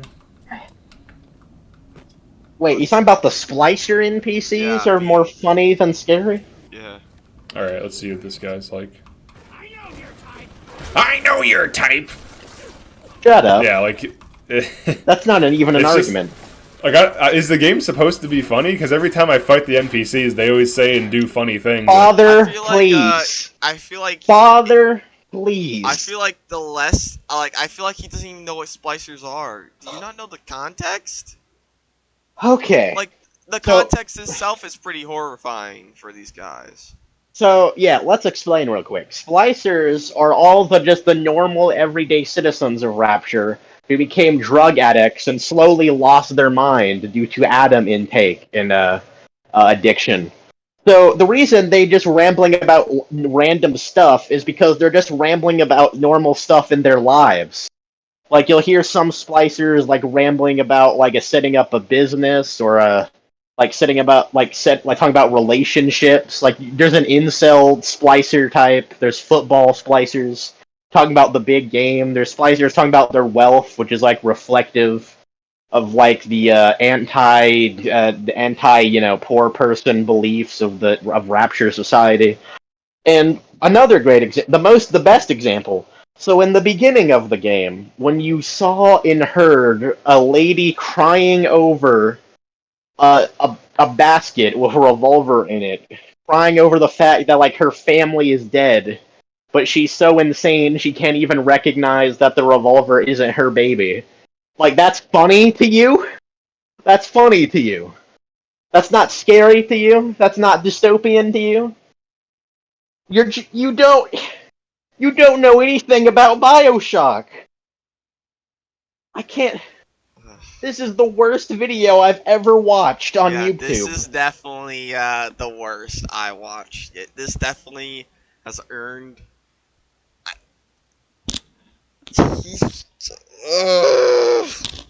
I know like what most of the things the splicers ramble about. I remember about it. Like, they ramble about their religion and how Stop, I like they'll just wanna save. play.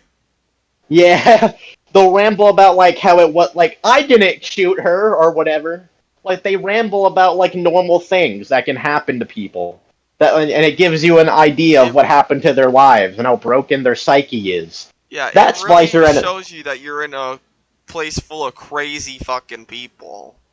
yeah, that splicer enemy he just encountered. That enemy like is like A police a officer. security. Yeah, Yeah, he's like, or an officer. He talks about his boss. He says Mr. Coswell when he notices you. Like, he talks about like the parasites and everything. Like, he's like a Ryan enforcer or a security guard or something. There's one splicer's like an actress prostitute sort of thing. One's like a fish like worker. Like, there's like a religious splicer. Jesus, love me, this I know. Kind of. For the Bible tells me so.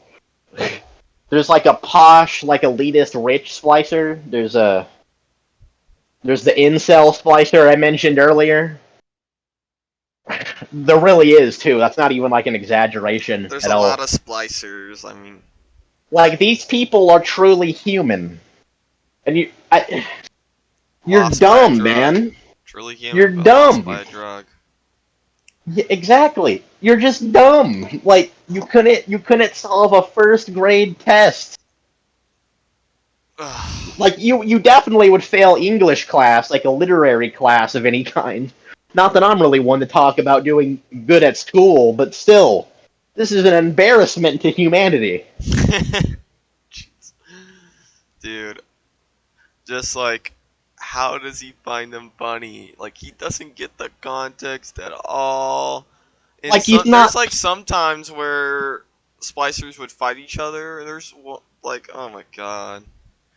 Yeah. Baby strangles in cribs. Best friends butchering one another. The whole city went to hell. That's funny, Jod. I don't know if you remember that. It makes me laugh. Yeah. Like, dude, that's funny, Shad. Ah! They had their chance. That was funny as fuck. The splicers had their chance, fanboy. Yeah, that's funny, splicers. You know what I confusing. thought he was... It's very... Wait, Father, please.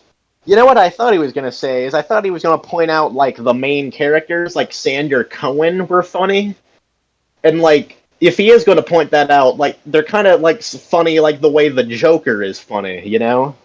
Like, yeah, they have, like, a sadistic kind of humor. Yeah, Sander Cohen, the entire time I first met that guy, and still, that motherfucker freaks me the fuck out. Like, he's a truly psychotic motherfucker that you work with. Yeah. And there's probably one part where he's funny as fuck, and that's probably where he blows the guy up with the piano. Like, that's pretty funny. He's also...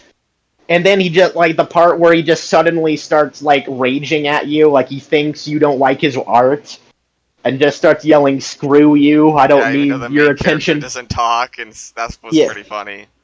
See, like, the way, like, I don't know if you will make this argument, but he probably will, he's dumb, but, like, Sander Cohen, he's like a parody of a really pretentious, like, out-of-touch artist who, like, is trying too hard, but he's also, like, a terrifying version of that. So, like, if you're gonna talk about the main characters being funny, then that's why, but... You know, fanboy, why do, like, the little sisters say weird things if the game's supposed to be a horror game? I don't get it, fanboy. I know, like, sometimes the little sisters would say normal stuff, but they're fucking dripping green ooze from their mouth. Yeah, like, they say really weird stuff, like, all your faces are melting.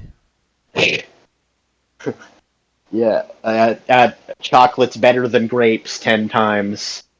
Taffy on my knee 12 times. Yeah, on my knee.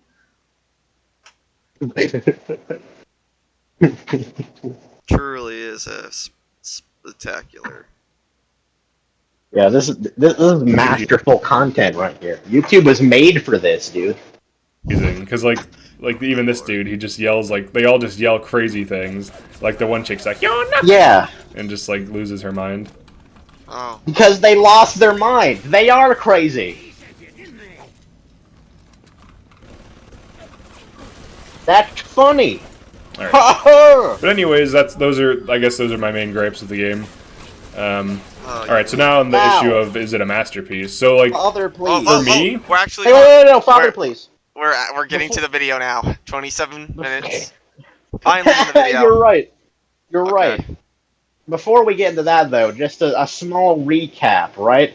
So, if all of this shit you wasted our time with are your main gripes of the game, this game must be amazing. This really must be the best game ever made if these are your main gripes with it. Anyway, let's get to what we actually clicked on for. Hold on, let me pause the recording real quick. Oh. Alright, there we go. So, Fanboy decided to start eating while doing this. Normally, I would judge him for ruining the video, but to be fair, this video's already ruined. So, it can't really get much worse. Yeah. I'm just gonna eat till I'm dead. No one's watching this is gonna understand what that's a reference to, if there's anyone watching this, but... It's probably the best thing for me. Anyway. Or Fanboy. Anyway, yeah, I guess let's hear why, why Bioshock isn't a masterpiece. Again. All right, so now on the issue of is it a Wait, masterpiece? So, actually, like, no. Father, please. He didn't even say... He said he talked about the plot, but he literally didn't say anything. He said literally nothing. Yep. Like, he said very, very, very minuscule things about the gameplay and nothing about the plot. Even though it's really easy to understand, apparently. Joke of a video. Ridiculous. For me, a video game, in order for a video game to be a here we go. masterpiece, it needs to check all the boxes. It needs to have a great story. All right, so I guess let's go Bioshock has a good story. through the things it needs, and then I'll start with what this game has already. All right, so this game has great art, even to this day. The art Check. style holds up. Remastered does look good. The original does look good. The design Check. of everything is really good. There's nothing that's poorly designed. Yeah, it's very Jack. creative, based off... Yep. Very what's it called? personality. Yeah, a very creative concept. It's based off of, it's called, like, Art Deco style or something, Art Deco style sort of thing. Like a punk, steampunk kind of. Yeah, that, too. Anyway, Art Deco, I think it's called, something like that. Anyway, so the game is great from an art perspective, check, that is true. Let's see. Like, for example, the red atom and the yellow eyes and the little sister, you can see her in the dark. You can see when the Big Daddy... what? Huh? Okay, The game... The lighting? Yeah, what? The game is amazing. Like, it has good art. Like, you can see the yellow eyes and the darkness. I'm gonna choke on my food, man. I thought he was talking about, like, you know, the world building, the design, like, the way it portrays an underwater city. The way it's, like, it feels very lived in, you know? Nah. Like, the way you can see... The lighting, Steve, that's what we're good for. The way, like, each area is named off, like, a religious idea, because Andrew Ryan's, like, he is, like, this is the real God sort of thing. Like, the original way, like, he's not even talking about the character designs of the Big Daddy and Little Sister and how they're iconic. He's just talking about the lighting in the dark! That's so stupid. That Big Daddy looking at him is is us. laughably bad. Like, he's not gonna mention, like, the 60s aesthetic, like, all the videos and things, or, like, how you can, like, deem from Andrew Ryan's philosophies from design of, like, the building, like, you know, the flags, That's what and the flags and, like, the Great Chain statues, and all of that, and, like, the way you can look at the entire city when you look out the window. No. Itself. It's like Andrew Ryan's image, like... Yeah. This is what Andrew Ryan would want Rapture to be. Yeah. Yeah. In the director's commentaries, right? Ken Levine mentioned that Hephaestus, like, it's a reflection of Andrew Ryan's character, because Andrew Ryan, that's where he would want to be, where the work is done, where you can smell the grease and the industry. You know? And that place is also unique in the game, because if you look outside the windows, like, the lava is, like, going into the oceans. And giving it a way more sinister look. And the place all has, like, gears going around and a very, very gross and industrial look. Yeah, dystopian, you might say. It's a very bad guy place. But didn't you, like, it's perfect for the final level, Point Prometheus. Where that place is more darker than the Hephaestus. That place encapsulates a very cold and, like, dirty hospital look. There's, like, really, there's original ambiance in that area. There's like a goat. You can find like a goat. Sorry. There's like in Point Prometheus. There's like a button between Big Daddy and a human. Exactly. I was gonna mention that. And if that's you press the human, you get punished. But if you press Big Daddy, you're rewarded. Yes, dude. That's what I was gonna mention. You're a genius, fanboy. That right there is an example of what I would call, like, masterful, like, storytelling in an environment. I remember it vividly. One of my recent playthroughs in like this year or so, I just found that. And like I found what you said, and I was so confused on what it meant. And then I thought about it for a second, and I realized that it was indoctrination. It was teaching the little sisters that they don't want to go towards a mommy, they want to go towards a big daddy. That's who their protector is. And it's subtle. It's not obvious. I had to think about what it meant. But what I did, it makes sense, and it taught me how the place worked. It taught me the world building of the place, and I understood the story more, and I learned it myself because I chose the thought about it. That right there is like masterful game design. That's what I call art right there. That little thing right there, what you're talking about. Yep. So, But lighting good. That's his art.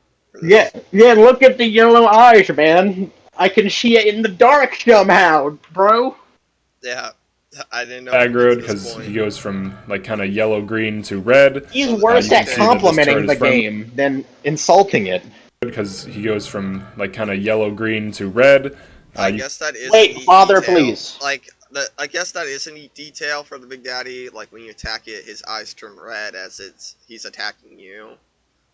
Also, the machines do that too. Yeah. Like the turrets. Like turrets that are activated for you, there'll be yellow, but turrets that are hacked for you are green, and turrets that are against you are red. And, cameras that are hacked for you are green. And I don't know if they're red when they alert you. I think so. I don't remember exactly. Yeah, and when you hypnotize the Big Daddy, his eyes turn green, right? Yeah, that's true. I like this is how he complements the art of the game. It's the most basic thing a literal child could understand. Red means angry, yellow means passive, and green means happy. This game has some great art, y'all. Good colors. Jesus, that this turret is friendly. he actually might be disabled. Never mind. Forget that. By the way, he's not going to mention the Who is Atlas posters in the background while talking about the art of the game. Like, he's not... Got That, it. like, art. Like there's clearly good Who game is that? design, Also, right? And good wait, father, identifiers please. for things. Who is Atlas? Frank Fontaine? It's also a reference to the book this game is based on, like Atlas Shrugged, right? Or one of the books this game is based on. But he's also not going to mention like the designs, like the way the turrets look. Like they're not just like turrets you would see in any game. They're like very chairs. like It's like a chair. yeah, they're very like scrounged together and like very Same with the cheaply drones. built. The drones are made out of like grocery Cans products. and stuff. Yeah. Yeah, they're like literally cans and stuff, like cameras on them. He's not gonna, and they're not talking about how that fits with the world building and the timing and like the time and setting of the game. He's just gonna talk about light. What game does this not apply to? Every game would That's have good like lighting, you see. yeah. They separated Yeah. 76 Fallout, but whatever. Literally every game is a masterpiece by his definition. Every game checks this box anyway. Oh boy. Okay, so Jesus. Like the environment's pretty well designed. check.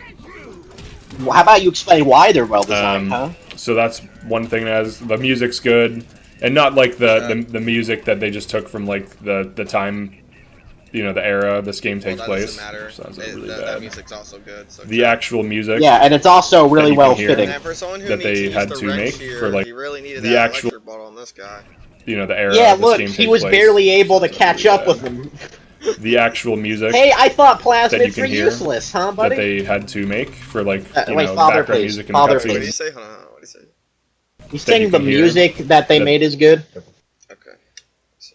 and it is really good. Like, it really is great. Like, the music, The Ocean Yeah. on His Shoulders, I think is called, is a masterpiece. I The like song...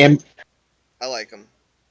You know something I really love is when the sub blows up. You think Atlas families died. There's a song called "Empty Houses" that is really sad and nice to listen to.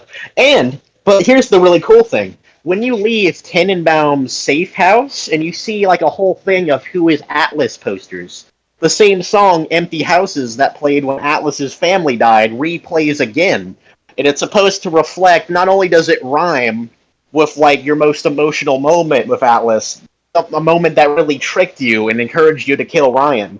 It also reflects how like the betrayal you would feel from your comrade the whole game, really just using you the whole time. Like it's not even just great music; it's great used music. Then there's also like the puppet on a strings theme that plays when Sander Cohen speaks, and he does like his introduction, and it like when you first hear it, it's supposed to like it feels like it's reflecting the beauty of his art in a way, even though it's also horrifying. But the great thing is that that music actually plays again for a few seconds during the "Would You Kindly" reveal of Andrew Ryan. When he starts talking about the "Would You Kindly" thing, that song "Puppet on a String" plays again. Yeah, the music is really used well in this game. Like, they utilize pretty much what they can. And they do Yeah. it really a good job. Bioshock 2 also improves the music. Yeah, Like, the music in Bioshock 2 Bioshock. is my favorite. Yeah, like Bioshock 2, like it uses the ocean on his shoulders theme right at the end of the game where you're on the verge of death just trying to climb on the submarine. And that like moment is like one of the most beautiful moments in gaming to me, and it also like reflects who Eleanor became because of your decisions, right? Yeah. I just find that moment beautiful in Bioshock 2. And in the ending, the good ending of Bioshock 2, the Rescue Sisters ending, the music that plays there, which is not only amazing, it also, when you rescue a little sister in Bioshock 2, it plays a little bit of the good ending music. Yeah, and I'm not the sh- good ending music's my favorite in the entire game. It's El- the most El- saddest. It was like, I can't. yeah, Crazy. yeah, Eleanor. It's called Eleanor's Lullaby, and it genuinely makes me cry when I listen to it. It really is a sad music. Well, it's very bittersweet and heartwarming, but anyway, this guy actually has the correct opinion on this, but he's not smart enough to explain why at all. He just asserts the music is Yeah, good, that's which what we're like here why? for. We're doing the job. Yeah, yeah, exactly. Like, see, here's what I don't get. Right? What's the point of putting the effort to make a review if you're not going to explain why something is good or why something is bad? Why are you even doing it at that point? You should be putting the effort to explain why the music is good if you can. I mean, music can be complicated to explain why it's good, but you get the point. Uh, you should be explaining why the art is good instead of just good lighting. Like this video, the one we're making now, is a way better review of Bioshock than this guy could even comprehend. I know. We're not showing gameplay. I'm eating. Yeah, Like, yeah, I can do this while I'm eating. and it's still That's how much we know Galaxy, Bioshock. and it's still Galaxy better. Galaxy's better than this guy's head, his brain. We know Bioshock to the point where we probably do this while we're sleeping. Literally like the back of my hand. Halo time. That they had to make for like background music and the cutscenes and so on. So music's good, the graphics are good, the actual design of the game is good. Particle effects are good. What do you mean by It's the really satisfying design? to whack things, like as you can see, like these hit effects are good. Impacts What does that? look What great. game does that This is not the thing apply This to? is the thing that doesn't match up though. This is why I don't like this weapon. Look at how powerful this looks, and it's like a pea shooter. Like it looks, it's a magnum, it's a revolver. The hit not impact a looks like magnum. that, and it does like low damage. So, Same yeah, thing he with did this. say it was a revolver, Like this look. though, after he said that. So I'll give him that. Yeah, like I guess it does look more powerful than it is with enemies, but like I don't know. I don't care. This is so minuscule. The hit impact looks Yeah. like that, and it does like low damage. Same thing with this. Like this looks like it tears something up, and this looks like it will does. blow someone's head off, but it does not. So it's just. I mean, it just doesn't match literally with the blow game someone's design. head off, but So, it does. All right, so it has art. It has we game already design. did that. It has the. Wait, father, please. It has art.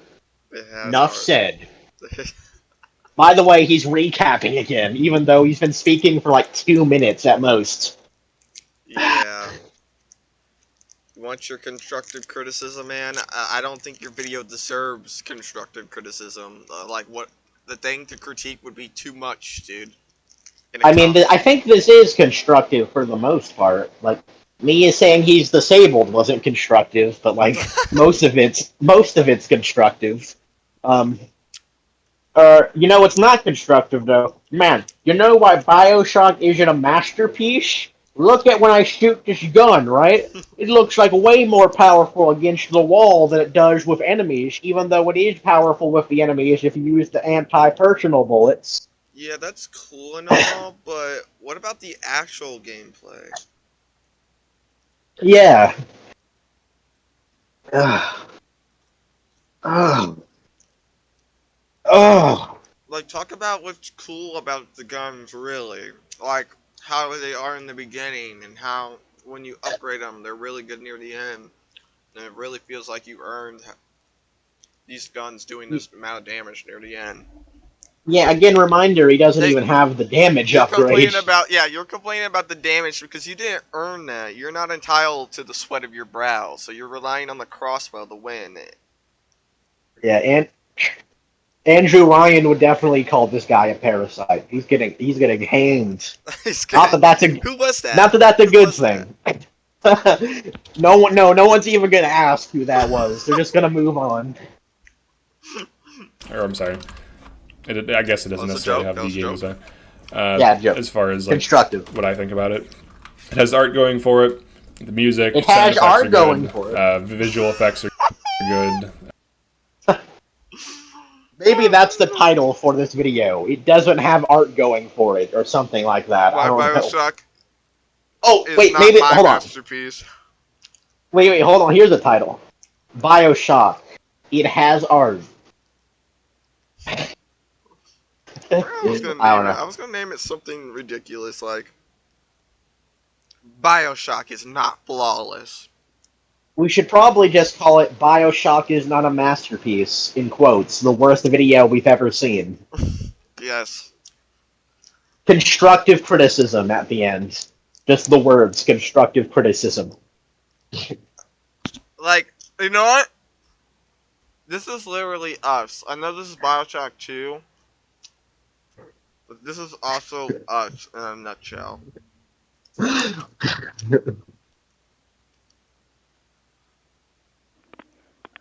Yeah. What? I just saw your Bioshock 2 review, and, what the hell, man? First of all, like, you were talking about how He's defending the game, by the way. Sure, Yeah. because you're a big daddy doesn't mean the game is going to be a cakewalk, okay? I mean, you said stuff like, if I were the creator, I'd just drill through a wall and go through the other side and drill through another wall. That wouldn't work. People would get pissed. To be fair, one thing that sucks about Bioshock 2 is that there is a lot of glitches in there that they could have cleaned out. But Valid, well said. Story, you played it for how long? You didn't even give it a chance.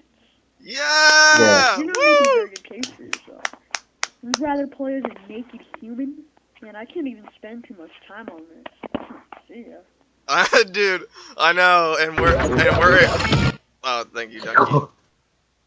That kid is unironically better at reviewing than this guy is. Yeah, like that kid did a good job, kid. Nice re-review on that guy's video. Too bad I didn't know what video he was talking about. Yeah, it was honestly really hard to hear him, but like the part where he said that the game had glitches that could be cleaned out, I don't know what glitches he's referring to, but still, that point was way more profound, way more valid, made way more sense than anything this guy could even think of saying. That kid is probably an adult now, so props to you, man. Yeah, join our podcast. We can respond to the video in full time that you're responding to. Let's do it. We need a review of that video. Yeah. Everyone clap for the kid that's smarter than this guy. That kid has a future. That kid has a reviewing future, in my eyes. Yeah, even if he doesn't want to be a reviewer anymore. That he's good. Wait, was that his channel there? Was that video on his channel? I don't even know if he upload. We'll check it out after it, because I don't want to. Yeah. We could try asking him. We honestly could try to get him on and respond to the video he responded to. Yeah, that was a great video. Yeah, thank you for the reprieve. As this kid would say, you didn't even give it a chance.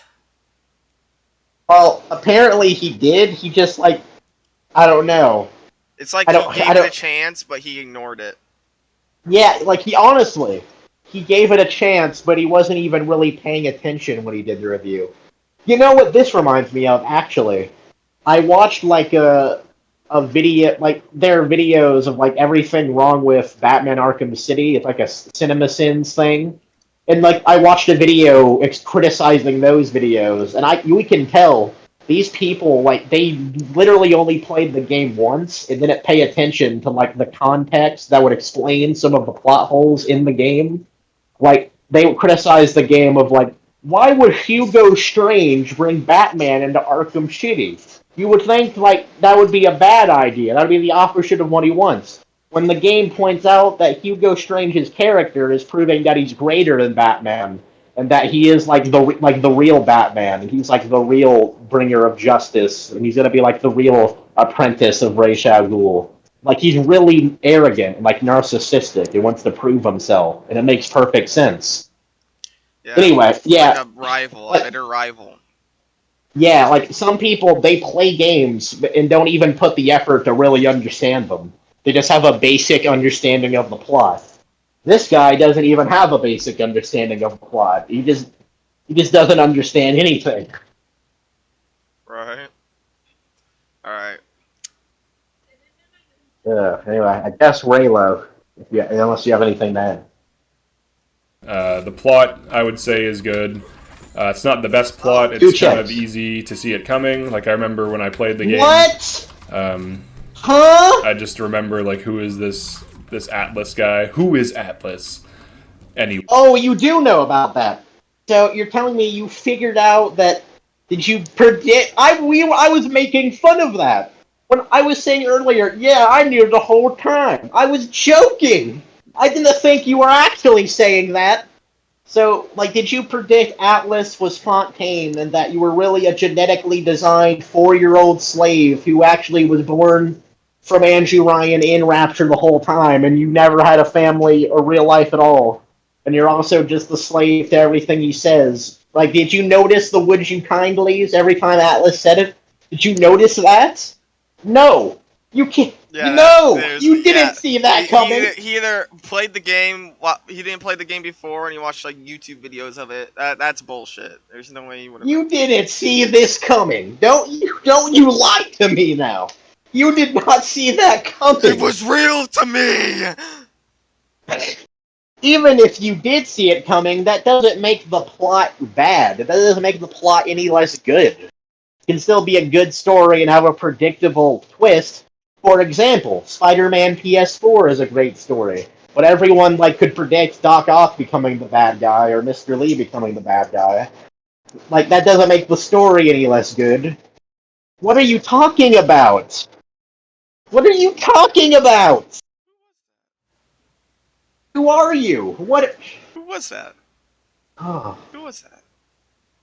Anyway, it apparently does mark the 2 check boxes for a masterpiece. Yeah. It has art and good story. So that's art, good story. So being a masterpiece really isn't that hard, actually. But anyways, and when you kill Andrew Ryan, I'm just all right. I just remember. I remember the reveal, but it's. Thank you. I remember when I played the game, I just remember who is this Atlas guy? Who is Atlas? Anyways, and when you kill Andrew Ryan, I'm just all right. I just remember. I remember the reveal, but it's just okay. Okay. It's supposed to be you were this please. Is how games are. Just go do this. Okay. Yeah, you said okay because you didn't understand anything about the story or care to. Proceed. Okay. Okay, that's us. Go do this that's now. us. That's okay. what they were critiquing essentially. So it's all right. No, they weren't critiquing. But let's be real. Half-Life's plot's way better. If you played Half-Life 1 even or Half-Life 2, Half-Life 2's plot. Oh God, I don't care about Half-Life. Yeah, we're talking about Bioshock. If we want to talk about Half-Life, we would have pulled up a Half-Life video. Yeah. No, that might be a So- good idea. Why Half-Life 1 or 2 is bad. I want to see how they try that one. Yeah. So he actually did know about the meta aspect of the would you kindly twist, but he thinks that's the only thing it has. For one, it's not critiquing the way games work. I don't think this is critiquing video games. It's just a neat little play on your expectations. I don't really see how it's a critique necessarily. Anyway, but that's not even the important thing. Again, there's way more to it than just the meta aspect that you barely understand. Anyway, um, this reminds me another random story. I watched a god awful video years ago called "Why I Hate Undertale," and the person thought the genocide route only existed to criticize grinding in video games. That's what the point of the genocide route was to criticize grinding. That's all it was. Yeah, that's a part of it. That's a part, I guess. Um, ugh, Grinding in video games is ugh. not exactly bad if it's done right. Now, Halo Infinite's case, that's terrible grinding in video game. You do a match and you don't unlock anything because you didn't do a certain amount of challenges in that one match. The grind, but when it comes to Bioshock, for example, when I want to grind for money, I would have to kill Big Daddy. That's not exactly a terrible thing. Again, this is a choice that I can make. This is a choice I make. I made the choice to grind. I didn't have to grind for money. I could have just kept playing and failed miserably. I'm really glad you said that, fanboy, because this person, the "Why I Hate Undertale" person's video, he was saying, "Show, you made your game deliberately boring just to criticize grinding in games. Wow." And the thing is, what he doesn't understand is that the entire point of the genocide route, the actual point, is that you aren't supposed to do it. Everything in the genocide route is to convince you not to do it and to find a better option or to just stop playing the game. That's what the actual point is. That's why the grinding is there. It's not supposed to be fun. Yeah. You're not supposed to enjoy being a mass murderer. That's the actual point there. Yeah. You're not supposed to play it. Well, you probably are supposed to play it. Toby Fox probably would want you to play it, you know? You know what I meant. You know what I meant. But yeah, he made that choice to do the genocide run. But yeah. Exactly. That is the point. Everything you do in the genocide route reminds you that you are choosing to do this of your own volition, and you're not even gaining anything from it. You just want to see what will happen. That's the actual point there. Not grinding is boring. Anyway, we need to cover that video at some point, but anyway, Yeah, it's similar to this. If he They're wants to both know dumb. boring, he needs to look at my Demon Slayer training part review. That shit's boring. It's that shit can make me fall asleep. What part? Wait, was that your last review? Demon Slayer? My Demon Slayer review, the training segment part, dude, that part was yeah. boring. It's just doing it, just stupid special conditions that are the same. That were the same, but a little bit yeah, harder yeah, each time. They get 5% more difficult. Yeah. Great game. Yeah. That game probably would be a masterpiece by this reason- guy's check marks that That's he's funny. making up right now. It's funny. I literally have all the achievements, but I can't get one, and that's because it wants me to do 10 of those training segments with 10 characters. I said, fuck that. That's way too boring. I don't care if I have one more achievement to unlock. I just can't do it. Yeah. Way too boring. I even Sounds tried. awful. I even tried. I just couldn't. I would have to have the attention span of nobody. It's supposed to be training anyway, isn't it? I don't even know why that would be an achievement. Yeah, it's really boring. I already know how to play the game. Stupid. Yeah, you're right. All right, let's continue this. Raylo. is really like the villain is complex. He's trying to help out humanity, even though he's your What? adversary. And there's like the advisors and Stop. G-Man. There's like a lot Stop. of threads. It's more complicated. Stop. I would say that this game's plot is like No, stop it. Uh, Andrew Ryan is trying to help humanity? is he What's talking going about on? Half-Life or wait, back up. Oh, alright, that's you're cool. right. But like, let's be real. Half-Life's plot's way better. Like, if you played Half-Life What? 1 even, Why? or Half-Life... I haven't played Half-Life, to be honest. He's gonna I explain need to be. I need to confess. I haven't played. All right, go ahead. I got you. I haven't played I Half-Life. played all the Half-Life games from Half-Life 1. Like, literally, Half-Life 1's my first PC game ever. But Yeah. Oh, cool. Well, here's what matters, though, is it doesn't matter if it's better or not, but I guess he's going to use Half-Life to explain why Bioshock is bad. yeah, like, I can definitely tell you, like, I feel like Bioshock and Half-Life 2 and 1 are in the same boat of being, like, the masterpiece they deserve to be. But Yeah. I really don't think it's right to compare each other, because Bioshock is a completely different game from Half-Life. Half-Life doesn't have plasmids and shit. Half-Life has the HEB suit. Half-Life has the has the motorized weapons. Let's see. Half-Life also has the gravity gun. Like, Half-Life It's has about a lot of like stuff that aliens, right? yeah, no, it's about more like a Zombies. it's like City 7. It's more like you facing like Hitler type people, basically. Because basically City 17 is like a place where they try to hold you down. It's like a city where it's like a prison. Yeah. Basically, and they basically beat people up and like they harm them. There is aliens involved, which they were mainly involved in the first game, but in the second game, because at the end of the first game, you killed the alien that was mind controlling the other aliens to kill the humans. You basically freed those aliens, but now like the humans are controlling, like the humans are making the aliens their slave, and basically everything you've done in the first game was pointless because now the humans are the masterminds behind it. And it was really genius, and all the aliens actually praise your main character for freeing them, and they actually help you now. Like, some of the aliens help you now. It's really cool. Like, the aliens you killed in the first game, the Fortigons, they help you, and it's amazing. And you're like, sorry for killing a couple of your comrades in the first game, you know. That honestly does sound really cool. Like, the game has a neat concept, but Half-Life is its own game. I don't think it's fair to compare Half-Life in this game. Those games are great on their own. I guess we'll see how he does it, and we'll also see how he definitely justifies the statement that Half-Life has a better story than Bioshock. Now, even though he doesn't understand Bioshock at all, and probably doesn't even understand Half-Life at all, but... Now... What are you gonna say? I do, like...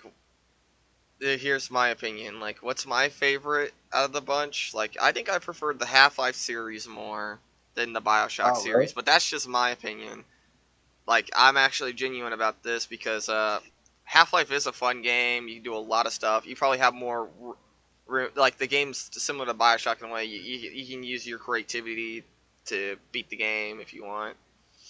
But there's a variety of different play styles and choices you can make. Well, when it comes to terms of choices, you have the same ending, but, like, the way... No, I meant choices in gameplay. Oh, like, yeah. Game style. Yeah. Like, the gravity gun, you could just go in there if you want. You could just use the gravity gun the entire time if you want to. Like, well, first you have to get to it. But when you get it, you can just use that the entire time and start chucking physical objects at people if you want. Like, it's pretty fun. This guy would be criticizing the game for that. Yeah. Because that's like what he was doing with Bioshock.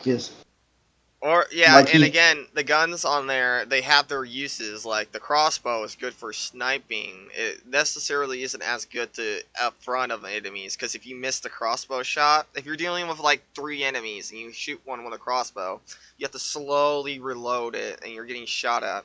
So it's probably better to use the, either the SMG or the the rocket launcher for ground control in Half-Life. Or hell, even the physic gun and start chucking shit at him if it gets too dicey. Oh, Because you can nice. chuck shit at him and stun him. Or sometimes kill him. Like, the game Wait, really, is it? the game really is fun to play. So, out of curiosity, in Half-Life, is the main villain someone who wants to help humanity? Is that, like, true? Okay, with Half-Life 1, I definitely, like, the main enemy is an alien who doesn't want to help humanity, so... But with Half-Life 2, I guess you could say, in a way... Sounds like a really, like an I guess you... imperial government sort of thing. Yeah, Which, it really is. In Half-Life 2, the main character does not want to help humanity, or no, the main villain does not want to help humanity in any way. It's more of a I'm trying to get my personal goals done. Yeah. Oh. Suddenly, Louis. Oh, my cat came in. Oh, nice. That's a nice reprieve. Yeah, my mom had to carry him out because he gonna get by the other kitties. So I'm gonna make a prediction that he's going to set like this, right? In Half-Life, the main villain wants to help humanity. In Bioshock, Andrew Ryan hates humanity. Which one's more interesting? You tell me. Yeah, because That's with my Half-Life 2, prediction. he doesn't necessarily want to he does have the goal of humanity in his mind, but the way he's trying to achieve it is way beyond. Like, he's killing people. He's literally, like, basically a prison camp city. Like, the way he's doing about it is terribly wrong. And he's working with, aliens, basically. Yeah, like I think a villain who would want to help humanity, I think Sophia Lamb might count as that. I'm not entirely sure on that, but like I think she would want Eleanor to be like a symbol for humanity to strive for, like but she needs Eleanor to become a perfect person with all the benefits and all the geniuses of everyone in Rapture. I think that's the idea there. And like Andrew Ryan does not though. Like Andrew Ryan, like he thinks his city is utopia and humanity should like kowtow to him if anything. But he doesn't even want humanity to know about Rapture. Like he hates humanity because of the big governments and all that and the parasites asking for stuff.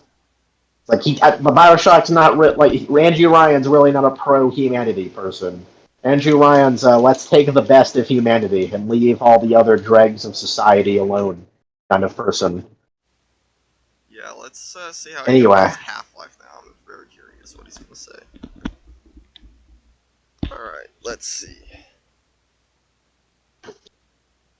Half-Life 2, like Half-Life 2's plot is really like the villain is complex. He's trying to help out humanity, even though he's Andrew your Ryan adversary, isn't and there's complex? like the advisors and the G-Man. There's like Now, when he says he's trying to help out humanity, I don't exactly like the way he's trying to help humanity.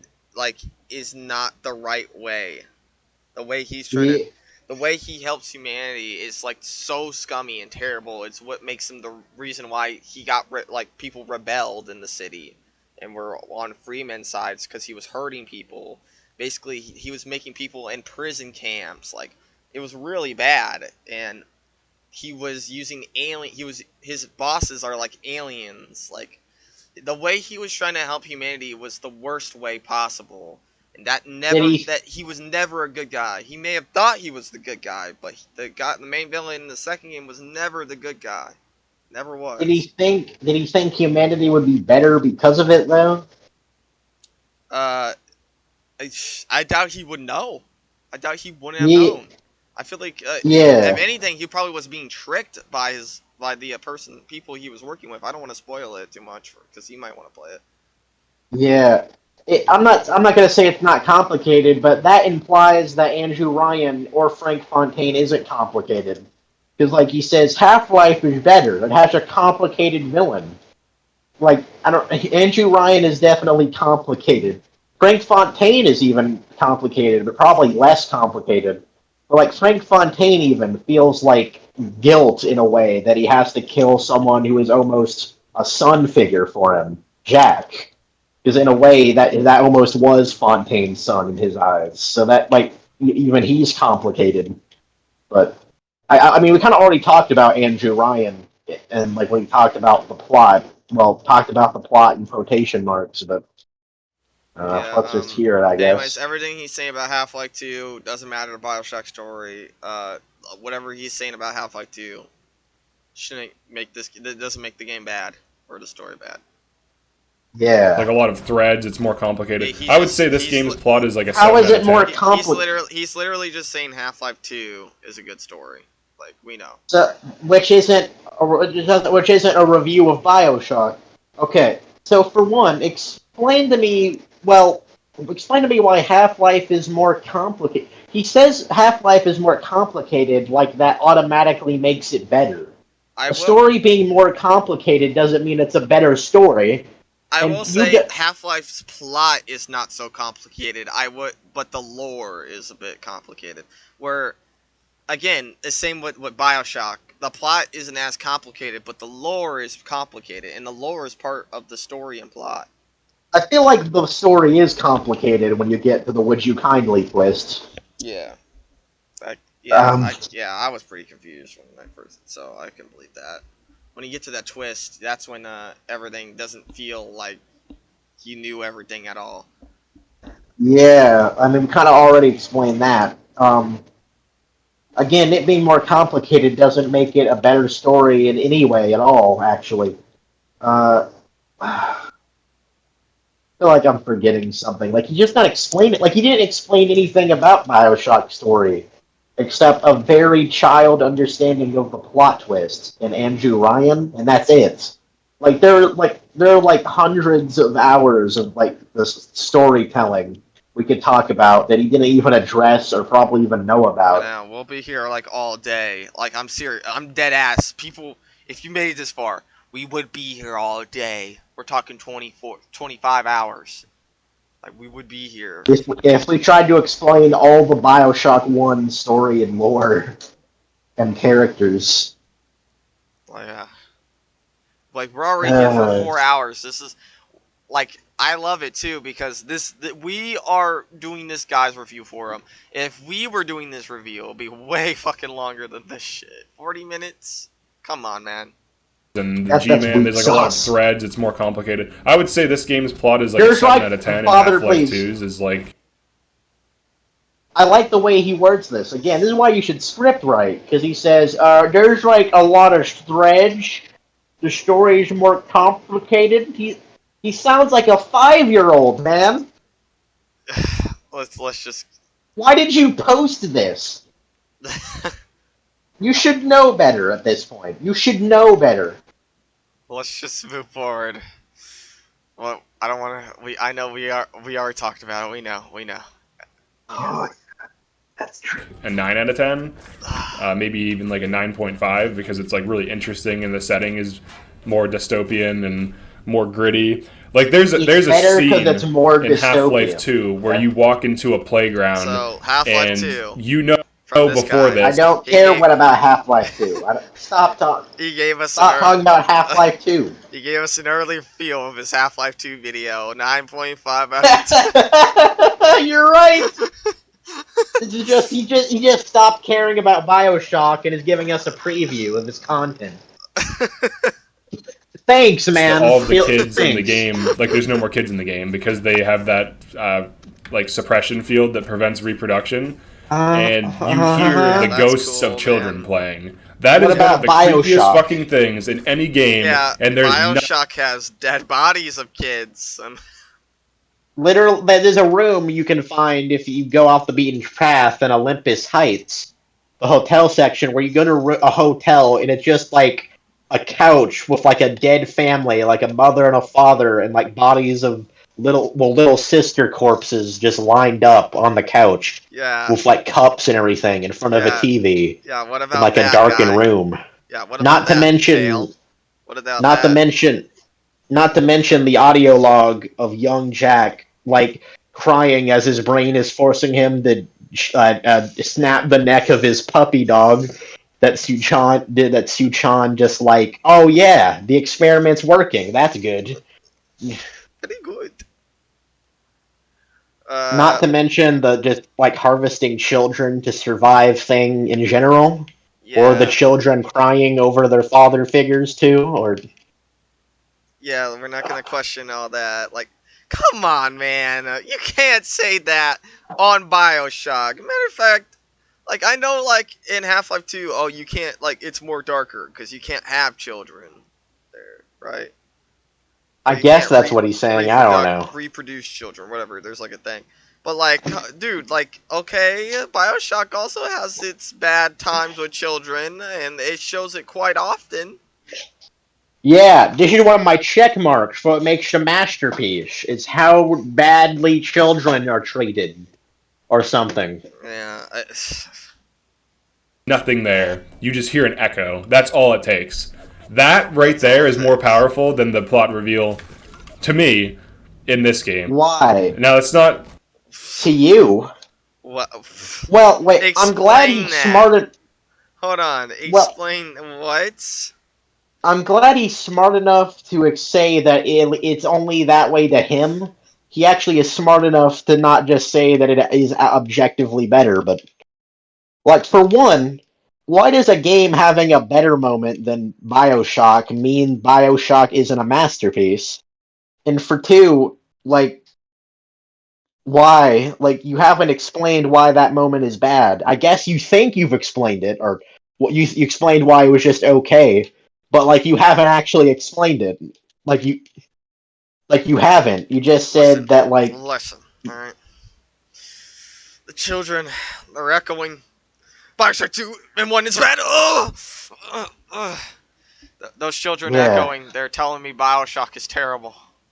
by the way, literally Hell, the only Half-Life thing 2. in yeah, I honestly don't even know if he's played this game, because literally the only thing in the story he knows about or talks about is the would you kindly plot twist. He hasn't mentioned anything else.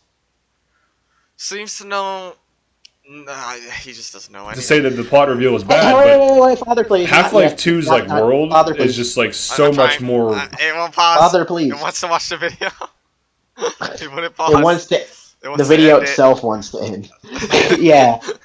You know, remember Point Prometheus, right? Like that place is literally like a hospital where orphan children were taken to be used for an experiment for the corporate greed of Andrew Ryan and Fontaine for like perpetuate the war effort going.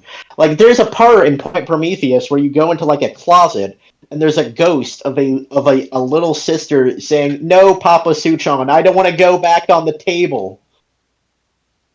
Like, I could Yeah, say the like, exact what? same thing. You don't know about this? Yeah, I do, but like, that is so fucking. Like, I could make the opposite video. Half-Life 2 isn't a masterpiece. Yeah, That talk little about sister everything scene you killed don't me know. more. Yeah.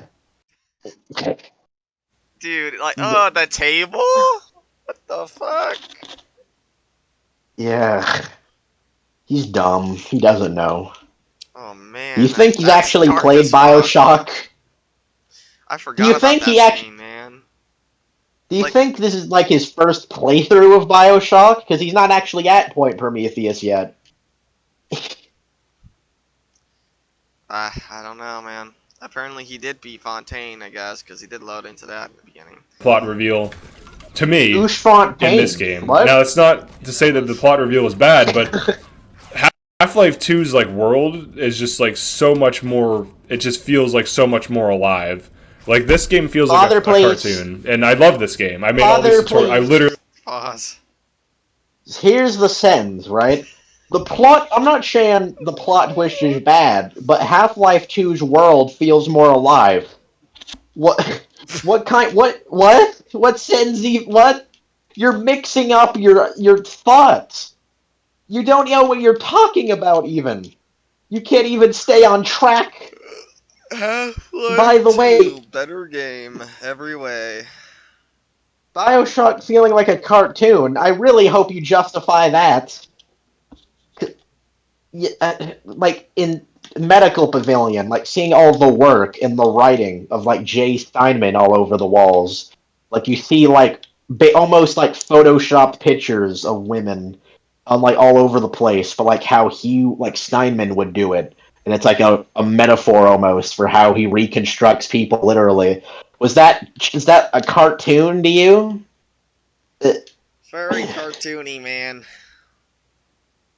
was like seeing all the people Sander Cohen turned into like statues into Fort Frolic. Was that a cartoon to you? Was seeing them disappear and then chase you at random points of the level, was that a cartoon to you? That actually scared the shit out of me one time.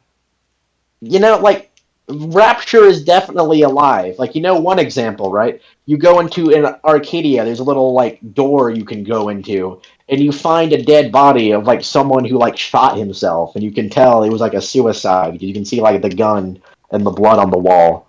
You don't know anything about this person, but you already know, like, what happened here. You can already see the story in your mind, just by the way they laid out the environment. Uh, the remember the Masha part in Neptune's Bounty? You find an audio log that tells of a family asking their child to go home, and a code to a door you find later, and you go in there and it's all dark except for the glitching out TV, but and you find the parents, like, you see the pills scatter everywhere that they used to kill themselves when they found out their daughter is a little sister. That's a cartoon to you? The, Masha! like, Andrew Ryan's bodies that he, like, strung up on a wall in front of his office. One of them was, like, one of his closest friends. Like, that's a cartoon to you. Yeah. And another example. In, Peach's place, like, the ice place, I forgot what it's called, like, Fontaine Fisheries. You Yeah. go in there and you melt the snow, and there's, like, a body that was tied up with, like, bullets and, like, torture stuff around, and if you follow the lore, you already know what happened to people that tried to disobey Fontaine. Way better example, Neptune's Bounty. You find the audio log where Sullivan and Ryan's officers tortured someone who was one of Fontaine's lackeys, and you see the sparks of the electric torture box, and, like, you see, like, flame rounds everywhere, and, like, flame canisters. That's a cartoon to you. Fontaine can do double. Yeah, there's, like, way more examples that could even be pointed out. Like, I'm just going off the top of my head right now. Like, let me try to come up with another one. What's one like Olympus Heights, I wonder? I'm pretty sure there's one in there too that could be mentioned. Well, there is the Who is Atlas things. Like, yeah, here's an amazing example. Here's what I was thinking about. In Atlas's, like, hideout, right? That you can find if you go off the beaten track. There is a room where there's, like, a map and there's, like, board game pieces on it that shows how they were doing their planning. There's, like, a room that has guns locked up in a cell that they were going to use. There's, like, a TV. There's a poster of Andrew Ryan with darts sticking in it. There's literally a poster of the Myra and Patrick theater play, meaning that, like, just by looking at the environment, we can tell how Fontaine got the idea to use that to manipulate Jack. And not to mention the Point Prometheus TV thing, where if you think about it, you realize they were engineering little sisters to only want to go to Big Daddy and, like, punishing them if they weren't. Like, Bioshock, Rapture is definitely alive. That is the strong suit of the game. Like, you see advertisements for, like, when you go in the introduction, where you're going into the city, you, like, see, like, for Frolic, you see advertisements for stuff. Like, when you're going into the submarine, you see the science, art, industry, like, the three things Andrew Ryan cared about that you can see, like, later in the game, like industry and Hephaestus, art with Steinman and Cohen, was on science with, like, Suchon and Point Prometheus. Like, Rapture is absolutely alive. Like, you can look out the window and see, like, Fontaine buildings and stuff, or the Fleet Hall in Fort Frolic. Like, you're so dumb. There are no words to comprehend how stupid you are. Andrew Ryan. I really love Bioshock, so it's not like I'm like, oh fuck, I literally love this game, but it feels cartoony. and that's okay. You love Why? the game. You love the game. Wait, if it's okay, then why are you even talking about it? You're like criticizing it like Half-Life 2 is better because it's gritty, but Bioshock is worse because it's cartoony. But it being cartoony is okay? So what are you even talking about? Yeah. So dumb, Fanboy. He's literally the dumbest person that's ever been on this show, and probably ever will be on this show. It hurts me. Okay, it's okay. It's not a bad thing. I made some indie games and they're cartoony as And fuck. why are I you wouldn't say my talking games about are it? anywhere close to this. Indie games. And why is it cartoony anyway? You still haven't justified that. He made it. No, his justification is I made indie games. Here, let's hear him again. We should play those indie games. See how great those are. But I literally love this game, but it feels cartoony, and that's okay. It's You okay. literally it's not a love bad it. thing. Wow. I Compared made to some indie games. figuratively They're love cartoony it. as fuck. I wouldn't say my games are anywhere close to this level of quality, obviously, but like this is still a great game. I Obviously. just don't think it's like a masterpiece per se. Why? Just because You of haven't game design justified issues, that. like balancing What happened issues. to the check It could mark easily be system? fixed too, but You dropped that.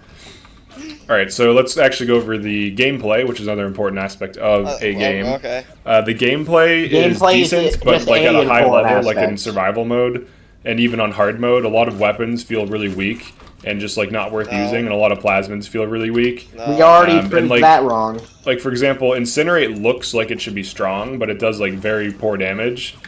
It does damage over time. Yeah, you know how I was going after that Big Daddy with the wrench? Without Incinerate, I would have never been able to beat him. Like, I needed that plasmid to beat him because I needed that extra damage.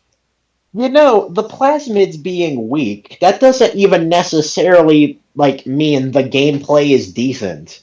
Like, you need to explain why the gameplay would be lesser because of that. Yeah. Like, I still don't really get the connection, even if that is true, and it's, like, not. So bad. So bad. Because the Bioshock 2 plasmids addressed are, like, this, but in meant to be Bioshock a 1 it just support. does really in poor Bioshock 1. damage, so that's just Yeah. unfortunate. So I would say the gameplay is like It's a 7 out of 10. It's not meant to be doing damage. Crossbowing, Not like just by the act itself. of just getting crossbow headshots, to me is like a 10 out of 10. But you get it at the halfway point in the game, and it's like just overpowered. But it's enjoyable to use. But like the crossbow kind of defeats the purpose of the game, right? Like instead of needing to use plasmids No, and not combos right. with your No, weapons I don't and your know. plasmids, I you don't just know. can one-shot headshot everything at any range. Yeah, And it Father, kind of please. makes combat like really easy, but it's just satisfying to get headshots. So it's like No, for one, when you first get the crossbow, like, you have to worry about ammo, and you have to worry about, like, if you're going to spend the money to get ammo for that, when you're going to need it for health and Eve on things, especially for survival. And, no. Like, just no. Like, I can't just use that, like, because, like, I can't always just aim. No, like, I've played the game. I'm sorry, my brain's failing. Like, I don't just use that. Like, when I get to, like, at this point where you're in the game, I probably would use that a lot, but, like, I used no, to I still shotgun a find lot. uses for everything. You know, the shotgun he shitted on earlier? I used to shotgun a lot, mainly than the crossbow. Because The crossbow I saved is the great. crossbow for Point Prometheus. Yeah, it's a good gun, but like I like to save it near the entire end of the game, so I can just get it done with a running start. It's really and this crossbow is the traps are really good to save up for the little sister. And I don't really use the crossbow during the little sister escort because the crossbow is a bit unreliable when it comes to ground control and defense. Yeah, because you need to be, like, exactly, you need to, like, be aiming, to get these headshots he's rambling about, you need to, like, aim very precisely, very quickly, too. Yeah, and Like, it's tricky to do. If you miss, you have to cock back your crossbow, and that takes about, 2 seconds. Yeah, like, it takes actual skill to do. Like, I always find a use for every weapon because of this. Like, there's a situation for every weapon. That's how I play the game. And the crossbow is useful for, like, enemies that are at long range that aren't really moving or aware of you. Or Big Daddy is if you have, like, incendiary bullets. Or bolts, you know. Well, in this case, he has a fully upgraded crossbow, and that's the reason why it's probably as strong as it is right now near a late game.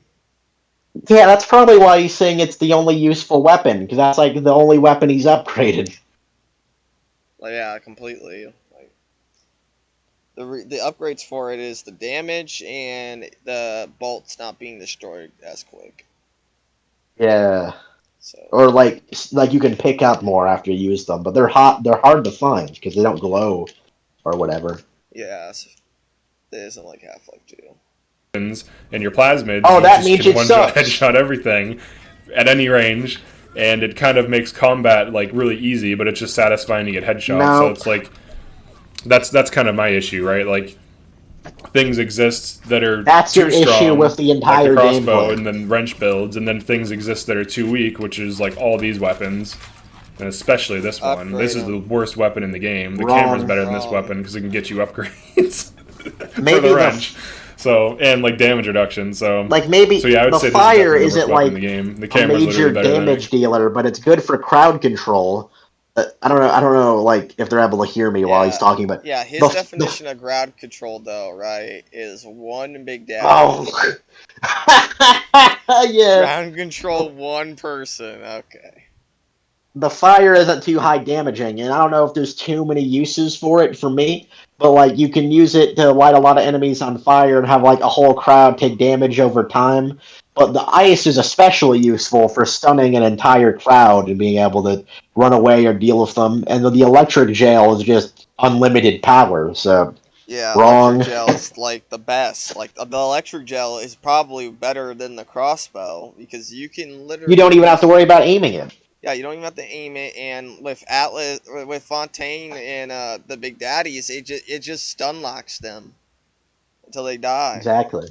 Like, it's really So so. A matter of fact, this outranks this gun, this gun, this gun, this gun, this melee, and this gun. If you think about it in your logic. yeah, so wrong again. Unsurprising. To be honest, that's probably Somebody like the wrench electric GPS gel might be and too armor and all- powerful, but Yeah. electric gel's kind of hard to get, though. I think. Yeah, unless you play it smart. Those other things. But alright, so that's the first issue with gameplay. The second issue with gameplay is the plasmids. By the way, Most just of them are recapping weak. it This here. is addressed in Bioshock It's a 2. cartoon. So I love how he said the game's a cartoon where he's running around like dude hanging. Yeah, and he has it just hanging. I love the way you said that.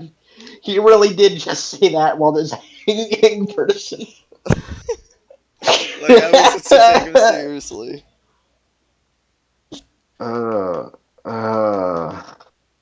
Anyway, My the Bioshock 2 plasmids, video. especially in Bioshock 1, are more of an assist than an outright damage dealer. Yeah.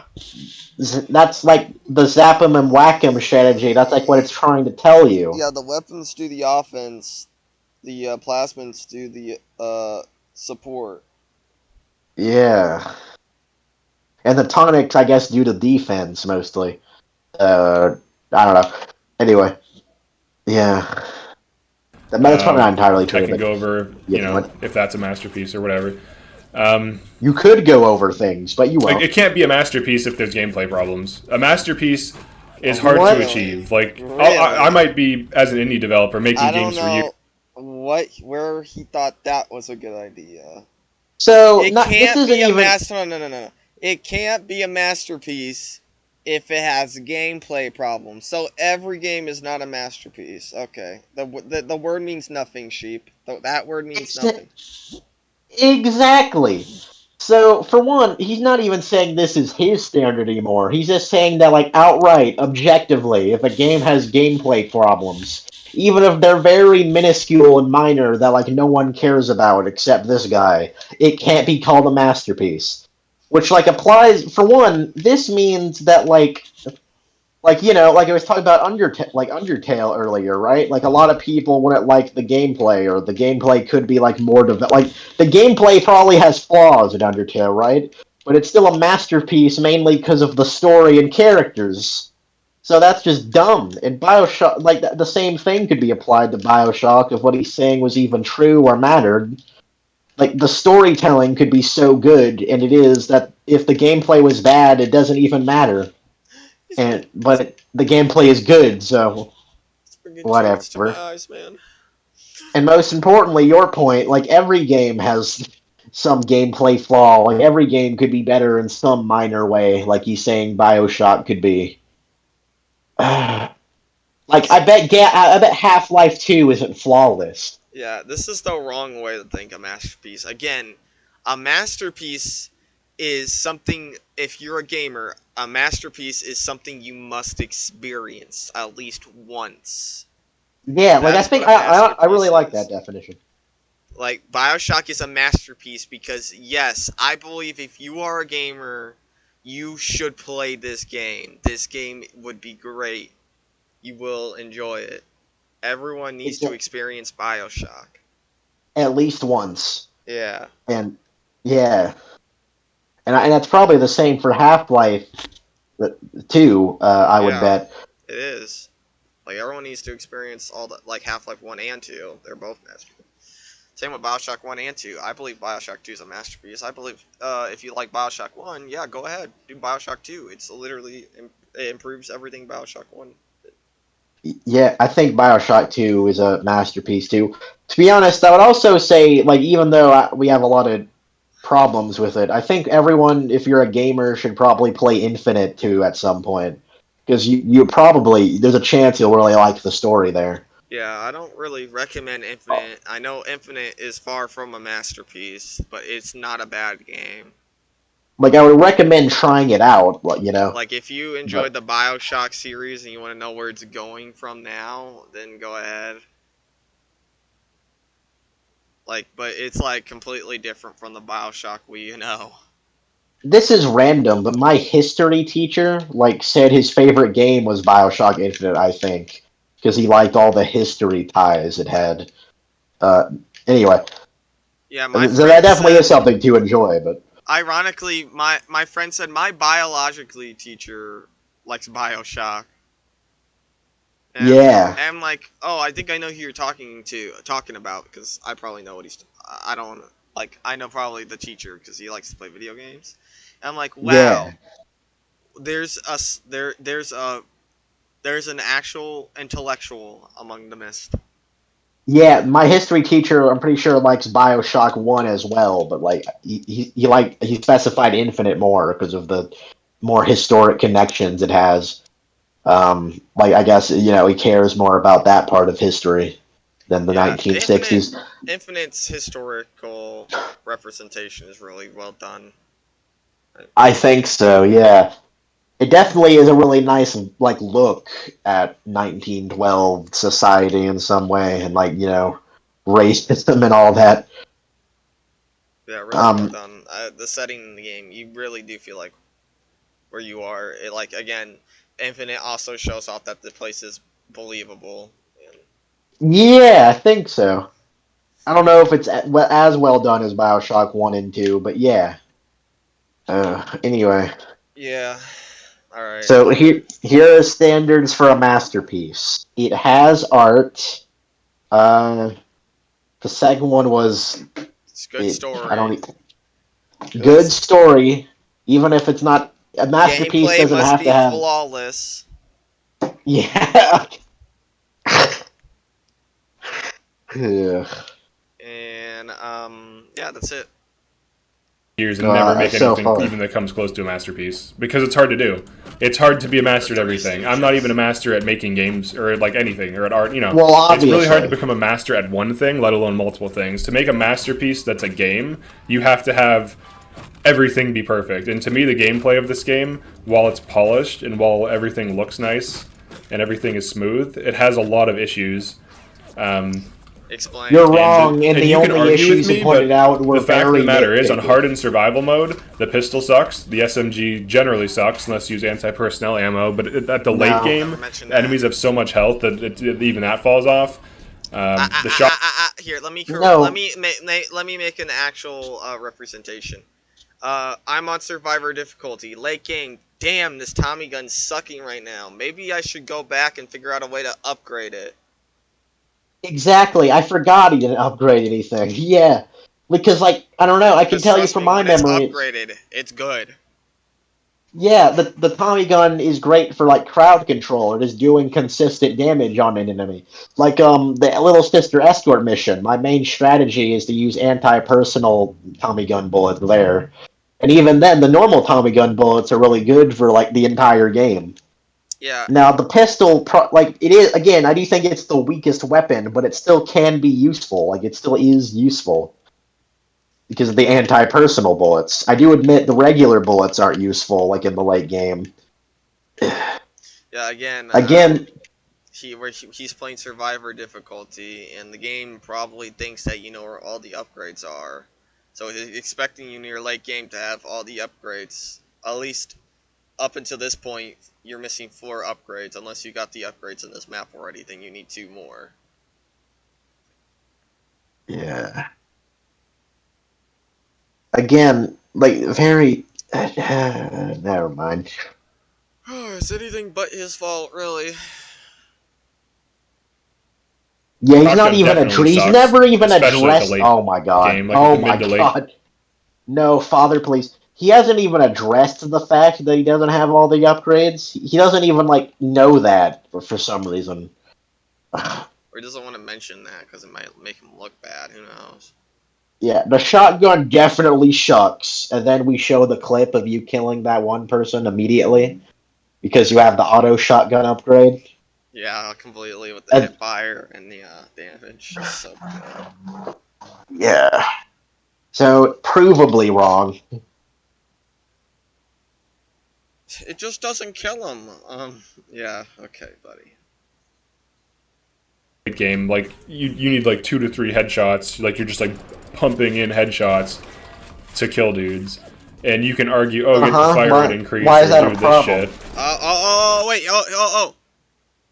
Wait, Dudes. And you can argue, oh, get the fire rate increase or do this shit Yes, to yes. increase its fire Yes, rate. that's what you get the fire rate Exactly. increase. That's what you do. There you go. That's what you call a gameplay design. Also, real quick, he said, yeah, you idiot, you're gonna get the fire and the fire rate increase upgrade to increase fire rate. Yeah, or do this exploit. Yeah. Fucking losers. Like, come on, man. Triggered. Like, what? Yes, that's what you do. You get that fire rate increase. You know, this guy actually, like, he might be, if he's like the kind of person that... He doesn't know how the game works. He doesn't know how the game works, sheep. Yeah, he doesn't. He really doesn't. I can't believe... Like, I like how mad he sounds, too. Like, yeah, maybe I could get the fire rate increased or some shit, but, like... Or I could just do this. Boom, boom, boom. Like, yeah, okay, sure. Like, you just actually... Like, you know what's funny? He pointed out an exploit there. That could have been something you could have criticized about the game. Like, yeah, you're not supposed to be able to switch to your plasma and quickly shoot to your shotgun. That could have been a criticism. Exactly. Like, that could have been a real good criticism. But no, he justifies that as being why the gun's bad. Yeah. You know... You were showing me, right? This is the guy that, like, he responds to all the critics in the comments, like, "Oh, you're triggered." Like, he's that kind of guy, right? I think so. Hold on. When this is done, we need to look at the comment section. I agree with the data chambers. What does it say? I never had an issue with money, ammo, even on survival, where the enemies have scale damage health. You can save games before any big fight, and also I believe enemies don't heal when you use Fata Chamber. I could be wrong. I haven't used them, and the wiki doesn't specify. Well, splicers actually can use health stations though, and it's a neat thing to like hack in preparation for that. But Big Daddies don't heal though, which is like the important thing. Yeah. But they can put their little sister in a hole, you know? So then a different Big Daddy might get the little sister that has full health. So there can be consequences for death. Oh no! It's just not too punishing. Oh like, it's not like, no! Infinite like is certainly the best in gameplay wise. Enemies did he on say the that? hardest setting are also not sponges. Weapons that can one-shot, headshot most things on 1999 mode. Oh my god. Oh, no, I don't want to search that. Go back. Infinite is the best gameplay-wise? I am guessing they are using pea shooters like pistols or carbines, both which require 3 to 6 headshots, which definitely agreed that Bioshock 1 weapons are pea shooters aside from the wrench and crossbow on survival. Infinite being the best gameplay-wise. You're a fucking joke, buddy. There's no fucking... So Infinite is the best gameplay-wise, because all the guns kill enemies in one headshots. shot on the hardest mode. Just ignoring all of the other depth, like all the playstyle choices you could do with Bioshock 1 that Infinite doesn't have. Yeah, Like all the like what do you do besides shooting them in the head in Bioshock Infinite? Yeah, like look, here's one example, right? Hacking. Think of all of the depth that brought to the game. You would decide if you would need to buy out hacks, you would decide if you would need to use armor piercing bullets or electrozap to destroy machines in your way. You would have to decide if you would get use auto hacks, or you had to decide if you would waste time and possibly your health to manually hack things. Or you would have to buy tonics at some point if you're going to manually hack things to make it easier and doable, but that would take up space, right? You would have to make all these choices just from hacking alone. Nope, in Bioshock Infinite, you just do it with the first vigor you have, and hacking's just done. No, all the playstyle choices are gone now.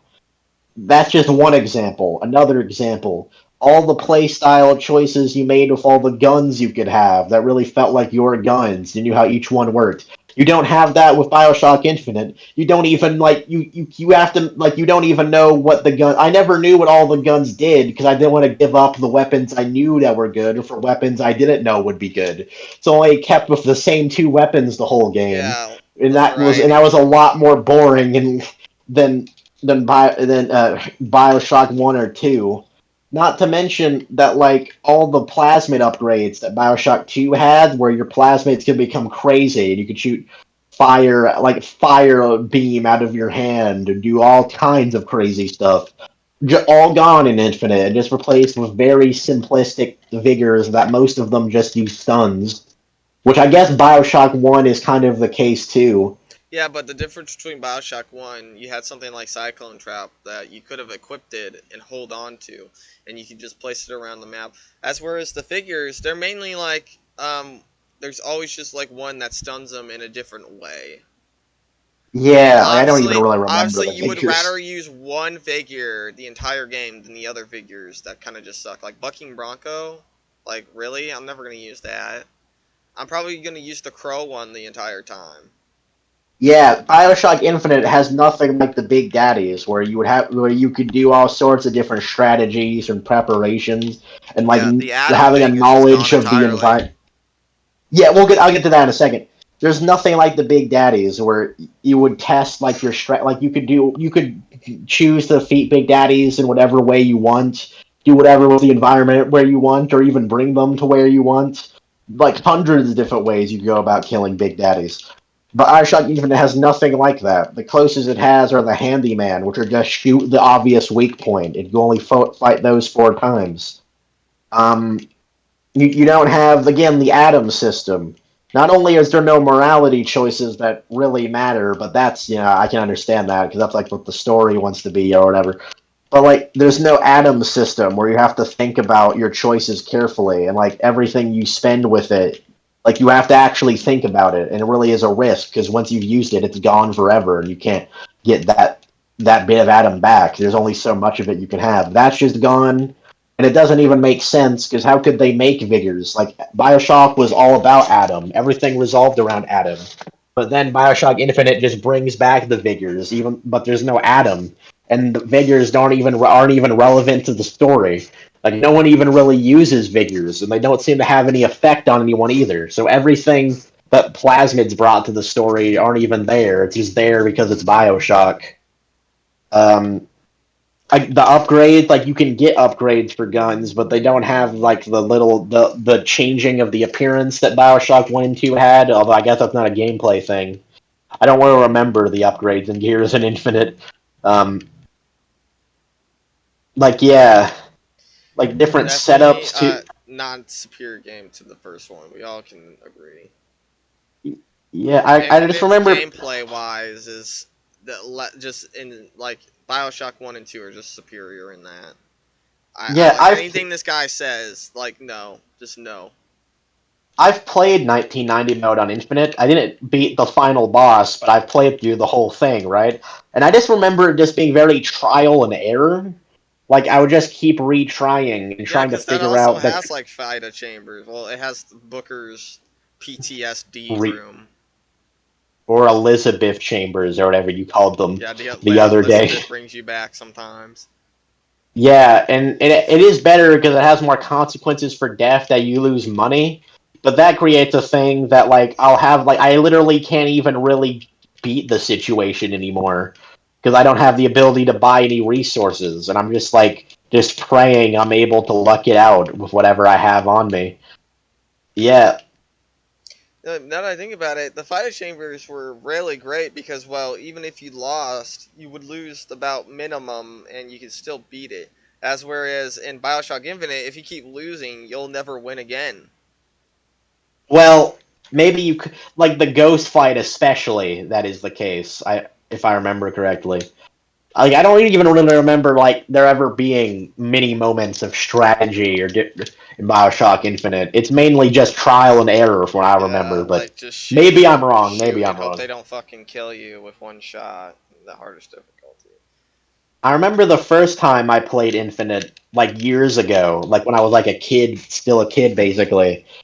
It was honestly exhausting because it felt like to me at the time just go through a room and shoot a bunch of people, then go to another room and shoot a bunch of people. Like as a kid, I couldn't even really articulate the difference between Infinite and Bioshock One.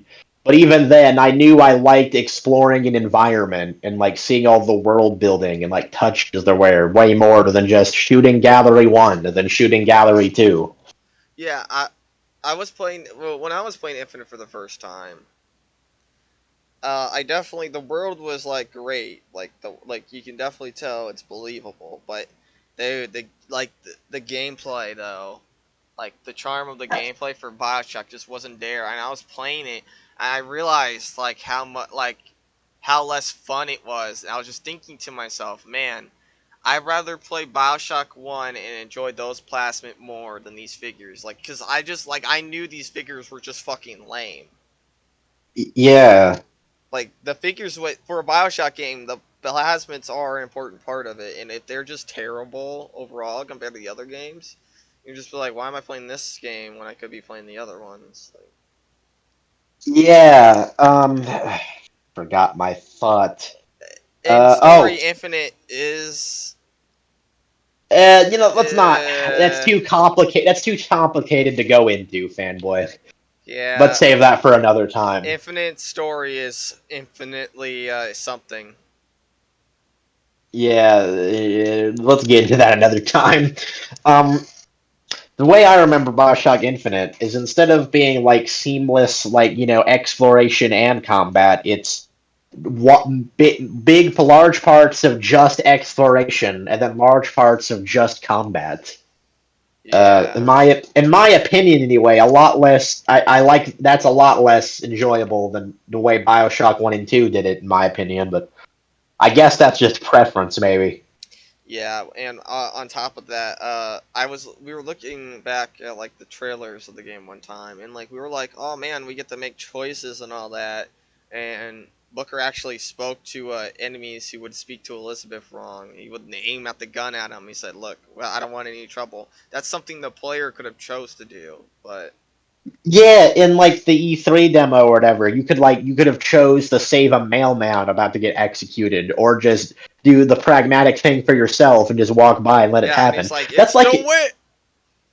Yeah, that's like an actual moral choice that Bioshock Infinite didn't have, even if it's a small one. Even though Like, do I technically the moral choice thing was like part of the story, like, oh, it's like Deltarune, your choices don't matter, but like still, Y- Deltarune did it better though. yeah, I- you haven't even really seen why, but it has.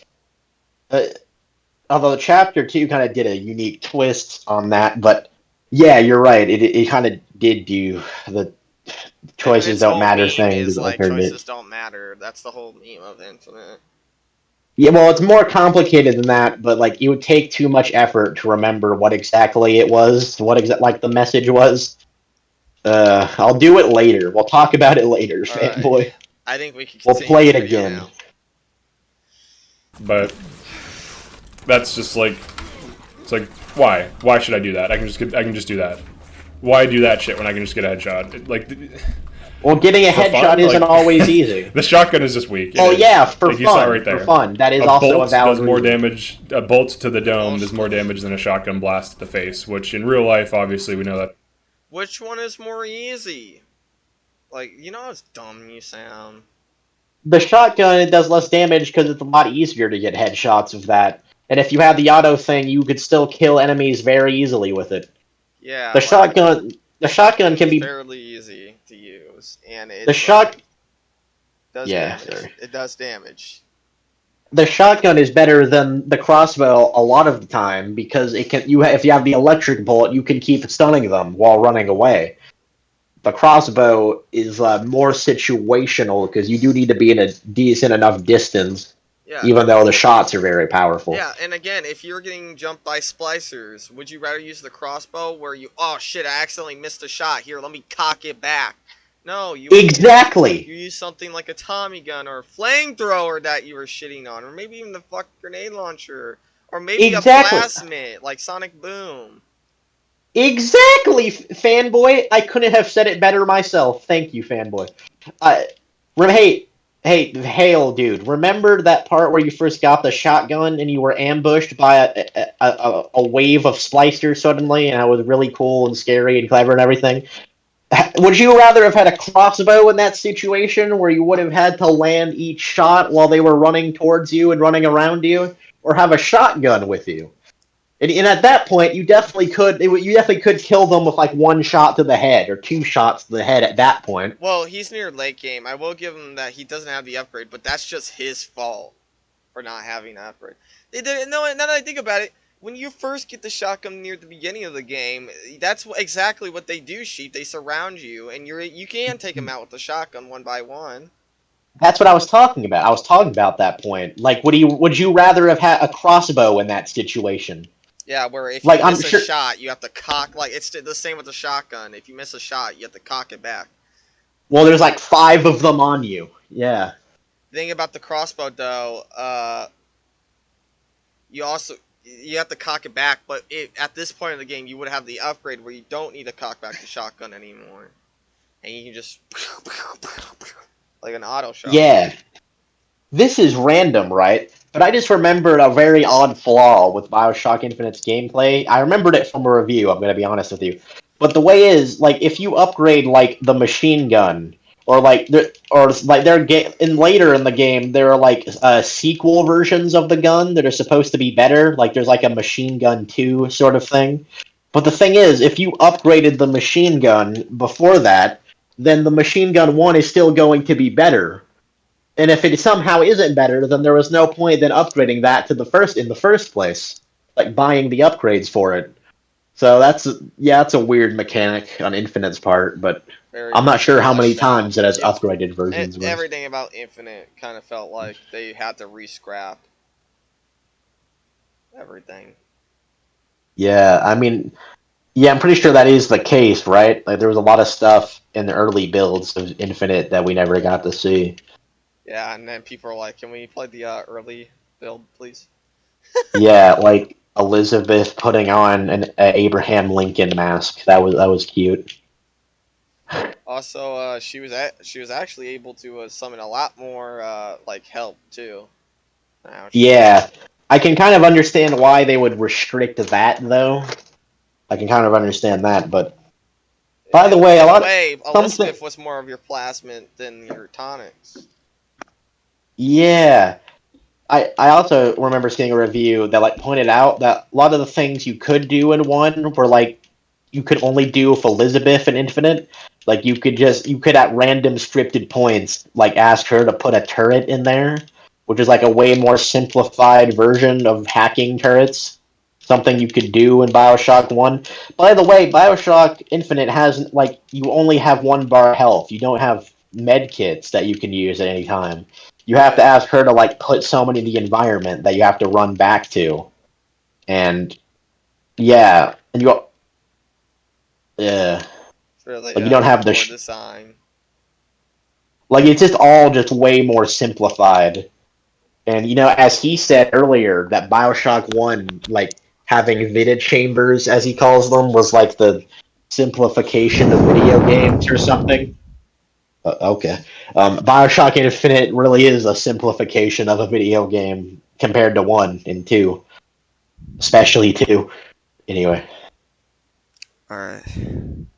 That's Here we go inverted, again. but I mean it's a video game, whatever. But you know, the shotgun should be way more stronger than it is. It has 4 loaded ammo. It it's is. A pea shooter. It's just a very dramatic, cool pea shooter. Pea shooter. So yeah, so that's the Pea word. shooter doesn't have a wide. And then also blast the spread. final That doesn't thing, make why I sense. don't think this is a masterpiece, is You're the breathing economy. into the mic. On every difficulty, I've only played this on normal, hard, and survival. I haven't played it on easy. On easy, I'm sure it's just easier, obviously, just more ammo, because things die faster and so on. On normal, Very insightful. the economy is like like on survival mode. I constantly had max cash, and like like I always have like full med kits, full Eve. You have all this Eve, all these med kits, all this money. I just constantly had all this money. So like the economy is strange. Like there's just too many. No, Father, please. I will say that in the middle of a Oh, you were civil really war, loud. going to say this again, this is a civil war. Now, I'm not saying that all this stuff was just laying about. You need to find them in specific places and sometimes some Eve itself even has its own story. Like sometimes it's next to a dead body, knowing that someone was using this Eve and then he died. Yeah, see, the thing is, again, it doesn't meet his arbitrary standard of how many supplies should be findable, like how many supplies you should have access to. It doesn't meet his arbitrary standards, so the game is not a masterpiece.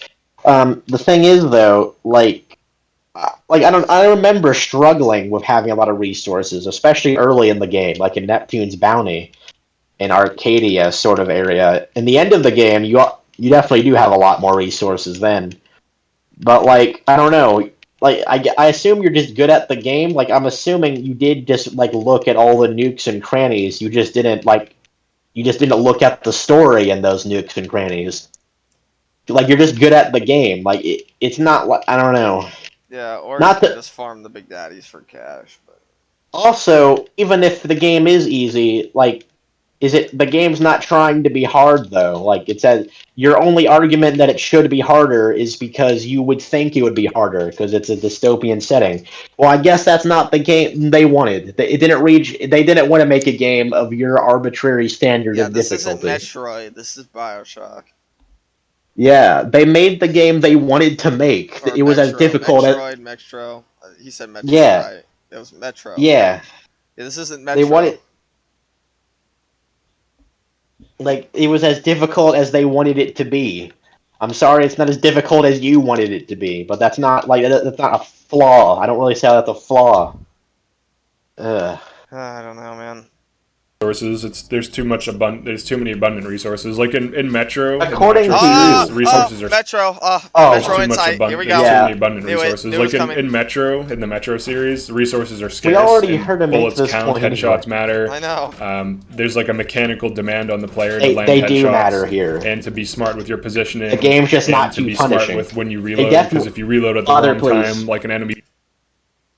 Resources definitely matter, especially in the beginning of a playthrough. Like, that definitely is something you have to worry about, is using too much ammo or Eve and all that. At the end, not so much, but again, that's because you built up to that point and you feel like way more powerful. Again, it's just not as difficult as he wants it to be. It's not an argument. On this topic, I always thought the wrench looked like the Phineas and Ferb Doofenshmirtz building. Oh my god, you're right. I always thought that. That's a better critique than he's capable of giving. Also, Again, by the way, everything he's saying is very nitpicky too. But I guess gameplay needs to be flawless for some reason, so. Beast might jump on you and kill you, like, instantly. So even though this game is like, you know, a dystopian underwater city, the atmosphere, the game design, and the economy do not match. Like, it's almost like I feel like I'm in like Mass Effect, where there's just like money, like an abundance of money and credits, and there's just like all this money and resources. Father, please. Fanboy, you kind of already explained this, but let me tell you what happened. There was a civil war that ravaged through the whole city where everyone needed resources. There's going to be resources everywhere. The city's in shambles, and they would have always been looking for resources. Like, Yeah, because splicers are going to be walking around with at least $30 in their pocket. Like, yeah, and everyone's going to be wanting Eve hypos and ammo, so that's going to be around everywhere. I don't know. Although they're probably not even sane enough to look for a lot of it anymore. The splicers. They're most likely more sane to find Adam. Like their main objective is clear. It's Adam. That's what they're mainly scrout. Like they're not having trouble finding ammo or money. That's not a problem. It's the Adam that was the problem. Yeah, like see. Like, there is the thing you're talking about is there in the story, just not how you want it. Like, you wanted it to be the money. No, think of it in a different perspective. Make it. I kind of wish you would tell us, like, I don't know, how much ammo should we be able to get, or money should we be able to get in each level? Like, what is the standard, right? Like, should we only be able to find $100 in like medical pavilion? Should we only be able to find like 3 rounds of pistol ammo and 2 clips of machine gun ammo? Like, what's the standard? When would it be good to you? When will it be a masterpiece in your eyes? I don't get it. 2 bullets for every gun. It's almost finished, I think. It's almost over. It looks like everything would be scarce. So these are things working against it. Like, if you want to say it's like a masterpiece, it has to like check all the boxes, right? Like, I understand you might like the game. Father, please. These are your check boxes. These are your check boxes that you made up on the spot, or at least I hope they were on the spot. I hope It Has Art was the checkbox you just made up on the spot with no thinking about it. Like, no. A masterpiece is subjective. What makes something a masterpiece is completely subjective. He literally thinks his standards are objective facts now, fanboy. That's how low it's gotten. It doesn't reach my standards of what a masterpiece is, therefore it isn't that. No. It's definitely a masterpiece according to fanboy standards. It's definitely a masterpiece to my standards. Fanboy standards again. To many standards. Yeah, my standards being a game I would consider to be like I don't know, I guess an 8 to 10 out of 10, you know?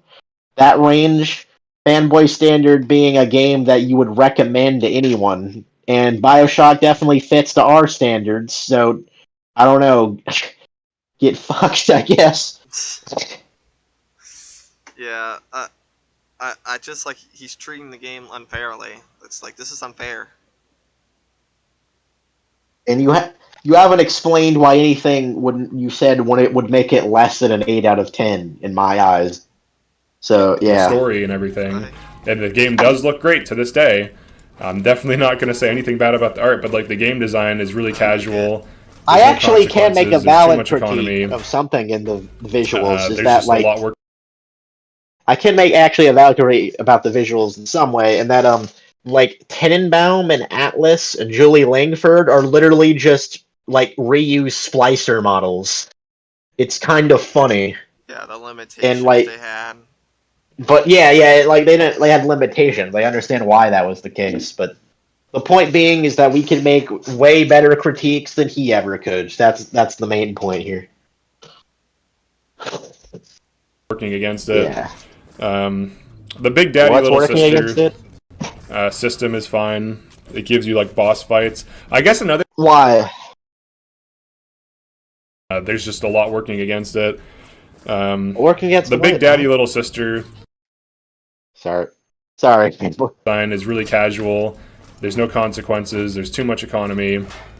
No, There's there just are a lot working against consequences. It's it. just not too Um, the Big grueling. Daddy Little Sister system is fine. It gives you like boss Why? fights. Explain. I guess another thing I have with it that I'm just now realizing is that the boss fights suck in this game. Like Yeah, The Big Daddy is just like, just keep talking shit, buddy. Just keep talking shit. yeah. He hasn't explained or will explain anything about like the Big Daddy system or the morality system. Because he can't review games. He's not capable of it. There's no other way to put it. I'm just thinking what the Big Daddy is. Alex Jones like, oh no, coward, you flipped me off, coward. You flipped me off. That's what. Look here, listen. And then you hear when he chases him, all you hear is a like the.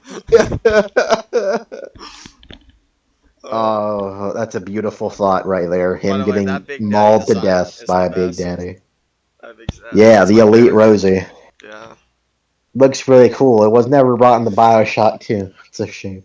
Yeah, got the deltas. this game, like that one. the Sander Cohen boss The Alpha fight. If you series. fight him, is easy. Steinman's easy. Which they look cool too. Atlas is easy.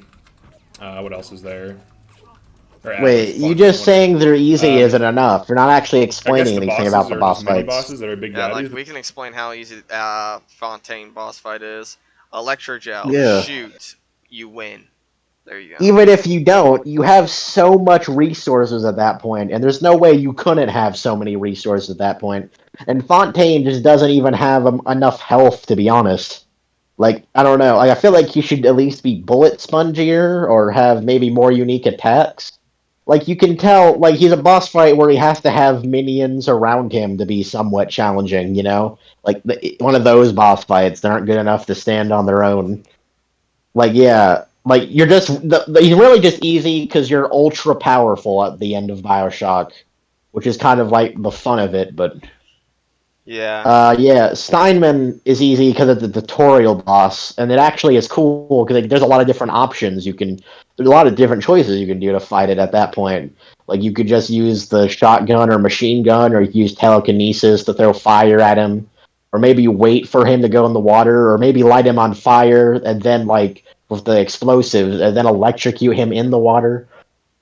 Something I like to do is like whittle down his health and then wait for him to go to a health for a hack to go to a hacked health station and like have him die due to a hacked health station. Yeah, You that's could always like funny. lure. Yeah, you could lure him to like hacked droids, hacked like turrets in the other room. Like it is easy, but there are a lot of choices you could do it, so it's pretty fun. Then after that is the Peach fight, which is also fairly easy, but there are a lot of turrets you have to deal with first, and a good amount of enemies around, and you're also gonna have to figure out where he is. It's a fun little fight there. I like the environment and like the foreshadowing of the final boss. Third fight, there isn't a third boss fight. It's just an arena with 3 waves of Andrew Ryan's goons and a Big Daddy if you accidentally use Insect Swarm on that. It's a really nice wave. Like you can see them come out and like taking down each door. Like you never know where they're gonna come from, and you can like prepare. And Atlas gives you like supplies and money to prepare with, and there's a lot you could use to prepare with. Like if you could hack the camera and the turrets, and you could set up traps with the mines and everything, or cyclone trap. It's also good for the flamethrower because they're Houdini splicers, and you can like light them on fire before they teleport. That's also a fun wave. And Atlas's radio calls really make you feel like you're surviving something, because like he seems very distressed about it. And then when you finally do get the air back online, you really do feel like you accomplished something when you see all the trees grow back to life, and Atlas tells you to take a breath and enjoy it.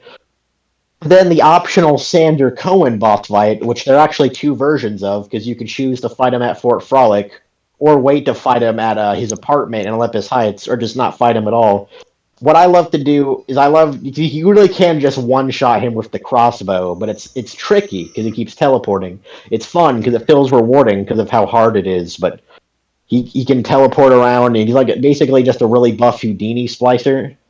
But when you do fight him, at least when you fight him Fort Frolic, it plays like the music that like he had uh uh Saints Patrick making on the piano. Pretty cool. Then after that, what would be the boss fight after that? I don't know if Hephaestus has one. It does have the cool little section where you put traps to protect yourself from the horde when you're turning the lava down, like pouring water into the lava. And then I don't think Olympus Heights has a boss fight. And then Point Prometheus doesn't, but the Proving Grounds is basically a really nice boss fight. And it actually has consequences because you have to protect the little sister. And there are a lot of different traps you have to set up, and the enemies are really buff there. And the Atlas fight the Fontaine fight's ridiculously easy, but it looks cool, and the ending to it is really nice ending closure, I think, where like Fontaine saying like he thinks you should see him as a father figure and you should be grateful to him. But then the little I made you who you are, what you was. All yeah, that memories that you thought you had, that's what I dreamed of. If that's not what family is, I don't know what is. I really like it because like it shows that like for one, it shows that he succumbed to the Atom addiction that he profited off in Rapture that destroyed Rapture the whole time, and he's became crazy himself. And it also shows that like the little sisters, his victims, were the ones that overcame him and were the ones that finally killed him the whole time. Like that final boss, it's whatever from a gameplay point of view, but from a story perspective, it really is Fontaine getting the perfect comeuppance, you know? And also the fact that Fontaine recognizes that even though he did like use you for his own benefit, in some way he really did learn to see you as a son.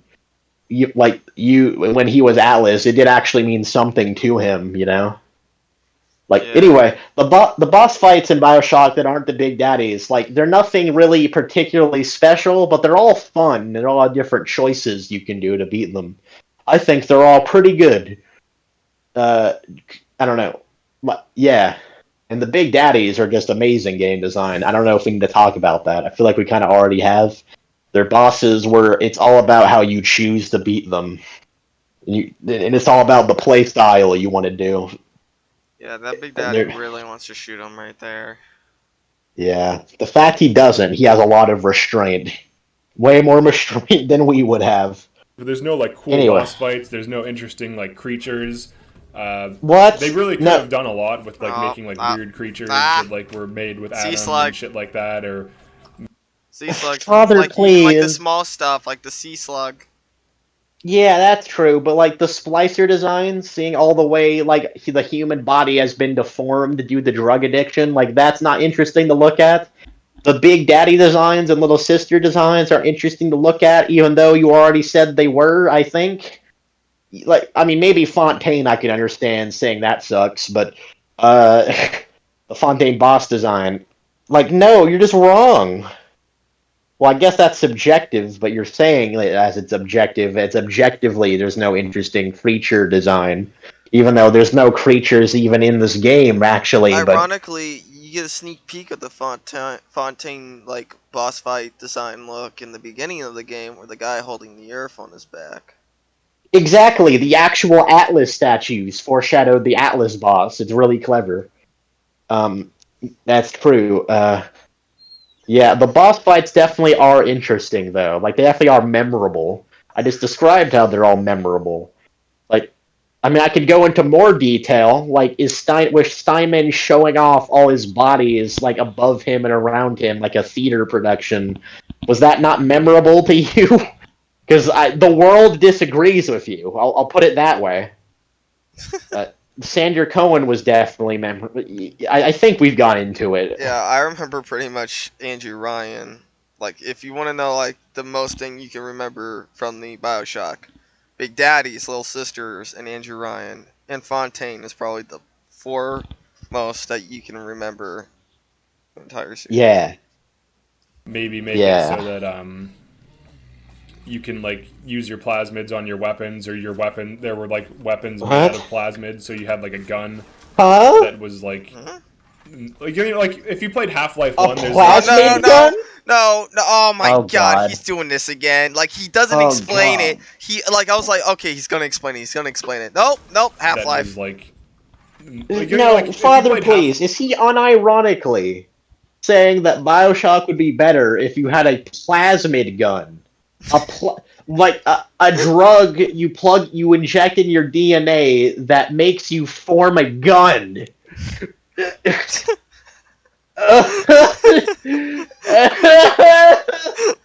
so laughably bad.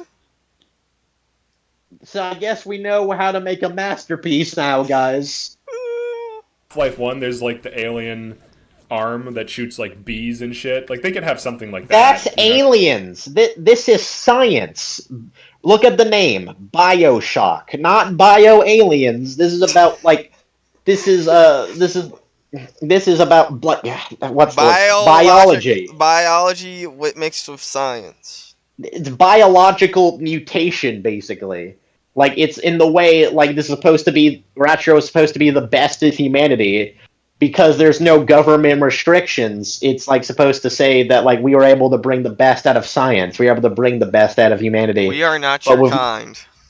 But with no government restrictions, with no morality restrictions, even though we were able to have massive scientific progress, it cost us because we need to have morality restrictions. That's like the point. It was like the splicers, like atoms, are a reflection of that. Ugh. Oh man. I can't do it, man. I can't take this shit no more. I'm getting about there too, pimp. It's almost over. The last And stretch. I mean, like for variety, it's just kind of standard pistol, SMG, shotgun, grenade launcher, flamethrower, crossbow, sniper rifle, very standard. melee weapon. Like it's pretty. Having standard, all of those which is together fine, is but they standard. could've Having all of those at played, once done is something standard. with it. Father, Now, I please. understand a lot of people. Not only having all of those at once to use at your hands is just standard, but also having 3 sets of ammo for each one that have different uses and work different ways. That's also standard. Huh? Is having tonics that like work that have completely different sets and builds for your character and the wrench standard? Look, listen. Alright. I'm not seeing the gun going inside my hand. Okay? Yeah. It's just a 0 out of 10. People haven't played like Half-Life 1 or Half-Life 2. Even if it that is have played standard, this how game, does that make it so not you a don't really have something to masterpiece? compare it to. Oh, Half-Life 1 again. Hold on, let's see. Like Half-Life 1 or Half-Life 2 Yeah, I that have bet. played this game, so you don't really have something to compare it to. Oh my god. And that's fine, but those games Stop are definitely much comparing harder. Half-Life with Especially Bioshock, Half-Life 1. please. Half-Life 1 is punishing as fuck.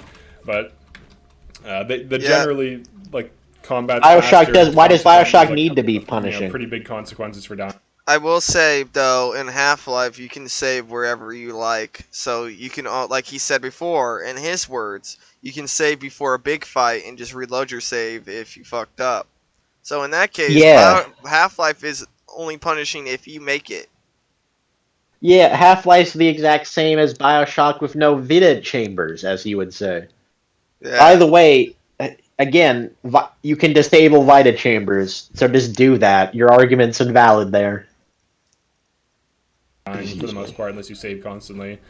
But those aren't like Half-Life 2. Aim for Bioshock, by the way.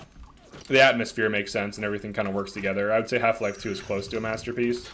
I have similar issues with the gameplay. It's definitely much harder. Oh man, I want to hear him talk about Bioshock 2. We would duke on him. Than this though, and you die. You will. I think he's talking about Half-Life 2, but yeah, you're right.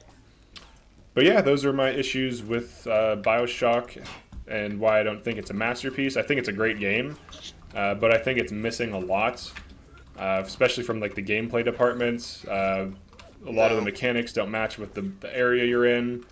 It feels kind of like what does that mean? I guess that's the way I would describe it. Where What it's are like, what are you talking about? Well, that's like new. Hold a on. lot of the mechanics Theme don't match park? with the area you're in.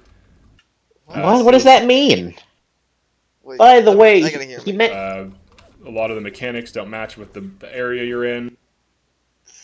what does that mean? What does that mean? What mechanics? I feels literally kind of don't like know a what that theme park. means. I guess that's the way I would describe What? it, where it's like it looks Describe it better. like an amazing like Disney set or something, but What? I love What? how he's dying from Fontaine's poison. Like, I honestly thought we were done, man. I thought we were finished, but Like- now he's just. It's funny. He's dying from Fontaine's influence while this is happening. Yeah, that is funny, isn't Fontaine it? is the hero. Yeah, bless Fontaine. Long live the great Fontaine. Who is Fontaine? Fontaine's the helping hand, or whatever that poster was. Fontaine, city of the poor, helper of the poor. Fontaine, man of the people, everyone. He's trying to stop the video from happening. He's trying to break the spell, everybody. like Wait, kinda but like a fanboy. What? Real quick, another thing he said is that most of his problems were of gameplay. He literally didn't say anything about the story. He just said it was okay. It's But okay. he said the plot my twist was gripes. okay. Yeah, my gripes. Never Yeah, talked and about then the lore or.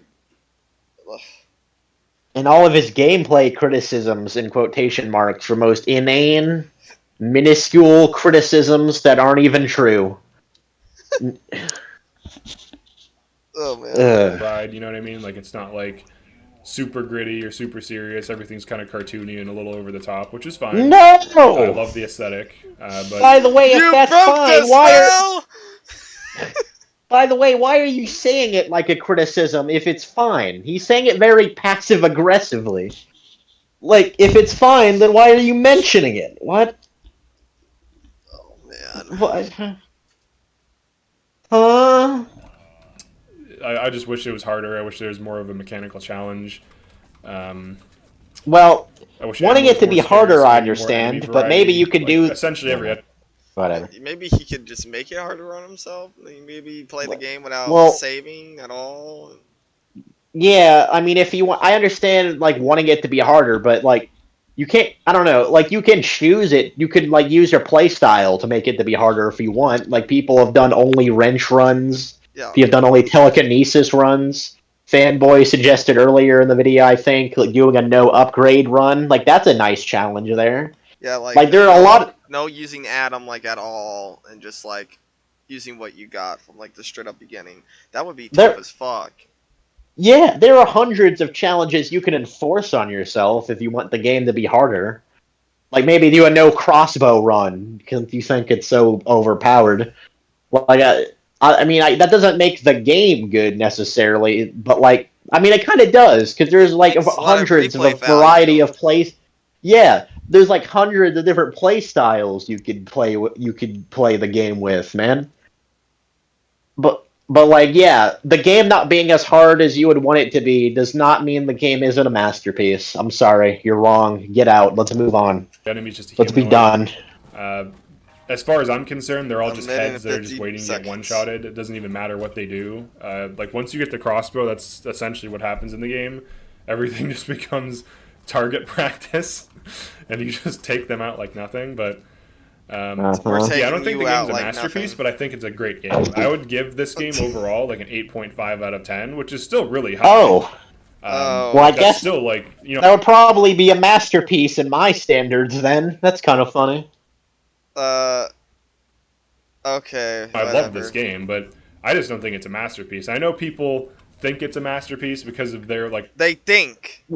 Oh my God! Listen to his tone. Listen to this guy. They think it's a masterpiece, but no, we Okay. don't. I don't think we think. I think we know how to Yeah, depict the masterpiece.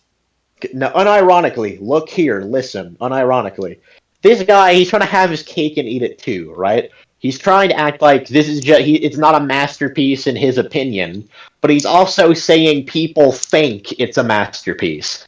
He's like trying to prepare himself, like he's trying to like avoid criticism that it's just his opinion, but he's not respecting other people's opinions. Yeah. So. Yeah, we think shouldn't it's a respect- masterpiece. Yeah, we think, right, Sheep? Game, but Yeah. I just don't think it's a masterpiece. I know You don't people think. it's a masterpiece But because now of their we like think. emotional attachment to it, but you can't argue that. Oh, like, Vita Father, Chambers- please. Father, please. Listen to this passive-aggressive tone. He's so swarmy, if that's how you pronounce that word. No, keep it positive. Okay. We think it's a masterpiece because we have an emotional connection to it. The argument's basically we just have nostalgia towards the game. No, I mean I do. That's true. I do, but listen. I don't know if you're ever. I recall playing it the first time. Yeah, I don't know if you're the debate kind of man, sir.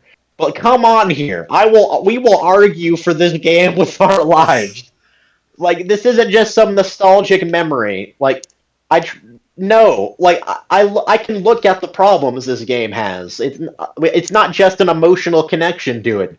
I agree, the pistol probably should be stronger, I think, because it is probably the weakest out of the guns, right? I agree. The end. You didn't even say this, but the ending is rushed. It could have been executed better in ways. I don't know. There are the character model thing where they had the reuse splicer models for the main characters, but I understand why that was the case. We were criticizing Bioshock Infinite. If we had an emotional connection to Bioshock, shouldn't we just be like, yeah, Bioshock Infinite's your masterpiece too? No. We don't just have an emotional connection. Look, let me put it this way, right? The older I've got, and the more I've kind of come to understand storytelling and game design, which I don't even, I'm not even going to say, I'm an expert in any way. I don't have any classes or whatever. But, the more I've come to appreciate good storytelling and game design, the more I appreciate this game. The more I've come to appreciate world building, the more I like this game the older I get. It's not just an emotional connection. The smarter I get, the more I like Bioshock. Because I can appreciate the effort into it. I can appreciate all the details and the world building. Anyway, whatever. I'm triggered. I'm just triggered, fanboy. Triggered sheep. Confirmed. Love this game, but I just don't think it's a masterpiece. I know people think it's a masterpiece because of their emotional attachment to it, but you can't argue that what an asshole, man. Fit the theme of the game, or that an abundance of ammo and resources fit the theme of the game, or that Father, please, weapons that don't really deal that much damage fit in the Father, please. Okay. Vidit chambers fit the theme of the game. They literally do. They're literally incorporated into the story. And you know what? You know how they fit the theme of the game? The way I would say the theme of the game is choice, right? And because there's so many different ways of play style, there's so many different ways you can choose to play the game, and there's also literal moral choices in the game, and it's about having the ability to choose, right? That's what I would say the theme is. You can, in theme, choose to not have Vita chambers. Second. Wide supply of ammo. How is that? I'm sorry. I don't care. How does that not make it a masterpiece? I don't get it. You're a hater. I don't get it. Okay. I don't know what to say here. I guess that's true. I mean, I've struggled with getting supplies more in the early game than the late game. And then what was the third one even? Oh, pea shooter weapons? No, you're just wrong. Fanboy already showed that you were wrong. So, yeah. Pretty sure Fanboy showed us, one-shotting someone with a pistol with, the anti-personal rounds, so... Gone. Again, I do think the pistol probably could be more powerful, I think. I don't even know anymore if I think that. I think you might have changed my mind, but... Yeah, well, the regular bullets, anyway, because the regular bullets really are useless at the end game, but that's why I use anti-personal bullets, so whatever. Yeah. A game where it almost wants to be dark, gritty, and punishing, but it's more gritty light, instead of it being Metro, where Father, please, you haven't substantiated. Well, at least he didn't say cartoonish again, but you haven't substantiated how it isn't gritty. Reminder, as Fanboy said earlier, wonderfully, there is a hanging body, right near you, this entire video. I think it's 3 hanging bodies, actually. Ugh. Oh my lord. Just Like, get real. That's what I have to say. make it stop. I thought we were done. Scarce combat's fast and I all those know, other things. he's It's more going for the long like a stretch theme here. park, and that's fine. Like, not everything What has does that to be like mean? super hardcore, but like for the setting, you would think. Yeah, it doesn't. I mean, there's people. Father, being please. Okay. Yeah, there it is. What you- He's just he's getting Maybe to that it. should be the thumbnail, just the hanging bodies. It's me and you. Exactly. And the I one could below- work on and the that one if you below, want. And the one below us is probably going to be Ryan. He just can't take this shit no more, man. Maybe. Wait, maybe get to that point again, and I could you or I could screenshot it. But like for the setting, you would think it would be. I mean, there's people being hung. There it is. All right, I screenshotted it twice. I don't know if you did. There it is. Hold on. Yeah, screenshot this. Okay. I did. I don't know if you did. So he's saying again. His argument is that he would think the game would be harder in his standard. Okay. Well, it's not. I'm sorry. That doesn't mean it's not a masterpiece. Again, by the way, he's like trying to challenge that we would think it's a masterpiece. Like he's trying to say why we're wrong. Like, yeah, you guys, you might think it's a masterpiece, but you can't deny this. It's so laughing. He's a joke, man. He really, really is. Holy shit. It says Gene Trader, so like it's pretty dark. You know what I mean? But it's like Yeah, theme park. point. I guess that cartoonish Cartoony. thing is down the drain. Yeah. Yeah. Dark. It's like a haunted mansion or something. It's like, What? Hanging corpses? Okay. Oh my god. Oh my Sir. god. I want you to go to the Masha room where the parents committed suicide with pills And littered say, all around. oh, it's a haunted house. I want you to play the audio log of them like screaming in misery and say haunted house. I want you to go to the corpses. They're all bloodily strung up in Steinman's office and say that. Yeah, I saw that haunted house. one time. I want you to go to Andrew Ryan's clubbed head and say, "Yeah, haunted house." I want you to go to that room where we hear, where it's implied that Andrew Ryan murdered the prostitute he had sex with brutally. Say, haunted house. Want you to go. Oh, Dude. I mean, I will. What shit is that? Like, I will say, Bioshock doesn't have. It's not the goriest game in the world. Like Bioshock Infinite, when you shoot the head, it actually decapitates them or whatever, which doesn't happen in Bioshock 1. But that's mainly because of limitations. Like, it really does try its best. Like, was the Big Daddy drilling a hole in someone's body in the beginning of the game? Was that a Halloween ride? Was Fontaine getting shanked repeatedly at the end of the game a Halloween ride? Yeah, like, we spend $1 to get on this haunted ride. Was you having the choice to murder, several children That's part of the and then ride. commit nuclear war? Was that part of the ride?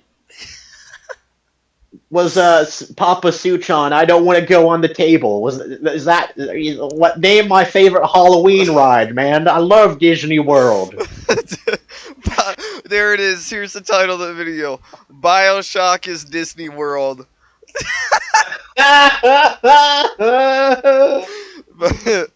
Too cartoony for me. The worst video we ever reacted to. Yeah. Was the idea of being genetically designed to be a slave your whole life and having no purpose, is that That's the special part of the ride.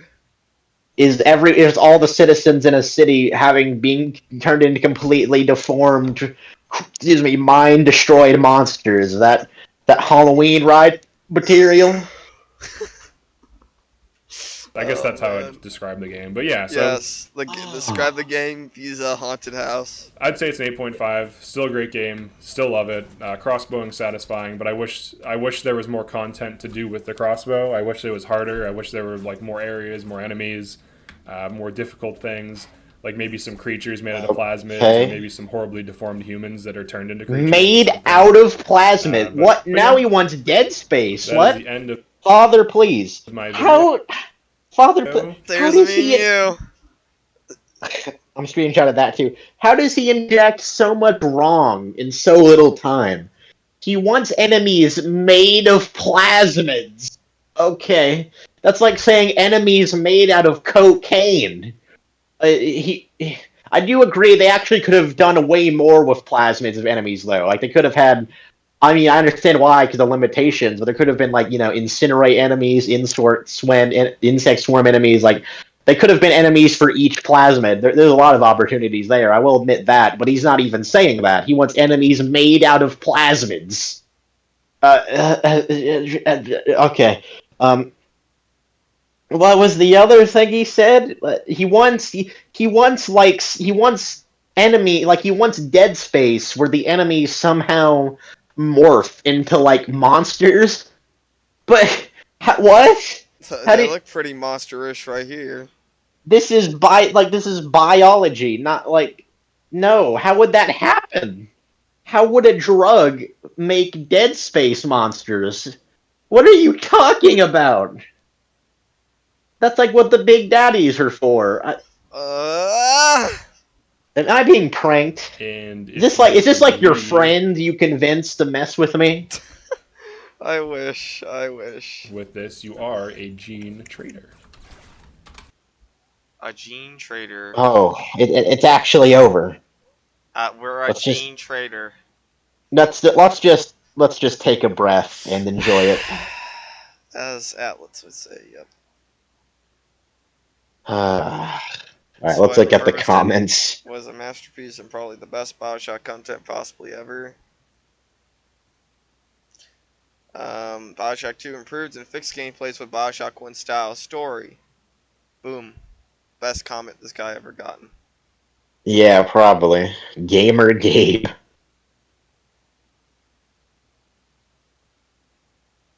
Polish and gameplay. I've been playing Bioshock and Survivor and I agree with all your points. Are you sure we're playing the same game, Gamer Gaben? Also, the description, the Survivor mode sucks. Every bullet counts is flat out misleading. Well... I don't really... I guess, it definitely isn't misleading at the beginning of the game, but at the end of the game, sure, yeah. Because that's just how the game works. You're really powerful at the end. You've built up all these resources gradually till the end. He says, I don't really see how these are related to polished. Like, he just doesn't like that you get too many ammo and money. Like, the game's too generous. That's not really a polished thing. Also, he says the weapon balancing sucks, but doesn't really justify it. I feel like that might be true to an extent, but yeah, it needs to be justified. Yes, Survivor was definitely better than hard mode. Oh my god, he won't stop with the shedding of the game is dystopian, so the game should be harder. Metro accomplished this well. We heard you the first 10 times. I agree with the idea of the fatter chambers if it doesn't give you more money. I never had an issue with money and ammo and survival. Yada yada yada. Okay, whatever. Wait, he's saying the Vita chambers. You don't lose resources because of them because you can just save before each fight. So like that also applies in Half-Life, but that's not. But you know. But that's mixing both. That's true. But that's mixing both play styles of no Vita chambers and Vita chambers. Like you're choosing to do that. Like that's not exactly how you're supposed to play it. When you have Vita chambers on Vita chambers. Like no, what? You can't criticize the game for your choice. I guess. What? I don't. I mean, he chose to do it, man. Like, That's what he did. That's exactly why he made decide. Like he chose not to upgrade the shotgun, and that's why it's shit. Yeah. I think it's literally a perfect core of a game. Bioshock 2 took it further a lot of ways, and the remaster just polished everything up and fixed it. It's a few small bugs, but it still has its problem. It's close to perfect as a game has gotten lately, though. This is a fair. Remaster. Now he says this is a fair argument. A lot of modern games ship kinds of buggy, incomplete, etc., making huge games. It's hard though. So in this case of Cyberpunk, I don't really fault the studio. They shipped some hints and felt that they can handle the scope of the game. What? What is he talking about? I actually respect them for taking the huge risk because it didn't pay off like they have hoped. Why are we talking about Cyberpunk? I have no idea, fanboy. I really don't know. Like he's trying to have a conversation. This guy was trying to tell him that Bioshock, I think a perfect core of a game. Bioshock 2 took it further. Like what this guy should have said here in this was like the game is far from perfect, but your points are ridiculous. That's what he should have said. Yeah. Chambers directly relate to the main story. I don't think that negates the argument if it's a masterpiece because you think it's too easy. Exactly. And then he says Andrew Ryan. Oh, here's his wall of text. Yeah, and then here comes the guy with the Chad remark saying, well, if you paid attention, you would know he disabled it. Yeah.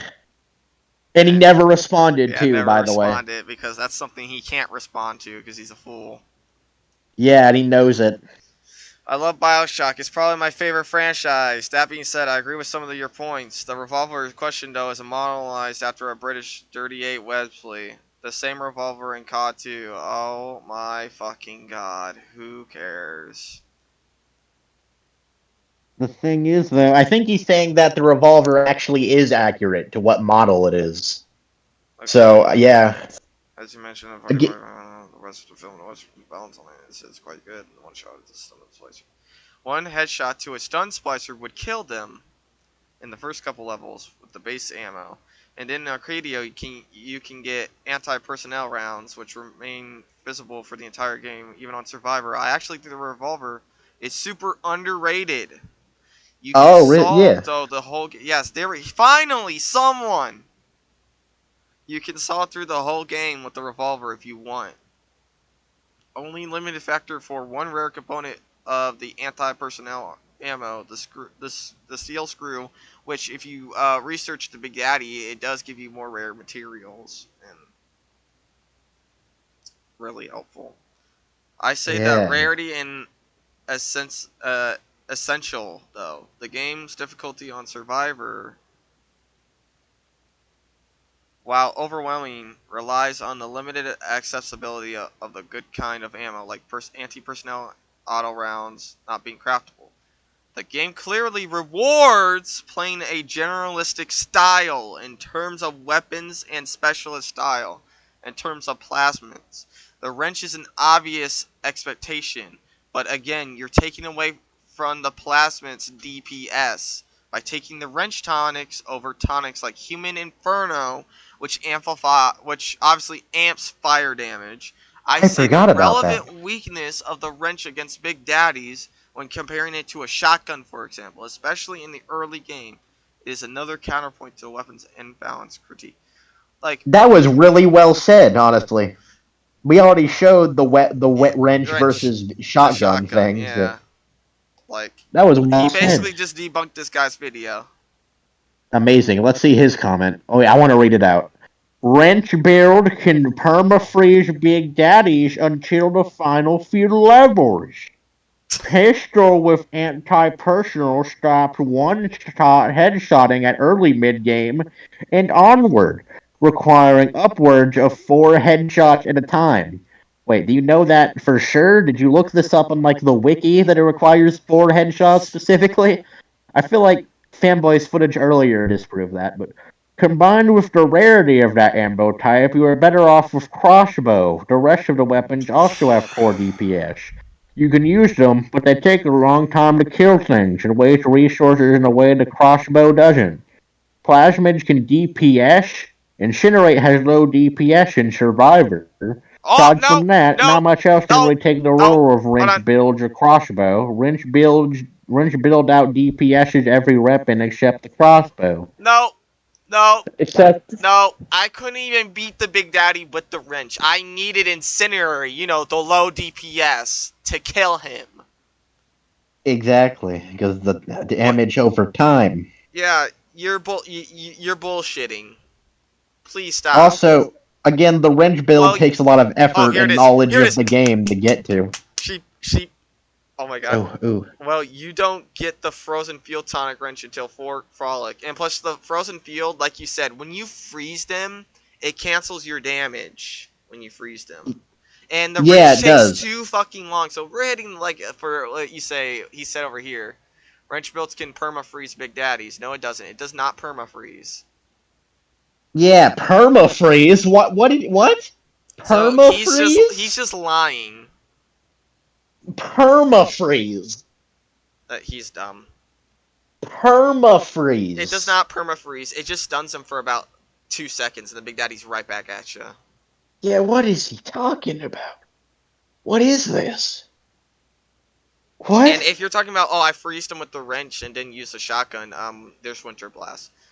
Anyways, well, you don't get the Frozen Field Tonic for the wrench till Fork Frolic, which is mid-game. I suppose you could buy Winter Blast and Neptune's Bounty specifically for Big Daddies, but outside of the functions of reductions and worse than Electric Bolt, you must not be upgrading pistol damage. You must not be upgrading the pistol damage. I just played Survival Run a few weeks ago. You can only one-shot all Splicer types, except Leadheads, the Gun Splicers, the whole game. Maybe a 2-shot for the Spider Splicers, the last level. I still agree with the wrench and crossbow is the best weapon, but you're underrating the value of the pistol and shotgun. Like, this guy is great. This guy is great. Roomy Nation really is our savior. I think I honestly underrated the pistol too. Okay. Here, I'll read here this. are the weapons. Well, no, I'll read it. Here are the weapons. Pistol. Only good ammo is anti-personal. Not good versus Big Daddies. AP rounds kind of suck. Base ammo mega suck. Alright. Armor-piercing rounds are meant for machine guns and are always great, especially in the beginning for that purpose. Normal ammo is great in the beginning and loses power after that point, except it can be stronger with the upgrade if you get that. And we see he never addressed the fact he never got the upgrade. And and anti-personal rounds are great. As that person said, it actually might have been better than even I thought they were. SMG. It's called a Tommy gun or whatever. Armor piercing, okay, craftable. Anti-personnel, rare, good, but rare and hard to run an entire playthrough full time. Base ammo's okay, but low overall DPS mid-late. Well, wait, okay. Wait a minute. Wait, this. Wait. Okay, go ahead, sir. With anti-personnel for the SMG, you are able to craft anti-personnel for the pistol, and if you upgrade the pistol, the anti-personnel is really good late game with the upgraded pistol and anti-personnel, so you don't have to waste your SMG regardless. Normally the anti-personnel SMG would be good for about a lot of splicers mainly, but if you're not dealing with many splicers, you can use your anti-personnel pistol if you want to take out 2 from a far distance. Now you could also use your crossbow at this, but at some point of the game you're not going to have the crossbow, for example, like Fort Frolic, so you're going to have to rely on the pistol. Unlike the Arcadia and all that in the farmer's market. Wait, fanboy. Wait, let's think about this for a second. Wasn't his main complaints about the game is that it was way too easy to get supplies in the game, but he's criticizing the machine gun for anti-personal rounds being hard to get. Oh my lord, you're right. Rare, good. He's a joke. This guy's a joke, guys. He really is. And, again, like, the armor-piercing rounds are great for Big Daddies the entire game. the normal machine guns are good the entire game, especially early game. Anti-personal rounds are amazing the entire game, especially like the little sister escort mission. Machine gun, one of the best weapons in the game. Alright, next, unless you have something to add. Alright, let's just see what else dumb shit we have to say. Shotgun, fine! Oh my god. I can't even read this. I can't read it, fanboy. Shotgun. Fine early game. Trash mid-late game. All ammo types requiring point-blank perfect headshots to even be feasible. That's what a shotgun is! Shut up. Putting the user in unnecessarily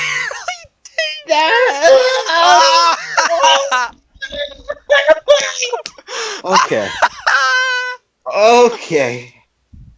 But I thought the game was too easy. This actually makes it more difficult. Why is that's what risk reward means? I'm replying to this. You, my friend. No. Yeah. Make no sense. Please. Like, oh my god, I can't even type. Help me. Please. Please, Father, please. Makes no sense. Please. Please. How do we end that? No. Please. For the love of God. Do better research. Yep. There you go.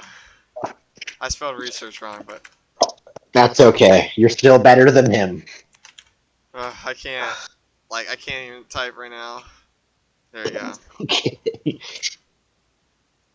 Wait, that needs to be in all caps, right? Oh shit, you're right. My bad.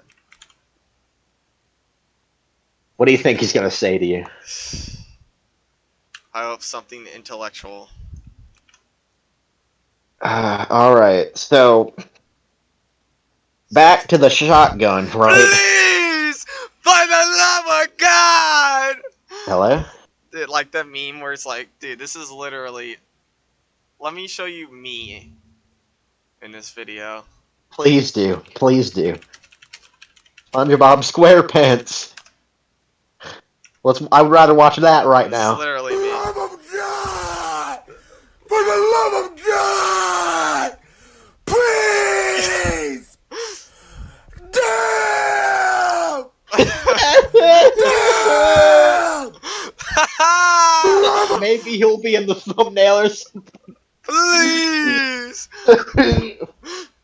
RPG, decent. No, wait. We need to talk about what he said about the shotgun. Fine early game. That is so unbelievably stupid. I can't even comprehend it. The shotgun is amazing early game, and it feels great too. It really is just like an insta kill if you can land a headshot. You're just wrong. I actually do think the shotgun feels more satisfying in the early game than it does in the late game, but it's still great in the late game. Trashed mid-late. No, you haven't substantiated that. All ammo types require point-blank perfect headshots to even be viable. What do you mean by point-blank? I'm not even sure if that's true, but you know what? I'll give you it for the sake of argument. Putting the user in unnecessary danger. That, my friend, with quotation marks, that is what a shotgun is. That's a good thing. You said the game was too easy, basically. The entire point of this video was just saying the game was too easy. That's basically all it boiled down to. And you're criticizing the game for having a risk-reward mechanic with a shotgun. Alright. Oh, I need something to bash into my head for a second. Hold on. RPG. Decent. Low ammo. Expensive ammo. Burst damage is meh compared to most things. Wrench out DPSs. Okay, and Big Daddy fights. Okay, he was. Oh my lord. He doesn't even know. He doesn't even know how to use the weapons. Cheap. Okay. Okay. So, low ammo, expensive ammo, my friend, that's what we call. Listen, balancing. That's what balancing is. See, if you were able, if you were able to get a lot more ammo, and if it was cheaper, you would be criticizing the game for that. That's like what one of your criticisms were, is that supplies were too easy to get. But now it's not like now it's too hard to get. Like that's the point. Like it's a rare thing you have to use sparingly. That's the point of a grenade launcher.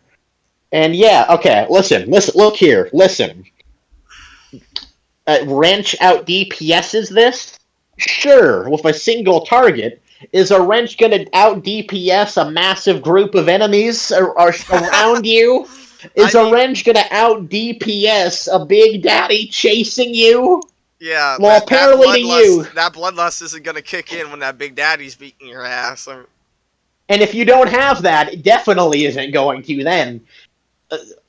So, like, okay in Big Daddy fights. I can't, like, that's like, grenade launchers are meant for Big Daddy fights. That's like your main weapon, especially in early game of fighting Big Daddies, is using the grenade launcher, using proximity mines, and using, like, the homing. That's, like, what it's for, mainly. Oh, I can't wait till we get to the wrench. Oh, boy. Oh, God. Okay, I'll read the next one. Chem thrower. Hot garbage. Electric jail, okay. In theory, what?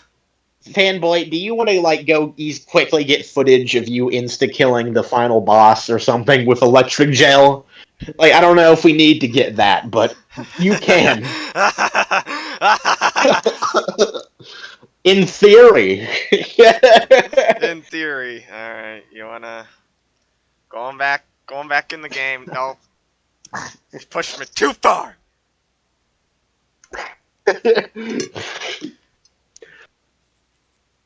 Low DPS. Oh, never mind. Here we go. Here we are. Survivor. No Vata chambers. Fucking watch and learn, motherfucker. I'm about to show you low DPS at its finest. I remember when you in that This is our Joker moment. no more than That's us right now. That's us. you were my ace in the hole. Come and get it, you.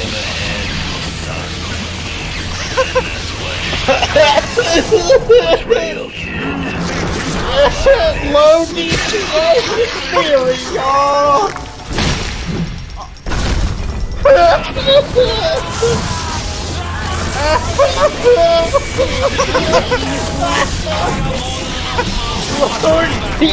DPS theory, y'all.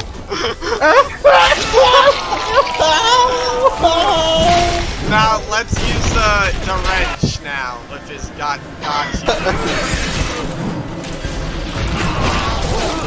Here we go. Oh, you're getting him. The wrench out DPS's everything. The wrench out DPS's everything. The wrench out DPS's everything. Look how much The damage wrench I'm out doing, guys. DPS's everything. The wrench out Look how much DPS's damage I'm doing, everything. guys. Yeah. There we The go. wrench Got out him. DPS's everything. The Finally wrench got out DPS's everything. Literally, like, what was faster in his, like how he would say it? What was faster? What he was saying in this video. What was faster? What was faster? Now maybe you could In show if the theory. electric jail or the crossbow was faster, maybe. In You know, theory. In it's theory. funny how it's funny how the best way to disprove his video is literally just playing the I game. remember when me and the crowd put you in that sub. You were no more than two. No more than two. You were my ace in the hole. By the way, this works the same with Big Daddies too, so I don't know if you'd like use the argument that using the offense. Yeses. How deep? In theory. Life is ridiculous. Look at that. We're gonna be here all day. I'm giving myself a challenge. Yeah, that's... Oh wait, he is incendiary right now. Maybe you should just use the normal ones right now. I'm gonna use the exploit he was saying earlier. Oh, I didn't know that was an actual thing you could. Alright, now maybe you should use incendiary.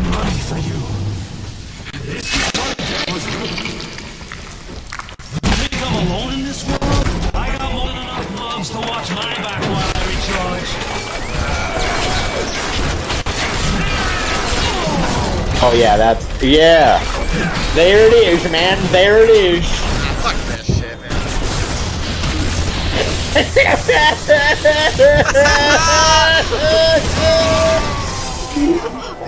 I just switched to the fuck... I just switched to the fucking flamethrower, just like, yeah, I'm done. it's an instant one win button, basically. In theory, of course. In theory. Alright, I think we got him.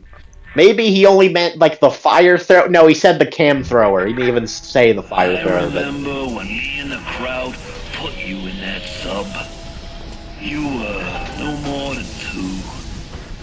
You were my ace in the hole. But you were Just reconstruct his face there, Atlas. betrayal, kid. Come on now, kid. You want to get serious? Go! Go now! Hit him with the needle! That's us, just on a table, getting stabbed by 100 needles, vibrating in pain. Look at him look at us, like, are you gonna do it? See him looking at us, he's like, you're gonna do it? Well, like, you can see, like, all the atom being loaded into... Yeah, I need a little detail. All that atom. You got nothing! Half-Life feels alive, man. We're done. Alright. We proved the point. Yeah, I think we can go back to the stupidity now, the madness, the insanity. Can't keep getting away with it. Can't keep getting away with it. Oh, he's going to if he finds out about this video, he's going to respond to this. I can tell he's that kind of person. How many like? So no, let's just finish. electric gel, okay in theory. Electric gel, okay in theory. Low DPS, regardless of ammo type. Jesus. Yeah. For one, the ice showed one. off what it did. I'm sure. The ice thrower isn't meant for DPS. It's meant for stunning a whole group of enemies, which it does beautifully.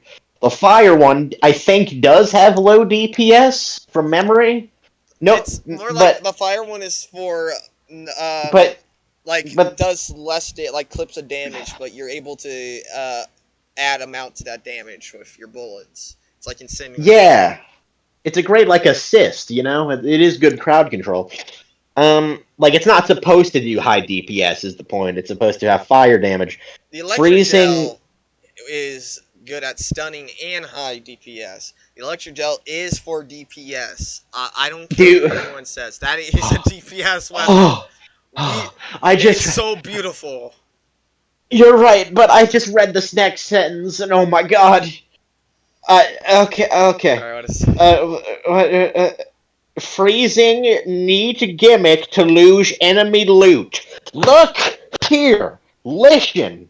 That is called balance. It's called a trade-off. It's a trade-off.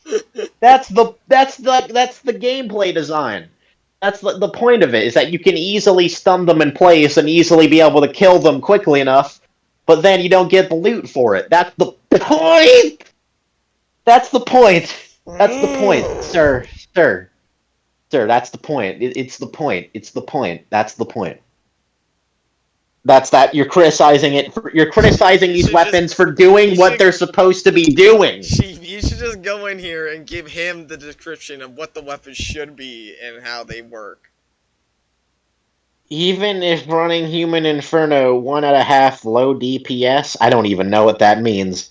Rapidly consumes ammo, that's the point. There's an upgrade for that, though, which you probably don't have. Poor range, there's an upgrade for that you probably don't have, and it's not even true. Long reload, that's true. Wrench, god tier weapon that can be tonic id. You mean god tier Tonic. weapon that can be set up with tonics? There's your better wordplay. Tonic the hedgehog. Tonic. Tonic the heal restore Eve. Insane damage with tonics. Crits on sneak. Crits on unaware foes, even those affected by bees. Can stun lock any basic foe using Sonic Boom on any difficulty as you whack them for health Eve, even though you said it's useless. Make Sonic Boom's useless, making you more or less untouchable. Can freeze lock BD with Sports Boost, 1.5 Frozen Field, 1.5 infinite ammo. Clearly outclashes every other weapon before mid-game, even when fighting Big Daddies? By the way, he meant Big Daddy plural, not Big Daddy singular, Okay. but the wrench outclasses Big Daddies in the early game, is what he's saying now. That's how far it's gotten, fanboy. I definitely can say that the wrench is not the highest DPS, and you will lose a lot of medkits trying to kill him with your fucking wrench. Oh, yeah. I mean, fanboy has already proven it's not actually the highest DPS, but yeah, Fontaine. Yeah, man. And I basically. Okay. Hello. So the idea that the wrench is better than every other weapon when fighting Big Daddies before the mid game, that is insanity. And like, also, show me some video evidence. Yeah, and it's funny. I even used the Sport Boost 1 and 2 and Frozen Field 1 and 2 with a wrench jockey on that Fontaine fight. Yeah, that's true. That's a good point. I enjoy using the wrench too, but I know it's good for some situations. You're right. But okay. So, but you can't even have most of those tonics before the mid game anyway. So that, like, what is he rambling about, fanboy? Strongest weapon with Big Daddies before the mid game. Like, I've played this game and it's just not true. It just isn't true, fanboy. And also, now you're right that with the right tonics, it can be a really powerful weapon. That's like a lot of where the fun comes in my opinion, is that there's so many different setups you can do with the wrench. I think that's one of the strongest parts about the gameplay in Bioshock, is the freedom you can do with your playstyles, mostly with the wrench. That you're just explaining why the game is good to me. Near the finish line. Crossbow, god tier. One shot headshot base damage. Damage upgrade is not required. Insane burst with trap bullets versus Big Daddies. That's true, I think. Insane burst with incendiary bullets. 2 out of 3 ammo types recoverable, in all caps. 2 out of 3 ammo types recoverable. Base ammo cheap and easy to recover. Outclasses everything in the game in every conceivable way. You can run around headshotting. Boss fight. Yeah, by the way, again, if you're in a massive group of enemies, like, the Little Sister escort mission, you're gonna have to take the time to fire a precise shot in the head at each one. I mean, you can do body shots, but then you have to do the reload animation for each one. The shotgun is strictly better there. The flamethrower is strictly better there in crowd control. You don't even know what crowd control means, though, so... I was using the ice flamethrower up there in that section. Help me. Yeah, that's what it's meant for. But no, you lose your loot, man. Your loot near the end of the game. You can run around even though you already have loot's really easy to find apparently, right? So you can run around headshotting slicers with the pistol anti-personnel, but you'll need to run to Uinvench constantly to refill your small 24 ammo capacity. Well, when I use it sparingly, you know, but I guess that's true. Wouldn't that be like balancing though? Like you're criticizing the game for supplies being too easy to get. Now you're criticizing the game for supplies being too hard to get or managed. What is wrong with you? And now I know for a fact damage upgrade pistol does not one headshot most endgame foes. I can prove it in a video if needed. And then someone wonderfully said, "You, my friend, make no sense. Please, please, for the love of God, do better research." I like that person. Now, That person I'm knows not where it's saying at. that the pistol can one-shot headshot most foes. I'm saying it does a acceptable job near late game. I'm pretty sure it did one-shot someone, though, in your footage. Yeah, Maybe it was a Duggish splicer. I don't know. It was either Nitro. But that was me with full research and everything. I earned that DPS for the pistol. Yeah. Like, it is really good. Like, if you want to, I don't even know if it's important enough, but maybe you could load, like, a Point Prometheus or Proving Ground save and try out the pistol there. Just so we could... Because we want to do research, right? Unlike this guy, but... I don't know if that's a priority. Wait, what do you want? What do you want now? I don't know. Like, I mean, it's not too important, but load like a Proving Ground save or a Point Prometheus save to see like how the pistol does against with enemies. But I don't know if that's I guess we could do too that. important. Because, like, you know, we would want to do research, right? Yeah, actually, Unlike him. we're going to do his job for him. Yeah. I'm gonna. What go do you want me to do now? I'm gonna go through the entire Point Prometheus. Well, you don't have to do that, but Well, maybe not the entire, but enough. just a quick little, just like a few splicers or whatever. Just enough. I'm going to the point of the game Yeah. where I go right straight to Point Prometheus, final chapter. Yeah. Man, Point Prometheus got a lot more purple last time I checked than last time. This actually is what I did when I got all the achievements. I like went to Fort Frolic to do the casino gambling one first before going to Point Prometheus. Kind of fun.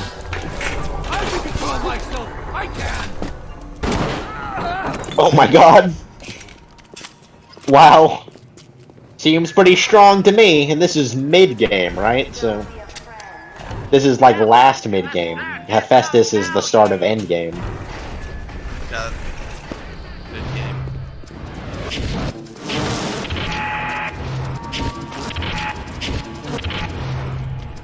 Here are the plasmids I run. Now, they're not necessarily the best, but they are in some situational events, like Insect Swarm's good at crowd control, Incenerary's good at low DPS, but with that low Damage over DPS, time. here's what this guy doesn't get: every DPS matters in this game. It's damage over time. Oh man, controller batteries go so quickly. New batteries, Cindy. You want new batteries? Okay. Fanboy always carries batteries wherever he goes, just for this exact bullshit. Fanboy the genius. Fanboy better at managing his supplies than Hale is. There you go. No more batteries. Okay. Alright, well, we're gonna hear Fontaine here in his opening speech. Even though Alright. Spicer. You looking to slug it out? I'm game. But I Yeah, the splicer model. And I ain't shy about using it. And now, I'm Jake to take her out for a spin. What is this you wait for? Go and get this idiot!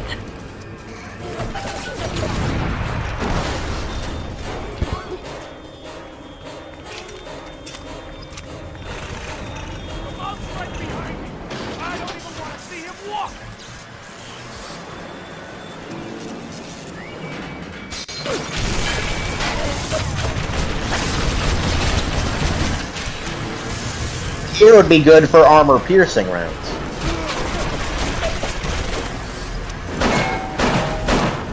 See that? See that? See that, Hale? See that? Well done, Last chance, Fanboy. kid. You pack it in now, and I'll leave this stuff to you and Frau Kraut. You keep on coming, and Rapture's a fish tank. Shite! You let him get away. Oh, I need him All the upgrades now. Ah, of course. Yeah, you'd think with that upgrade, like, it would make you, like, would make the gun go to the right, like, the gun would be unbalanced the whole then. Yep, see? See? Get it. That is Still step doing some one of damage turning here. you into one of those There's a disgusting splice. Yeah. The only way to get Yep, rid of here that we go. thing when See you that? little one See opens that, the Hale? door. And they will only trust you if you look like, sound like, and even smell like one of those big stinking brutes. Well, Watch exploration. it, look. Why are these boots here? They should be in fail-safe armored escorts. No matter. Take them, take them. Thank you, Jenna. Yeah, son, Took 'em. something about Tenenbaum is she has, like, different audio quality in each of her messages. Like, it sounds like she's speaking in a different place in each of her messages. Where you gonna go? Your life, your family? They're a fairy tale, kid. No more real than Oh, it sucks. Oh, that was like 3 body shots and you killed her. Wow. a motherless freak whipped up in a half-baked science experiment. Man, the pistol is actually great. I was wrong before. Going to take this. I was wrong before. So we just destroyed his video again just by playing the game. Or you destroyed it, I mean. One shot. See, Hale? Now, if there's a UN vent, which I know exactly where some are, I can make this for Where ammo. do you think you're going? You need to become a big daddy before you are able to draw out the little one. And like, I'm running a job, like a wrench class here. But if I was, like, if I wanted to go full-on gun mode, here it is. Here's what I would need.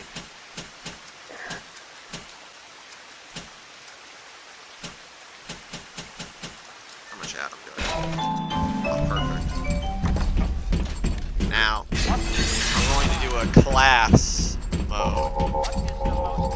That's just completely, probably way better than the wrench. In terms of DPS, it will be. And that would be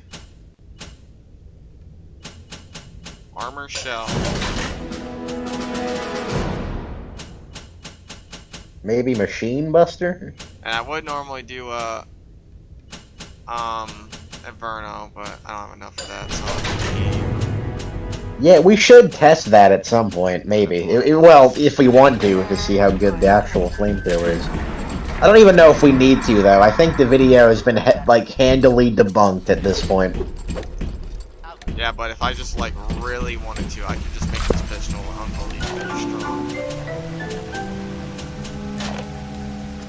Like here. The ambiance.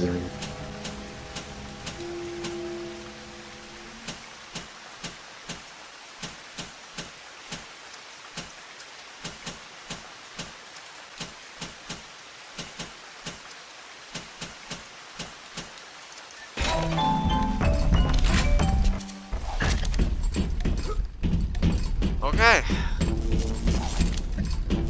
Yeah. Now watch what I'm gonna do now.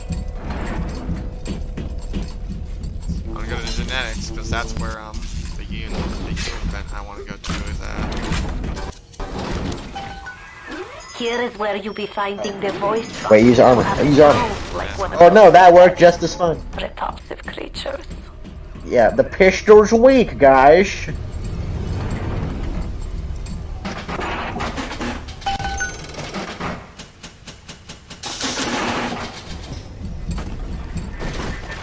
You think turning yourself into one of those tin men is a two-way street? The crowd Yeah, enemies are hard to find for some reason. Frankenstein parade, and you're first in line. Just seeing Bioshock is One reprieve down, after. 2 steps to go. Now, Yep, you only see? be finding See? the bodysuit and the See, thermal Hale? of the other lab. What See, you wait Hale? for engraved invitation?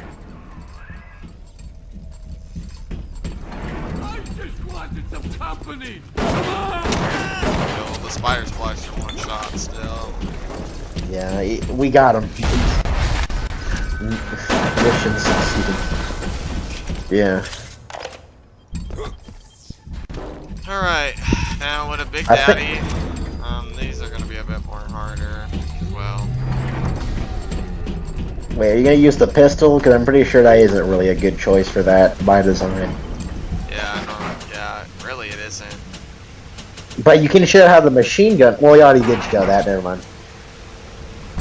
He was shitting on the rocket launcher earlier. Yeah, it's mediocre or whatever. Let me get the last Big upgrade Daddy. for it and show you how really mediocre it is. Look around. Next room. You think 2-bit heroics count for a thing in this pit? You're staring down the puke stain I don't around have this the damage busted dream. You think there's something worth saving down here? Then you deserve to gargle with the rest of these scrubs. Alright, here's the damage upgrade.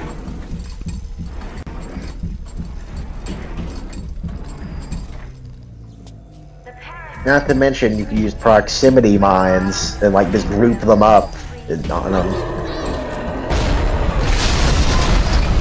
Oh my god! Oh, yeah, it's because you shot the other explosive. Right? Oh, he actually ran away. Yep, it's mediocre towards Big Daddies, man. Mediocre. Can't believe this.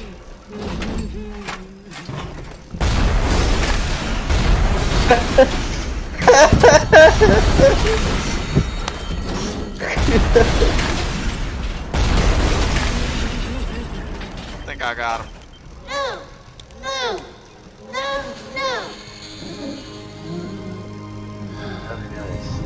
Mediocre. RPG. Mediocre. Now what's the next? What's the next one we should prove? I don't. I think the flamethrower, but I don't know. We should probably get like the flame tonic, right? Well, flamethrower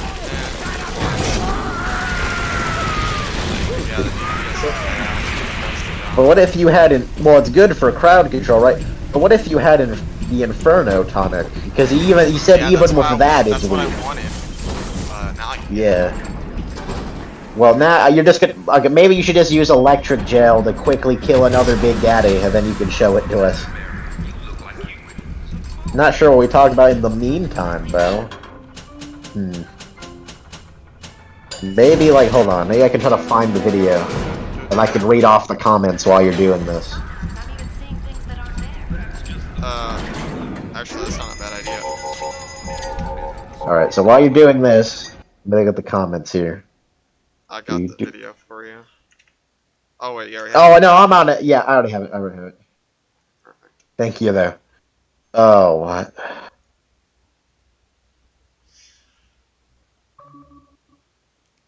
Okay, the Vita Chambers are so dumb. I remember beating a boss to death with the wrench, getting revived again and again just to make a point. You don't need to play with skill until you turn them on. That's a fact. This is not like putting on I guess, like, only 3 industrial applications. I think you're right, but you do lose ammo there, like Also, especially in I'm the going early to- game. Hold on, You'll we're have gonna to gather 3 show, we're gonna pheromones show here. cartoony Bioshock Make in you a smell second. disgusting.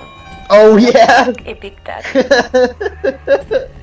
We're gonna Here we show- go, boys. Here it is. Amusement park ride.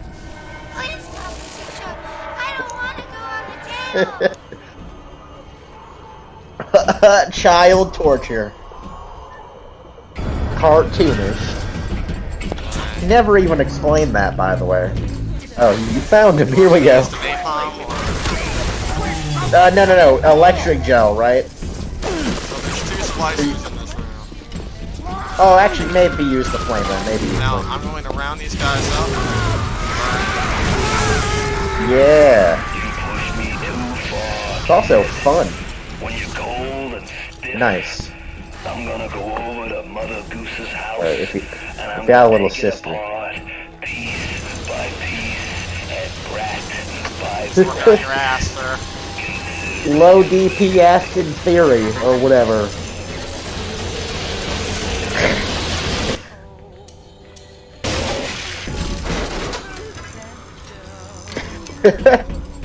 He didn't even have a little sister. Oh, copyright music. But yeah, there it is. Yeah. Like I could go on. Yeah, you're right. About this comment here, He says that like you.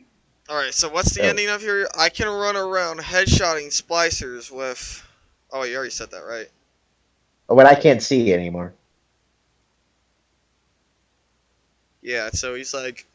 Yeah, so we just debunked his Wait, upgrading pistol tech. I will say it's not Yeah. good against Big Daddies, so it's not the best. It's not meant for that though. Yeah, I can't see the comments on your screen. like Oh, okay, now I it's see not it. the best. I should. But the pistol is good old reliable. I should probably comment to him something too in a moment.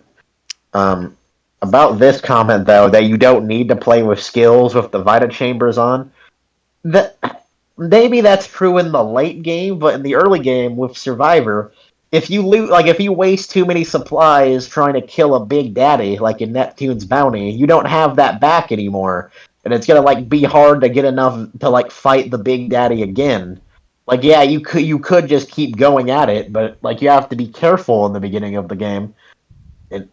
So I don't completely agree, but like I still get the point. So that's why there's an option to disable Vita Chambers in the first place. Anyway. Someone said Bioshock is a masterpiece. And the guy said, great argument. Oh my god, like this guy's someone to talk about good arguments. This is something I can agree with compared to your argument, Masked Vale. Wow. Because I understand why Bioshock is a masterpiece. Bioshock Infinite is not a masterpiece, but Bioshock 1 and 2 are a masterpiece. Let's see what he says. I do not refute any of the points I made about weapons and plasma balance or about how the game was played optimally is crossbow shock. Why are we using quotes around the game title?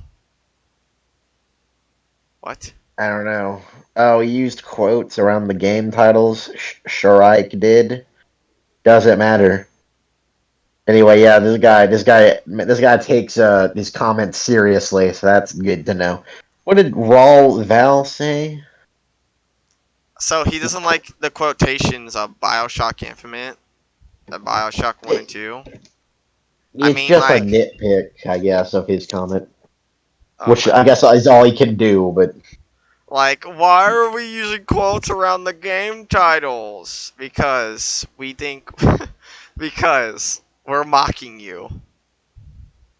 I think we've addressed the crossbow shock thing, where like if you're getting in a big group of enemies, the crossbow isn't the best option you have there. We're mocking him. It takes skill to use it. Yeah, we because really are. He capitalized Bioshock like it was for quotations. In any case, why are we capitalizing game titles, huh?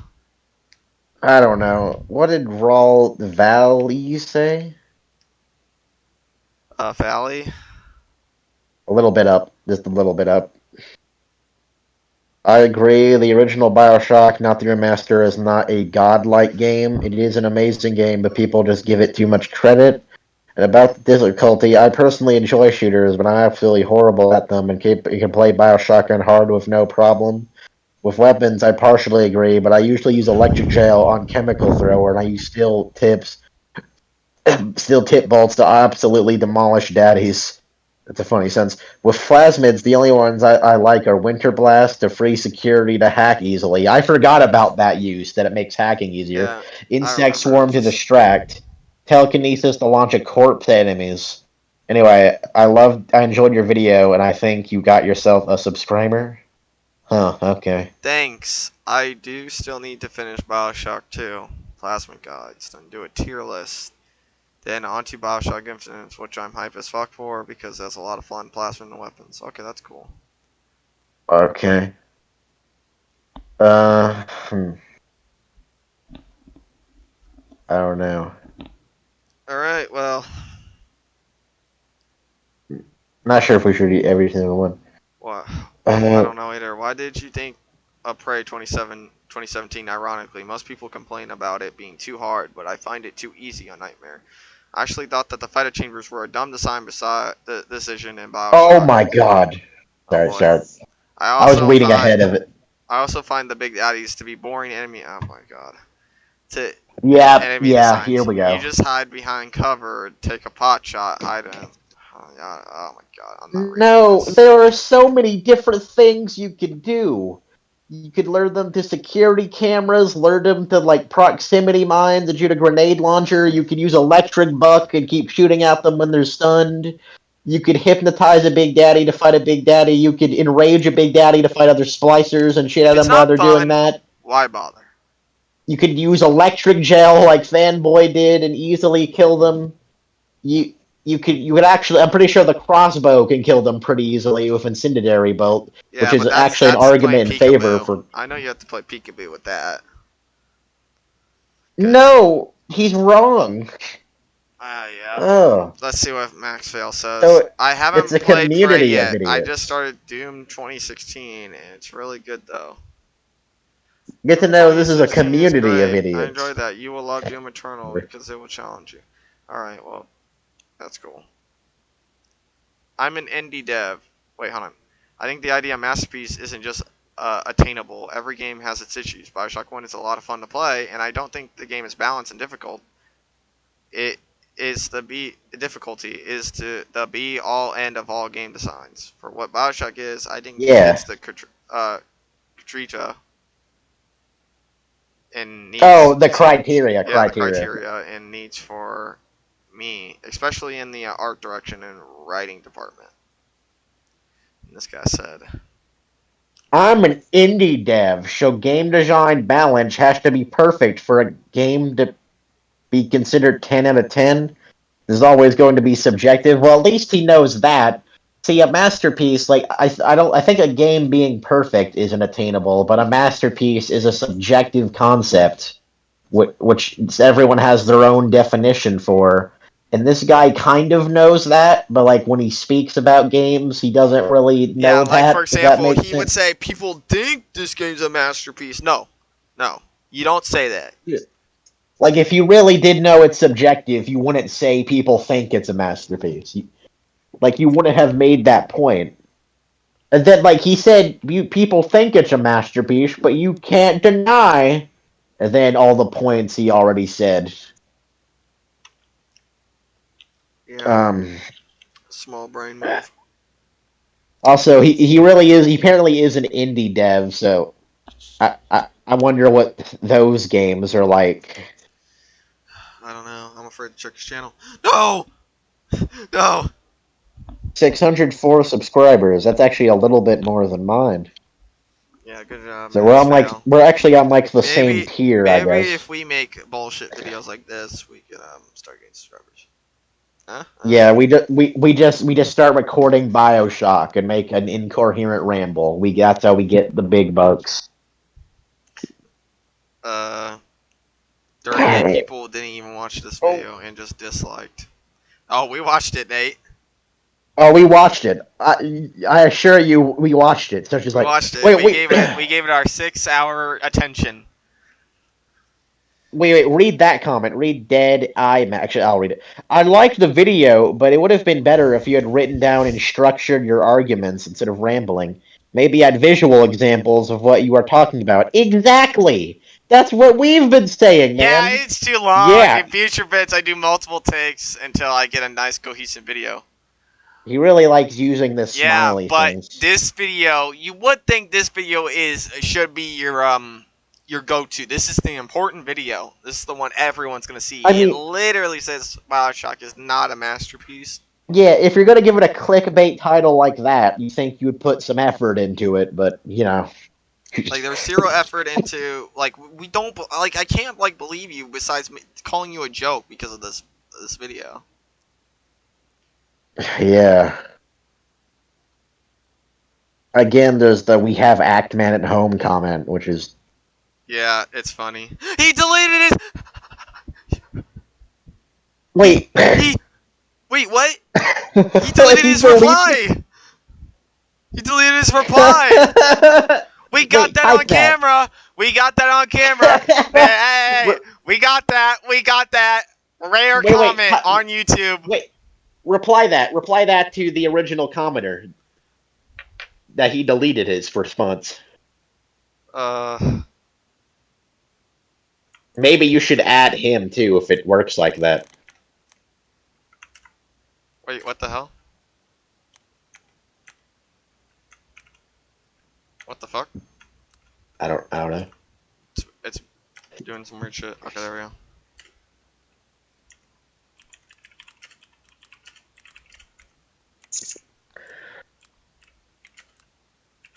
Looks like the replies went bye-bye.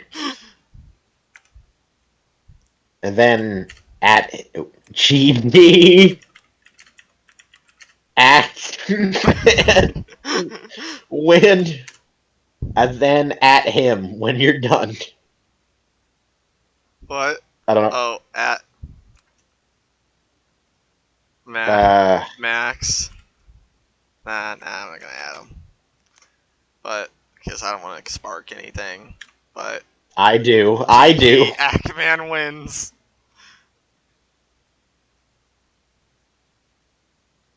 R2 is a masterpiece. Witcher 3 is a masterpiece. Bioshock is close though. Oh, I still see his reply. That's interesting on my YouTube. Huh. Hold on. Let me reload it real quick. It just got taken down? That's weird. Okay, I'm reloading it before you get all triggered. Is it still there? No, I still see it. Oh, there it is. Okay. Alright, then my comment's invalid. I'm deleting that. Wait. That's weird. No. Alright, that was weird. Huh. I'm really confused now. I'm really confused. Alright, What's going on? My bad. YouTube glitched. My bad. I guess. Everyone's okay then. No comments are being deleted. Alright. I feel the need to reply something to him, though. Was he fighting Mom? Yeah. Oh, buddy. Yeah, cat, I assume. Yeah, you got into a fight with my other kitties. Alright, where was your first reply? Because I think I have something to add to that.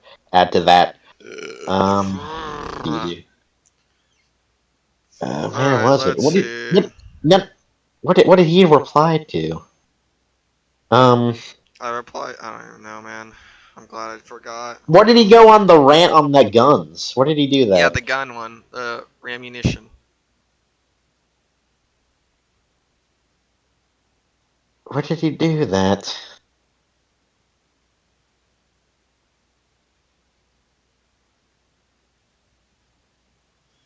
It's like right next to this. It's 7 months edit, 5 months to go. Where did he... Can't find the wall of text he made. Wow. That sucks. Wait, no. No. Refresh, maybe? Oh, wait. There's a comment that says, leave the casual gamers alone. Play on a harder difficulty, and good for you for playing on hard. I can't even do casual in this. I know I suck. But need not everyone is like you pro gamers. Yeah, he kind of was anti-casual gamers, wasn't he? Because he was saying, like, this is a part of a gaming trend of simplifying games for, like, casual people. Yeah. Like it was a bad thing. Yeah, Wait, he actually has a comment over here. Vita chambers are casual as fuck and remove the ability to lose from the game. Even though you can turn them off. This spits in the face of basic game design? I know there is lore, but by your logic, the Vita chamber in Andrew Ryan's office negates his death and undoes a major plot point. No, because he turned it off. And it makes sense why he would do that. Oh my god, there's a lot here. I don't even know. Okay, I think we need to end this video. We'll be here all No, day. no. I need... You need to I literally can't find the comment like that you responded to. Like it's like Like at least Alright. like 13 comments down. Man, YouTube just sucks, I guess. Let me reload it one last time.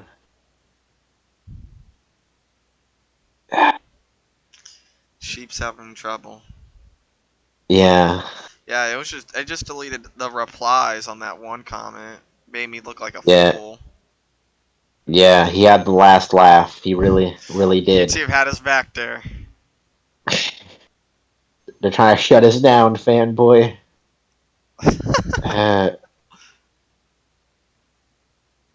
Wait. Yeah, I have no idea where that comment was then. Never mind. I can't make my epic reply anymore. Never mind then. I guess this is the end of this. Yeah. I guess there's nothing else to add. What is the rest of his channel like? Do you know? So we can tell he likes crossbows. No spoilers, Mambo. Crossbow likes mambo. So now what He he's been has playing other recently- Bioshock videos. What He he's has been other playing Bioshock recently videos. is I don't know. He still plays Bioshock. He actually has a lot of Bioshock videos. It's weird because he has like no understanding of it. You know, whatever he likes, I guess.